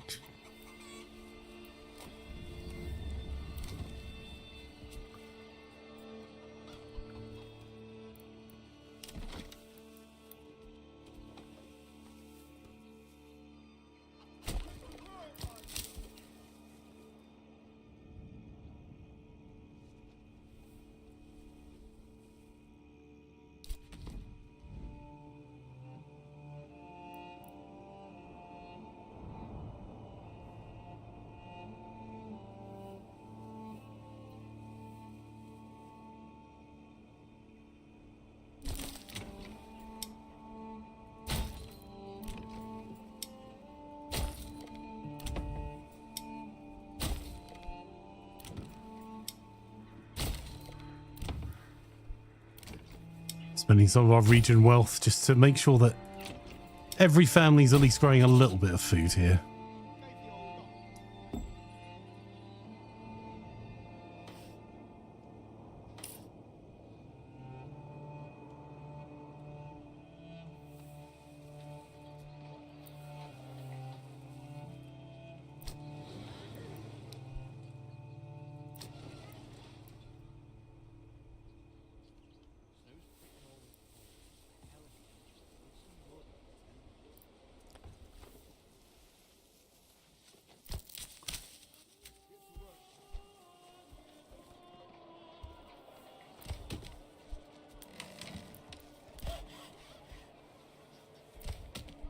So all we need now is to get the saw pit up and running, I think.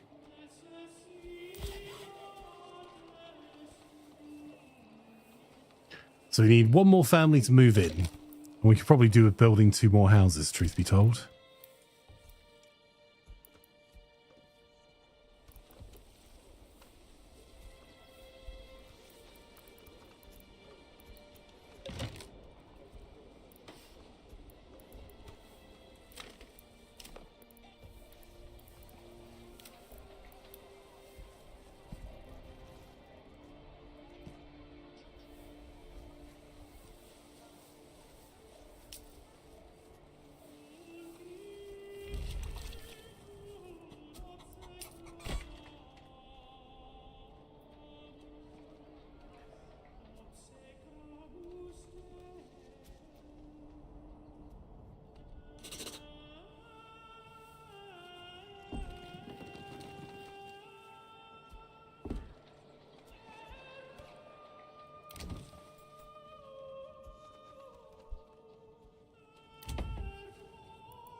Okay, one more person's moved in there. So we'll get them into the saw pit. So they'll take some of our logs and saw them into planks. And that's what we need to build our church and ultimately upgrade the housing.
Go.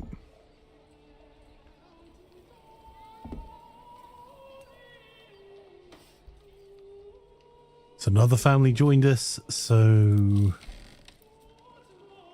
maybe that means we can add one to the stable, and we need to upgrade the stable to a small stable as our first upgrade, because that will allow us to get an extra ox. And oxes make a lot of things more efficient.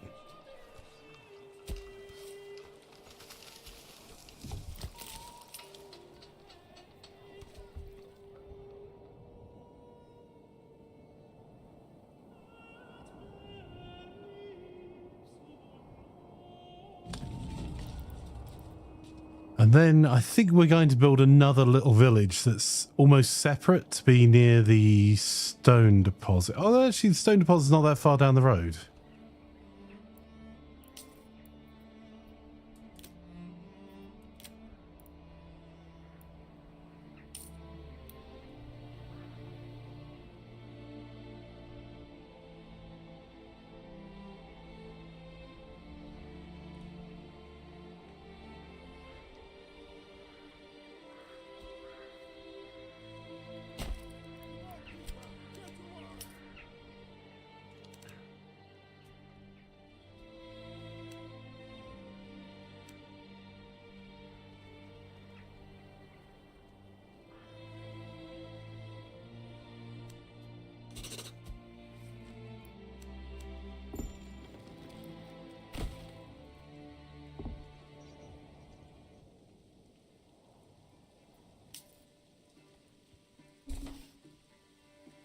Holy cow, we just got our treasury upgrade. All right, anyone else from chat want to be in our our retinue, because it's time to upgrade them.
Starvation is rife. Flanker has made a labyrinthian path system, and we're pretty sure that Timmy was pushed down the well. How's that for an estimate how well it's going so far?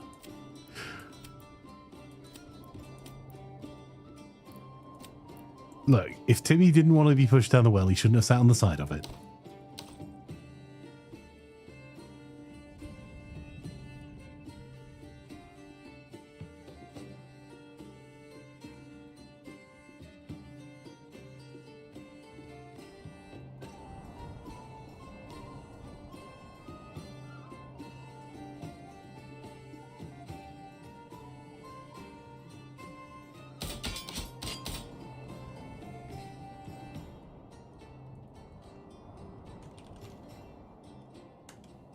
There you go, Maurice.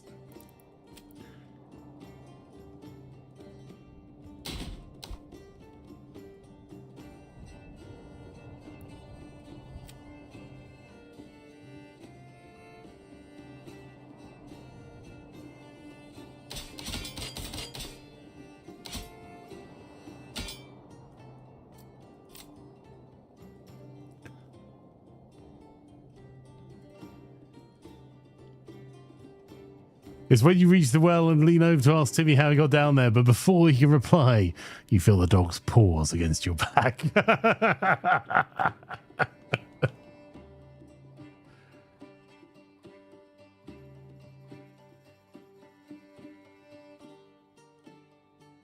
There's no great axe, unfortunately.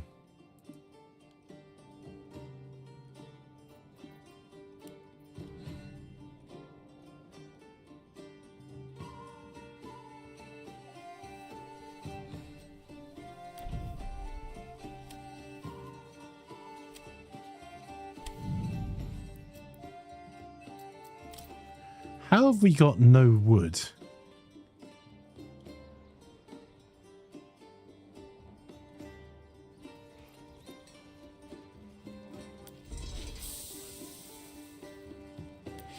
Actually, I do have a rough idea.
Bandits, I thinketh not.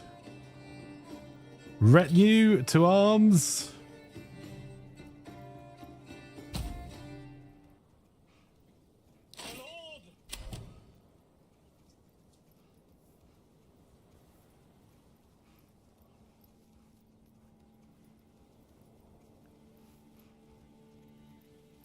Have you seen a game called Duckside? I saw a I trailer see, old for it. chap. I think those raiders mean to do us harm. Indeed, they do. And Flying Bolts mentioned he'd managed to get his hands on a copy.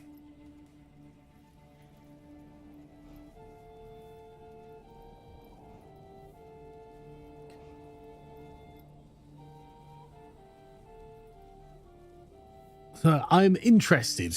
Is it a game that's attracted your attention, my friend?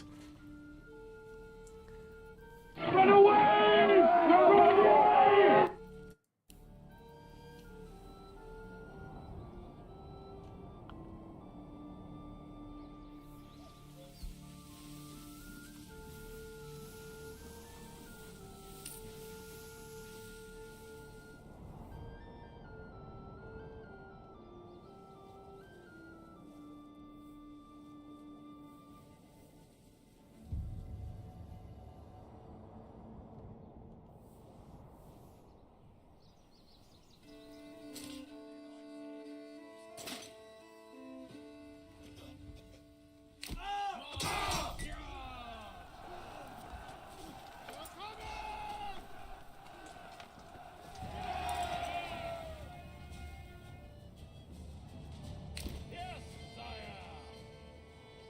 Job's a good one.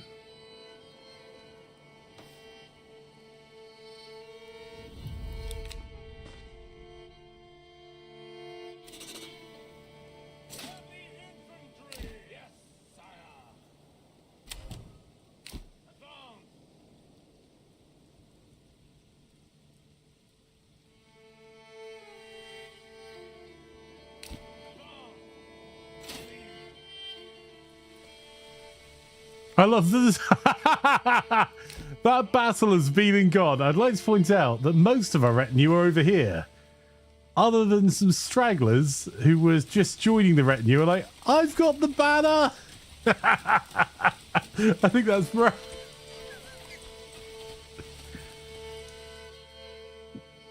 Kerjo says this game looks like his parents were Mountain Blade, Bannerlord, and Kingdom Come Deliverance. Is that accurate? It is the.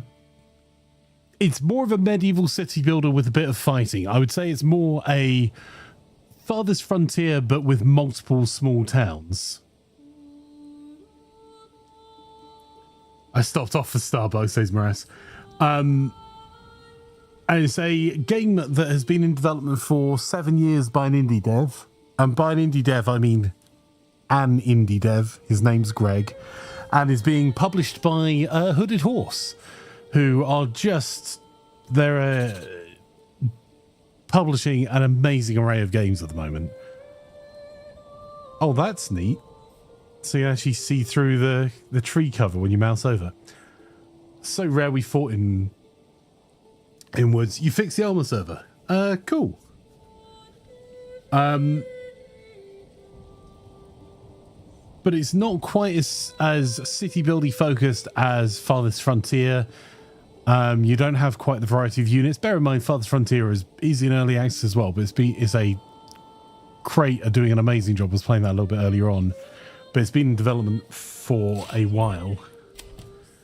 But it's more about building a series of small towns with across areas, each of which have small weaknesses that you can interconnect, and then playing. Either you can play it as peaceful, or you can have lots of raiders and turn it all the way up, much like Farthest Frontier. Or you can have an off-map enemy and do domination. So there's quite a few different options for how you play the game. But I would say it's closest to Farthest Frontier, and it's not really an RPG like Kingdom Come Deliverance or Mountain Blade. There is a visit mode where you can kind of wander around your town, but it's more a cosmetic bonus feature than it is a core part of the game mechanics, if that makes sense. Gave the old ox a hand for the money And there's not really any first-person gameplay ever planned. Does that help, Kerjo? It is hugely enjoyable, though. And it's coming out soon. It's April 26th and April 27th we'll be able to release our review on it. For some reason, I'm now debating medieval Stellaris in the woods. There's a lot I really love about this game. The way each of the regions is unbalanced makes it really challenging, and two starts are unlikely to be similar, let alone the same. Do you reckon it's time?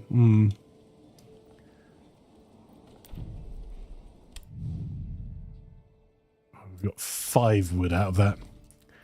But it's quite nice that you're building these independent small villages that you can connect by sending trade routes between them, but it's not as simple as like unlike Farthest Frontier, where it's like everything is on one map and everything's one city, your resources are most definitely not shared. And I think it's really, at its core today, either a chilled out city builder, because you can turn off raids and all the competitive stuff completely and just play endlessly building your medieval village, or kind of a domination on a small scale. So if I save this here, because let's...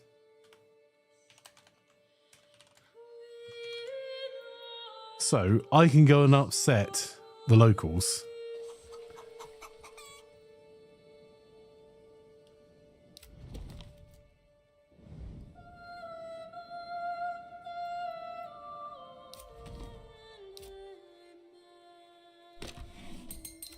So I'm now claiming this region, which is not a free region. It's held by a baron. So he's going to send an army to counter me.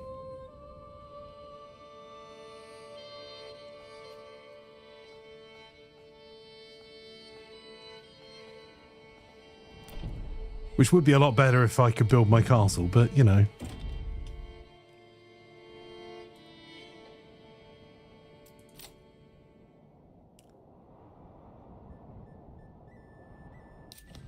So fairly soon, he's going to send an army against me, and we'll speed it through.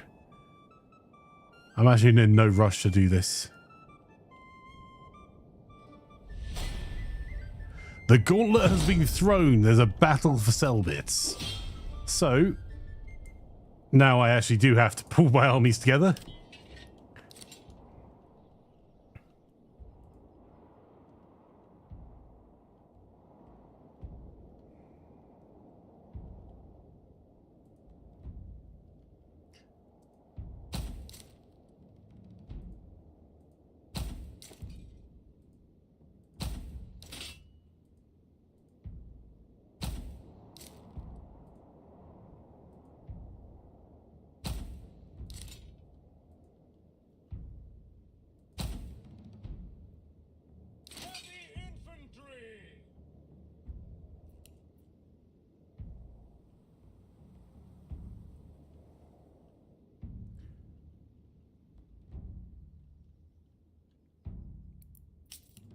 So we probably want to play to our strengths,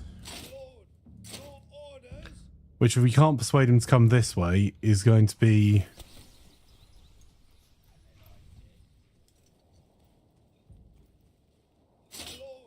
Let's get all of our archers together.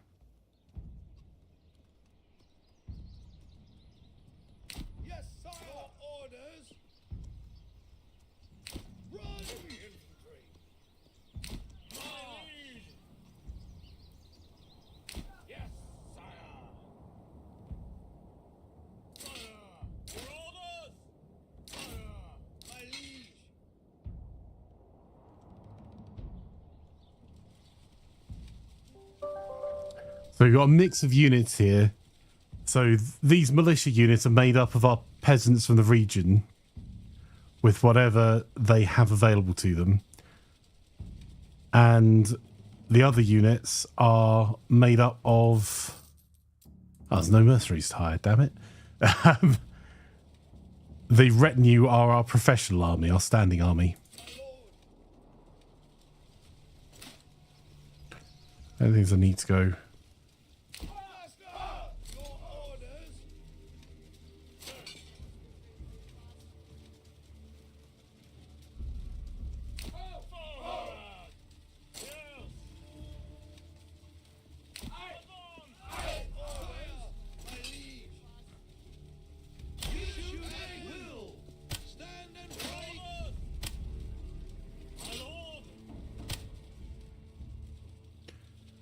So you see, our army's effectiveness is dictated by how tired they are, what the weather's like, whether we've got the high ground or not. Waits for enemies to show up with armored cavalry. So now both of us have put an army in.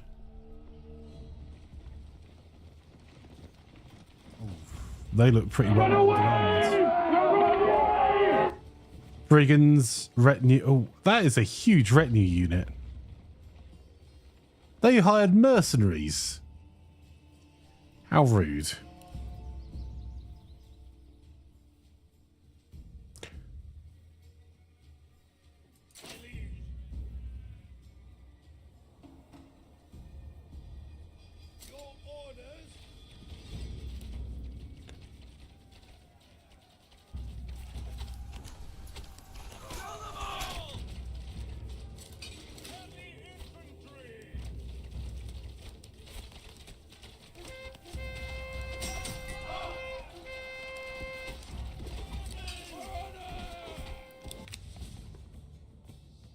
I can make it worthwhile if you drop all your claims.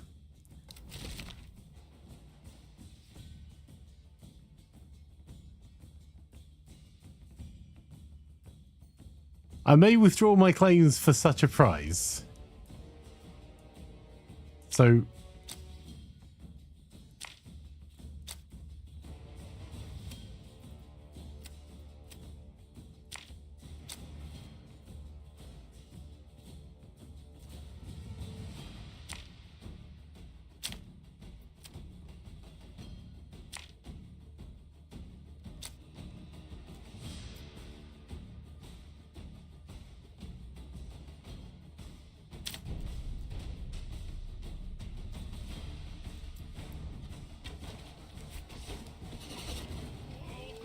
Oh, peace has been declared.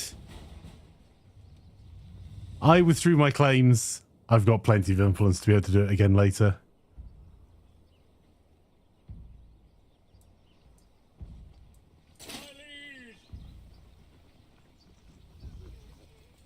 A new message.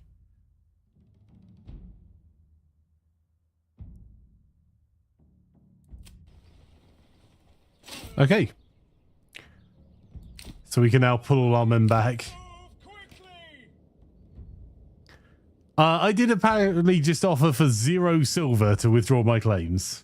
Unless you give me no money, I'll fight and kill you all. Also, we didn't lose a single man in that engagement. They definitely cannot say the same. Bless them, they're like, what do we do now?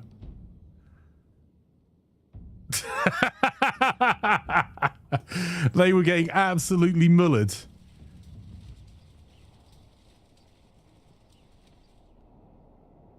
Win-win, indeed. Right. Unfortunately, everyone's like, what happened? I know, my lord said we can stop.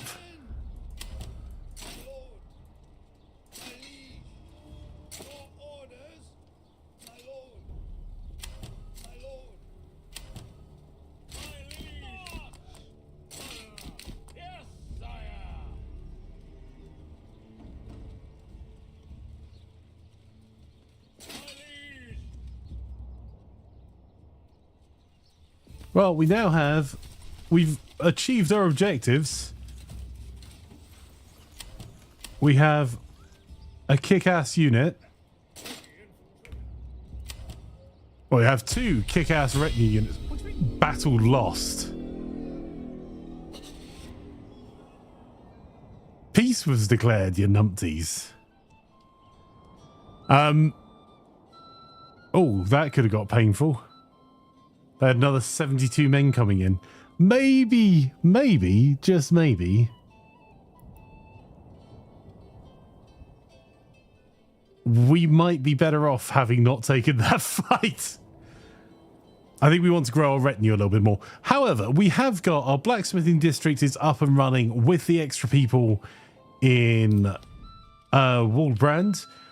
Over in Immenruth, we've got our new villages getting up, and we will soon have, in fact we do have, our stonecutter camp running and plenty of additional housing. Well, he says that, realizing he's out of housing. Let's, just so I remember, let's build, no, from there, please. There we go.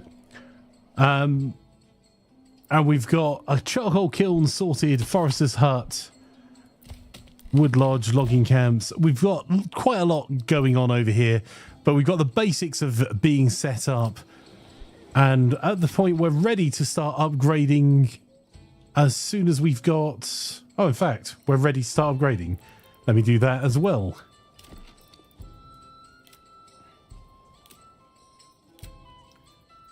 That one there. There we go. Right. So we'll get that being built as our highest priority. And then that will allow us to upgrade all of these burgages, which will improve the region wealth here.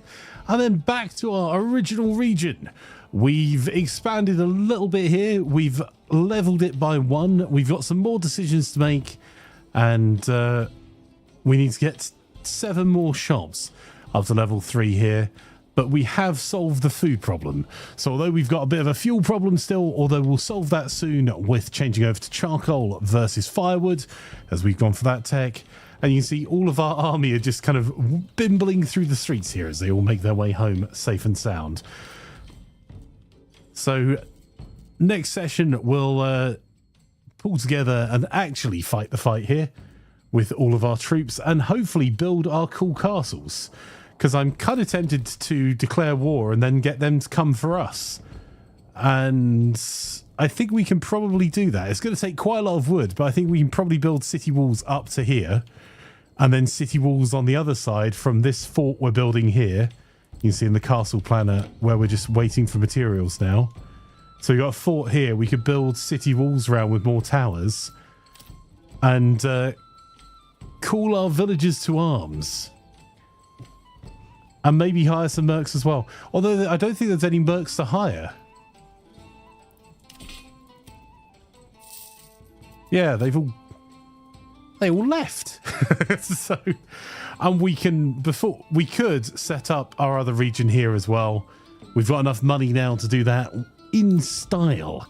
Because the larger the first camp you place in the new area, the more resources you get with it. And it's 750 gold would get us our new area set up.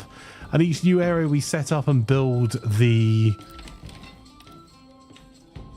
fort in, or the local authority in.